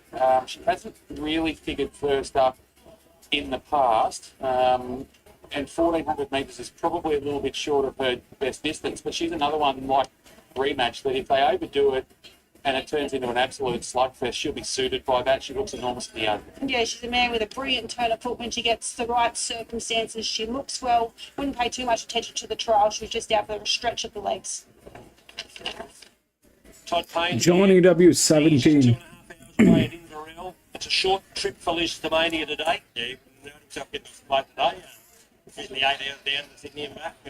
Haven't been around for a long time, so yeah, he's got off the plate, looks fantastic. He'll be out for a good. Yeah, one's been faultless. Yeah, just this has been our target for a while now. So yeah, but everything's been happy, you know, everything's fine with me. The outside alley, but that doesn't worry you. No, it doesn't worry me one bit. We'll go back anyway. Yeah, the wide is better, out of trouble, you know, so we'll just flop out the back door and look, I'll sort of probably get moving around about 600 and get down the outside, hopefully. Rolls takes over today. He couldn't get J-Mac to Tamworth. I couldn't get me today. Like Johnny, thank you. There's Todd Payne. Here's Donovan Dillon, who's riding 1-4 Masara and Gavin Rich. Well, you accompany a man that you've had a lot to do with, drawn awkwardly, but she clearly has the ability to... Yeah, she's got a lot of ability. She's shown it on paper. To win 3 from 6, you've got to be a decent enough horse and placing in the future as well. She hasn't really hit the maturity mark yet until this prep now. She's learned a lot more. She's learned to settle a lot better. She's doing things the right way, which a good horse should do, and I think we're going to have fun with her this prep. You're in good form yourself. You're out riding in your own right now. Tell me what it would mean to you to be able to ride a winner in a qualifier for, I suppose, your bosses, Masara and Leah. Oh, it would be outstanding, just because of the amount of work we've put in over the last 2.5, 3 years. It would mean the absolute world to me. Just to ride in the qualifier alone is a privilege from them, and I dearly appreciate it. But for her to win it would be just that much more special. All the best. Thank you. Okay, well, Ben's with InterVarsity, number 13, and Belinda is with the favourite, who's now into even money, Know Thyself. It's a big contingent from the Masara and Gavin Rich yard. Here's Paul Masara with Ben. Well, you had 5 in the acceptances for today's race. You've ended up with the 3 runners going around. We'll start with Rematch. So the 2 runs back this preparation. They've both been good. 1,400 metres in a high-pressure race. Do you think that'll suit? Yeah, I think it really is coming back with trip. He's a strong on-pace runner. He's got a good barrier, puts himself in a good spot in the race. And, yeah, it'll be tougher up to the finish. So the way the track's playing today, he's certainly coming into with my 3, it's going to help a lot. I didn't want to mention the word barriers because the other 2 chances that you've got haven't fared as well. Know Thyself, barrier 18, up before the scratchings came out, still a wide gate. What do you do from there? Yeah, it's really hard. Largely, I really do a good job. Eric Boyd to the side, relieves the gates, and what pressure there is over that first, kind of 200, 300 metres, and he'll have to make a decision at that stage. So it's hard to make up for him. firm plans when you draw bad gates in races like this. It's sort of kind of unfold in front of them and see what happens. We know he's got a good amount of ability. If you'd drawn a gate, I'm sure you would have come in pretty confident. Does the barrier dent that confidence a bit? Yeah, massively. Barriers make a massive difference. You know, it's a big handicapping factor that I don't think people pay enough attention to. But yeah, from the barrier today, I mean, if we've drawn, 1, 2, 3, 4, 5. Yes, the barriers are what they are. 185. Here they go. Into odds on now. We haven't had too many horses start odds on in these qualifiers anywhere. Gallant Star started at $1.60 at the Canamble Heat last year. Know Thyself $1.85 now. Back out to $1.90, and Belinda, you're pretty keen on him. Yeah, I am. 7, 13, 1 and 11. Drawn terribly, but he's a classy horse from University. Rematch and Kelsey Bell. Here we go for the Hunter Northwest Country Championships. Stand by, and they're off now. Up in there at the start was Point Bassett's joined 2 with Giving Delight out the back. Leaving well was Kelsey Bell and Bass about a half length in front of Whoever Thought on the outside. Smart Shot just in behind the speed, followed by University working forward 3 deep on the track. Then followed by Rematch joined 2 with Cam Bond. Then followed by Tornado Express just throwing the head around a little bit. And Know Thyself gets about midfield on the inside. Power Bow is next, followed by Away Goes the Bunny. Further afield then to Listomania. It's on the outside of Dances with Hoops with Giving Delight. And at the rear of the field is Point Bass. Sweeping off the back straight. They've got about 700 metres left to travel. And it's Kelsey Bell that leads the way by half a length from Whoever Thought in second spot. University is third to the outside. Rematch is fourth the inside. Here comes Tornado Express now working into the race nicely. Smart Shot tracks it. Then followed by Listomania. And Know Thyself is at the head of the remainder. Swinging the bend, 350 metres left to travel. Working to the top now is University. Out deep moving forward is Listomania. Followed by Kelsey Bell, who fights back along the inside. So they're well into the straight now. Kelsey Bell joined 2 with University. University gets to the top, trying hard along the outside comes Listomania, but the leader is University. University down towards the line wins. 13. University by about a length on the line. So that one was sabotaged. Prominent for third was Kelsey Bell. Then we had a wall of them. Tornado Express was slicing through the pack. Know Thyself was next, followed by Rematch. Whoever Thought. Away goes the Bunny. Smart Shot. Next up was Power Bow with Giving Delight. Dances with Hooves. Camborne. And one of the last ones in was Point Bass. It wasn't a favourite, but it was Paul Massara and Leah Gavranich with University, number 13. Tipped by Ben Walker, 690 and 230. Donovan Dillon, the winning rider. Number 13, University. First up today is heading to Royal Randwick for the Evergreen Turf Country Championship final worth $1 million. And so is Listomania. Horse number 8, finishing over the top of Kelsey Bell, who will just miss out. Then Tornado Express, then the favourite, Know Thyself, University. Well, that'll be Donovan Dillon's biggest win here in Oz. Number 13, University is through to the final, and Paul Massara has qualified yet another. So what happened is that is not possible for a Tamworth horse to be carrying. That is not possible in that way to get handicapped. The 13 and 7, they were almost the same size and the same thing, but the relaxation on 13 was more. Though it was running neutral, but that's what it is.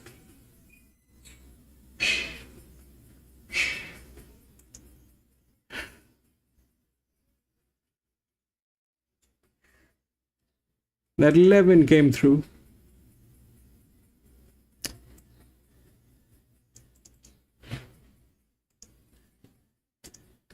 This is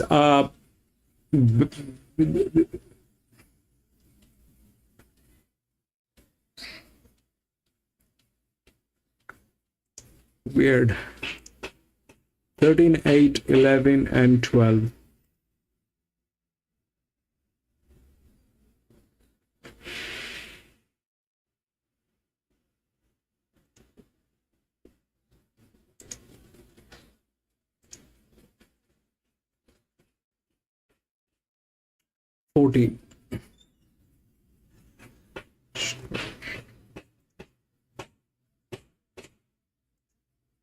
5, 9, 12, 11.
Yeah, he has. That's got him flying.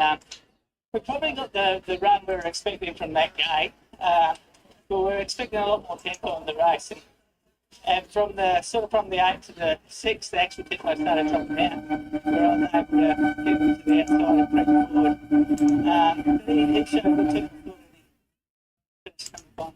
So Randwick will be much more suitable for him getting back onto that bigger track. Yeah, well, the J-Mac will probably want to ride back on him, but he did. Well done, mate. Thanks, mate. Yes, I'd say he will. I'd say he will. Well, James rode him in a highway, the last 2 starts, and he won on him before he was set for this race, Listomania. So that's, there you go. You've got Paul Massara, who's been there and done it in the Country Championships qualifiers. It's his 3rd win in the race, and I think he's 5th horse he's qualified. But you've got a bloke from Inverell, not from a major centre, Todd Payne, who's going to head to Randwick on Derby Doncaster Day, on day 1 of the championships, and he's going to be racing for $1 million in front of, 30 or 40,000 people. Yeah, and that's what country racing and this initiative is all about.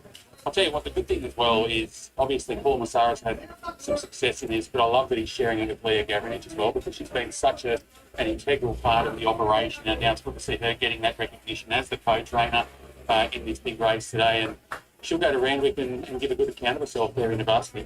And Donovan Dillon, he's been a big part of the team for a long time. He's out riding in his own right now. He's been knocking up riding winners around the area. Got down to 54 kilos today. He's not a small man. He's done an excellent job. Okay, so if we've got I don't know whether they've updated the new market, because this was a very important heat. A lot of quality comes through this heat. Now, we've had Matt Dunn's 2 gallopers dominating the market since they won, or ran 1-2 at Lismore. A lot of people were waiting to see whether Clear Thinking would run today. So she's out of the series. She can't run in the wild card. what does the bookies do with Varsity and Listomania, considering they'll both love Randwick? Listomania will absolutely love it because he's been there before and he's loved it before. Yes. And you can only think he'll go as well again. The big name yet to race is coming up next Sunday at Canamble, Gallant Star. He won that barn dance in a walk on Melbourne Cup Day, and as soon as he won that, you thought, well, let's look at the book. Yes, you're still eligible. You're still eligible for the country championships. Yeah. And he's had to wait. Brett Robb's had to wait a long time for this one more crack. Especially given that he couldn't have a run. So he's had to give him 3 trials to get him ready for Canamble next week. Just having a look at the updated market, Greg, into Varsity is now into $8, so $15 into 8s. Looking for Lisdomania, 26s into 15s. You've got Fukabana there at $4 holding favouritism. Gallant Star yet to qualify. Probably will qualify next week. It's currently $6. So you'd imagine if Gal comes out and wins next week and wins in the manner that he should, he'll threaten for favouritism. No doubt. And what about the ride on Know Thyself? I thought the ride deserved a better result. Throughout the day, we've seen the bulk of the winners get well away from the fence. He had no option in the straight to get to the fence, so I think he's one you want to follow in the wildcard. I want to go back and find out how he got to where he got. Because you looked up and there he was on the fence. Cam Crockett had a big smile on his face with dances with hooves as well just as I walked past. So I'd imagine it's also just go for her to go to Scone to the wildcard. Yeah, the Scone wildcard's going to be a real high quality race, and of course those horses, they Know Thyself can go to Scone now. Yep. He can go to Scone and get a second chance.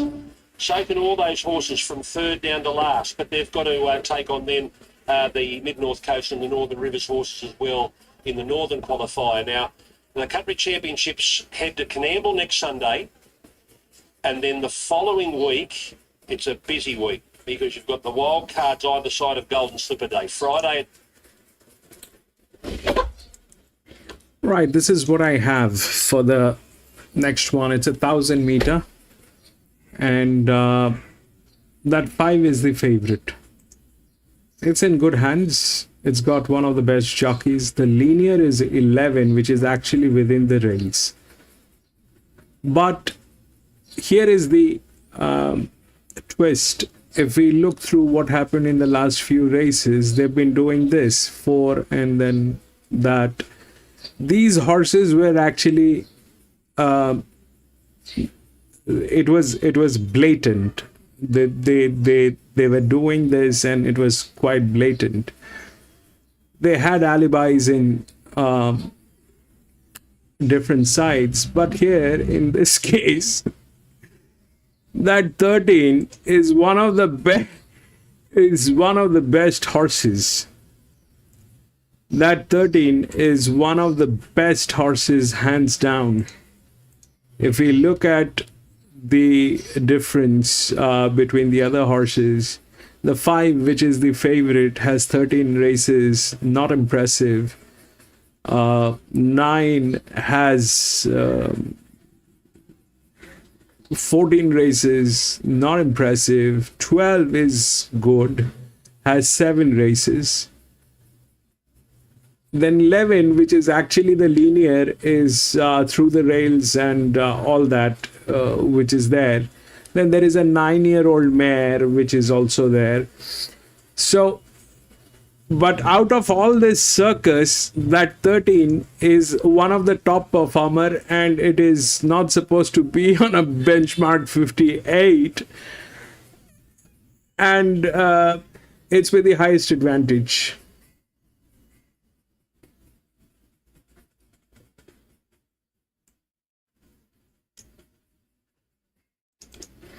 I'm not going to be playing this, but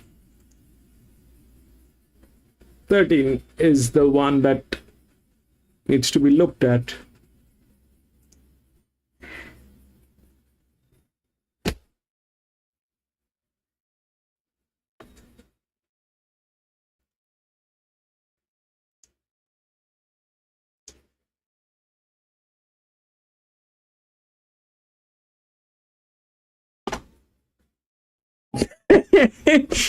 No, John, it is not like that. I don't think so. The track kind of did everything today, John.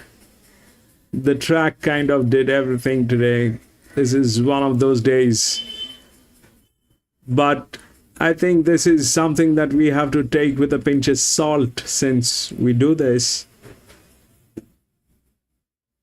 But thank you for being here, my friend.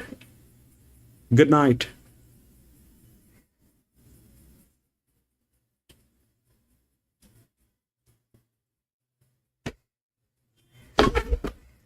Your picks were not bad, John.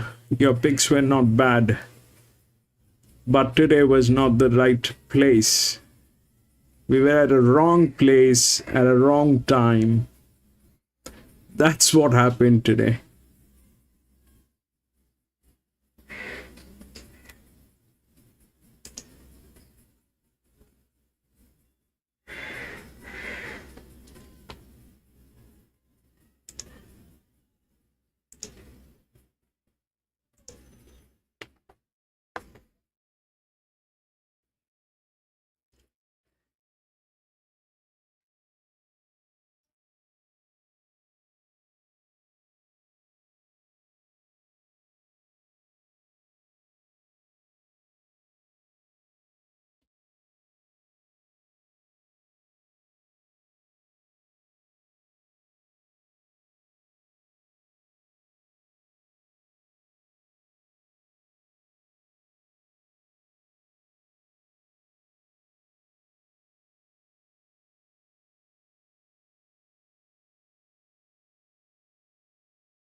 Well, Caleb, we've arrived at the last race on a massive program. It's been fantastic racing. This is the last 1,300 metres. There's Class 2. Rockola is our favourite, Tyler Schiller. He's in contention for the Jockey Challenge today, I think. He's up there somewhere, isn't he? Yeah, so he's right in contention. This horse has been racing particularly well. It's our $2.60 favourite. Well, he's an interesting runner. I put him on top here. He showed more than enough in his first preparation, then had a long spell, so I'm not sure what happened there. But he returned in really good order. I thought he was terrific off a very wide run to stick on to run third at Randwick in a benchmark 78. Has to lug 63 kilos here, but going through the form, I just think he's the best horse. To his Canadian ruler, first up from a spell, Matthew Dale, Nick Haywood. Another interesting horse. He was really consistent in his first couple of preparations. And then he only had one run last preparation where he was beaten 7 lengths by Yorkshire, and he's been spelled since, and then obviously changed stables from Bjorn's and joined Maddie's. I'm happy to follow the market. We haven't seen him at the trials. Just have to check, but 3, 4, 5, 6, 7, 8 are out. So we go to the 9, Brazen Crime, and it's the horse I like. Blake McDougall with a winner earlier on in the day for the same combination. I think that can finish the day off well here. $3.50 and right in the market. Yeah, look, I thought he was a good thing first up. They went back and he had a bit of a weaving run. I suppose, depends, we looked at it differently. No, you thought he was unlucky. I didn't think he was going quite well enough to really take the runs. I think he's definitely better than that, and we'll see it today. Or we might see it today. Can it duplicate? Racing well. Normie Gardner and Matty Carl. She is. She's returned terrific this preparation. She was great winning first up and then last start, finding the line well beaten, only 2.8 lengths to Sun and Sand, who's a filly I have a lot of time for, so I'd be looking for her late again here. Going around in Kembla Grange on Friday. Sun and Sand. 12 Kenyan Charm inside draw. Damon Butler with a winner. Becky Byrne, the trainer. She's gone well, this mare, for Becky. She keeps running through the line, which suggests that another win is near for her, but probably not here. And the 13 win the day. They'll cheer the joint down if this can win up. Big syndicate of mares in those rainbow colours. They've had a great day with Zuanica winning already. Joseph Jones, Alicia Collin, $8.50 home. Yeah, I've always liked this mare. I've said it all along, but I thought whatever she did in her first preparation, she would always improve off because she's such a big leggy mare. They'd spelled her. She had a wide run first up and stuck on well for third. And then last start, just let the turn-away leader get a little bit too far away, and she just struggled to pick her up, but was pulling ground off her late. So we'll need a bit of luck here, but I like her. Yeah, multiple chances here. I just want to catch up with Normie Gardner, who's on the board here. He's got duplicate in the last. We'll talk about him first, Normie. Not without some hope. Okay, good rail. Good hope, I think. Only a small field, but she's select. I think Eddie could win this race, but I'm happy with mine there, and I think she'll run on. Our crowd today, Norm, 8,711 people. From a committee club point of view, you must be very, very happy with how the day's unfolded. Enormous. The whole day has gone so well. Graham, there's been a vibe about the place. The young people are watching the races, and it's been a great day. Yeah, what I like too, the Canberra trainers and other trainers from within the area have got plenty of it. Look, we've won a few races, and the city trainers, they're all here. They've come personally. We've won a black type race with Zuanica, and it's been a great day. You can win the last, Normie. I'll catch you in about half an hour's time, and you know where? Downstairs. I've sorted out too, Graham. The bar will be open. Normie Gardner there talking about his runner in the last here, who's at longer odds, about $4 now, just in from $5. But our favourite is the top one here, Rockola, $2.50, $2.30. Can the favourite get home? Now, for those that have watched a fair few races today, just recapping. King of Pop won the Black Opal for Zach Lloyd and Ryan and Alexio. Gerald Ryan, 5th win in the race. He won the Black Opal. The next race, the Canberra Cup. Tim Clark won his 5th Canberra Cup for John Sargent. The following race, the National Sprint Zuanica, heavily backed. Could have got 50 to 1. $14 it ended up starting for Joseph Jones. It won the National Sprint as well. And then the other race, the Canberra Guineas, our favourite Snow in May won at $2.70 for Tyler Schiller. And he's had a pretty good day, Carla, for that jockey challenge. Yeah, he is. It's a bit open. Tim and Chad are currently leading the way on 6 points, but both without a ride here in the last. So Tyler rides our favourite. He's on 5 points, so he'd only need a winner on second here to be able to take home the jockey's challenge. And it does look hard to beat. I know 63 kilos is a bit ugly. But as I said, going right through the form, I just thought that he looks like he's the best horse here. He's shown a lot of promise, and he certainly returned well off a long spell. He paraded very fit too. I duplicate in for second. I just like the way she's returned this time around. She's very hard trying there. And the small field will probably suit her because she always gets back a bit, but she'll find herself within striking distance with a little late scratching. Raising on top selection. Yes. We'll never know. It was unlucky last. Does that make you right? It does. Yes. No, it's a real shame for the connections that there was a brazen crime out of the last and leaves us with a very small field now of only 5 runners. So a real shame there for connections. Yeah. Okay, our crowd today, 8,711. Terrific. It is excellent. They've done a great job, this club, promoting this race day, particularly this year. And I'm really pleased to see that they've done such a good job and they've got so many people here. 8,700 people. Yeah, and it's a holiday here tomorrow, and a lot of young people here, which is what you want to see for the future. So that late scratching, just repeating, it comes out. Brazen crime in the last. So Rockola is our favourite. Carly, you might be right. They might just happen to win. So Brazen Crime is out of the lucky last. This horse is just circling around for the last time today. The top one, our favourite, goes in, Rockola, just about to line up for the Lee brothers, Tyler Schiller. He's got 63 kilos, so it is our favourite, 250 to 232. Blockade the next one at 310. Canadian Ruler at 480. The unusual, Nick Hayward didn't ride a big winner on a big day. Win the day. Joseph Jones looking for a big double 650. Kenyan Charmers our outside at 34, and we lost a lot of horse. He has done a great job today, Anthony Mann. Win the day goes up, and here's Anthony to call us home for the lucky last on what's been a massive day here at Canberra. Okay, Graham, thank you for your help. Kayla and Ali as well with the pick of the yard.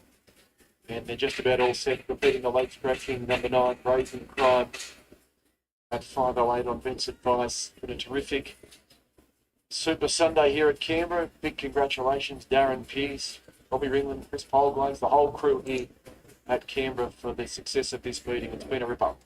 Racing in this region goes to Goulburn on Tuesday. I'll join you there. Set for the last, Rockola favourite, Tyler Schiller, Jim and Greg Lee. He's got the big weight. Blue and white colours, they're off. He broke well at Rockola. Not as fast as Canadian Ruler, however, who wants the lead, and Canadian Ruler's going to run to the top.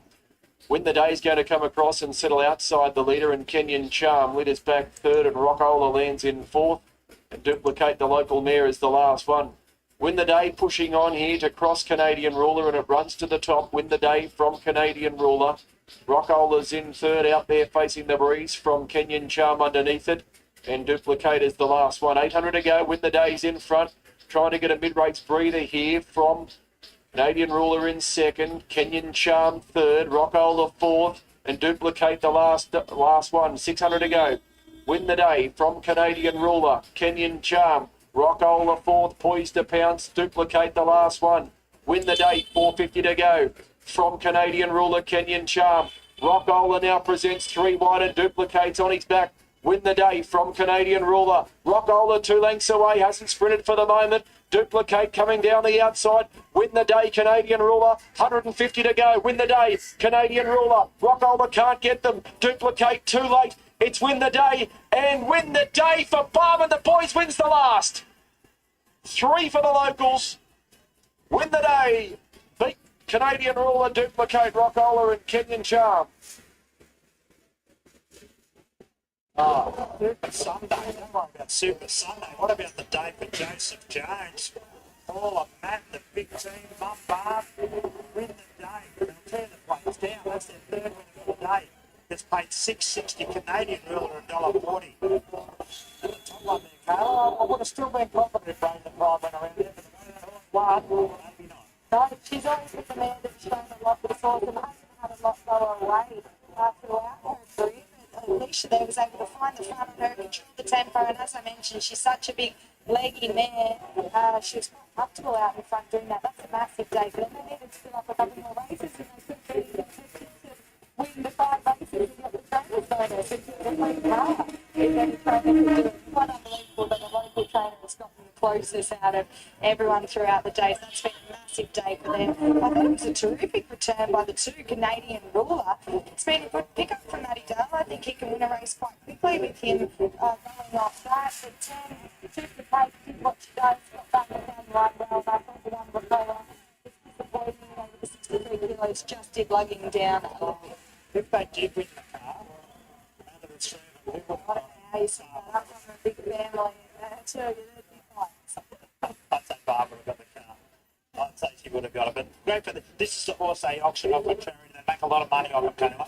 Yeah, they do, exactly right. The Win the Day charity, it's for sick children and their families, supporting them when they're in hospital, and they do a terrific job. And it's been great for the Joseph Jones team to be able to get the charity involved and get this horse with them. And they're all here. Well, I can see a lot of them here, and so they'll be thrilled to get another win on the board with this man. Those colours, those rainbow colours, of course, mean the world to a lot of people. Of course, Carl Stefanovic was here recently when this horse went around back on Feb 7. He's in the ownership of this horse. So there's Barb and the boys. They've had a great day in their team. They made special mention of the team. What a great job they've done. There's been so many highlights today. They won 3 races. Our Cup taken out by the top one, of course, Palmetto, and the big race, the Black Opal, taken out for the 5th time by Gerald Ryan with King of Pop and Zach Lloyd, the rising star of racing. was our winning jockey. Hope everyone's enjoyed the coverage out of Canberra today. We've had an absolutely fantastic job, and we'll catch everyone on behalf of Kayla and myself and the Sky Racing team from Melbourne on Tuesday.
So soon you will take me up in your arms too late to beg you. I can't slip though I know it must be the killing time. But I fate. Welcome back to Tamworth. Horses are in the yard here for the final event on the program. It's a Showcase 58, 30,000 in prize money up for grabs. It's for the dragsters over the 1,000 metres. Belinda Smith joining me to have a look at the runners here in the yard. And the first one we take a look at, Bell, is Small Town, the 6-year-old trained by Sue Grills. We haven't seen him since January. Very close up in 69 before we entered in the sound play. I like the basis quite fun. This race is contested in a long time. He gets a weight offset with a 2 kilo claim for Lishly Small, who's already ridden with him this afternoon. He looks fairly safe now. It's one of the loss for beaters, but the fence hasn't been the place to be all day. I'd be wary of him. Number 2, Awesome Tycoon, now with Jane Clements. Had 2 runs for the new stable. Had been going around over a mile at the provincials, dropped back and had the 2 runs over the sprint trips. And I thought he really reacted to that, particularly last time at Corindai when he steamed home to finish 4th there in the lot. Yeah, I thought he ran great, to be honest. He looked under pressure a fair way from home. He just kept on coming. Like, he was the fit galloper. I'm still not convinced that he's a genuine 1,000-metre horse, but I do like the way he's going. Number 3, Water Lad for Brett Kavanagh. Break Not already had 2 winners today. This bloke's looking for a hat-trick after wins at Armadale and Taree. He's past 2. Yeah, hard to knock how he's going. He's been racing consistently well on preparation. He's earned a big weight here this afternoon with a senior rider on. I would like to see them take the claim. Haiku Star for Mel Dennett. Sienna Grimer on board. Had the 1 run back this preparation. That was at Mudgee over the 1,100 metres, only beaten a length and a half behind Stratified, who then went and ran well at Dubbo on Friday. Yeah, an encouraging return from him, and he looks absolutely terrific. The fact that we didn't get the rain really plays in his favour. I'm expecting him to run well with a bit of a claim for Sienna Grimer. The lack of rain also plays into the hands of the 5, McTaggart, who's won 2 from 13, this gelding by Brazen Bow. Both of those wins have come on good tracks, and the first up run there at Walker was very good. Yeah, sensational. He set out at a solid clip. He was only grabbed the last hop or so at good odds, around $9 on that occasion. We've since seen Speck come out and win. They ran slick time on that day. If he runs up to that again, geez, he's going to be hard to beat here. Number 6 is an interesting runner, the 9-year-old mare On Her Word for Rebecca Dunn, who of course had Inferencia win there at Newcastle on Friday. This mare hasn't raced since the 17th of September 2021 in one of my favourite races of the year, the Hurricane at Newcastle. So that's about, 3.5 years or so of the scene. Did have a recent trial though, finishing 2nd behind Full Scout. And has had 2 foals in that time. So she's well and truly mummy now. The trials have been encouraging, but just want to see what she does here today. It's interesting circumstances. The 7, Parmenio. You made a case for this gelding earlier in the day. The rain hasn't arrived. What are your confidence levels like now? Minimal, to be honest. Admittedly, he has one on top of the ground, but I was banking on some kind of toe in the ground. I suppose the positive is when he's good, he's really good. He beat Perfumist at the end of last preparation, but just hard to know when he's going to jag a win. Molly Fitzgerald, of course, replacing Ella Drew aboard Parmenio, with Ella having that tumble earlier in the day. Number 8, the Lupercal. Ian Cook prepares at Armadale. Went to Eagle Farm last time out over the 1,000 metres. Wasn't beaten all that far. Yeah, he's just going great guns, isn't he? This is easier today. He's a horse that will put himself in the first couple. He's rock hard fit. He's holding his condition beautifully, and the fact that the rain didn't come is a big positive. Number 9, Ifa Media, the mare from the Sunshine Coast, trained by Stuart Kendrick. It's got to be a story about why she's here, but her form up north hasn't been too bad in the 2 runs that Stewie's had. The form reads that she's looking for a rain-affected ground. 6 goes on the good, yet to be placed. She was okay last start. I just would have liked to see the rain come for her. The 10 Sparks goes well here at the distance. 21 starts, 2 wins, 4 minor placings. Will appreciate a good tempo. He's a 9 times winner. He's the hard head of the field. He's rock hard fit. He looks well. They'll be rocking along here. Look for him late. Nor West is the last start, not Nor Nest. Nor West is the last start winner at Mudgee, led all the way there, held on to beat Nova Centauri. Got on-pace favours that day, probably won't get that today, but Alex Martin's doing a good job with him. It's always shown that the ability was there. It was just waiting for the penny to drop. Let's hope he can take good confidence on that. Off that, that's the next step. Number 12, Not in Doubt for Cody Morgan, gets Nick Palmer, a good draw, 4 kilo claim. Just a matter of whether she's a 1,000-metre horse. That's the question mark, but she does get him with a weight that offsets that. She's a classy mare. If it was 1,200, I would have had her clearly on top. She looks sensational. And the last one we look at is the 13 Tomo Gozen for Michelle Fleming. Broke the maiden here over 1,200 metres back in October of last year. Had 2 runs after that at Scone and Musselbrook. Turns up here first up today. Yeah, first up, 14 weeks, no trial. Looked excellent, but I'm happy to watch what she does today. Look well. All right, they're behind the gates here for the last at Tamworth on Country Championships Day, Evergreen Turf Country Championships Day. Interesting runner here is number 6, On Her Word. Hasn't raced for 3.5 years. Last seen at the races on the 17th of September 2021. Her trainer, Rebecca Dunn, joins Belinda now.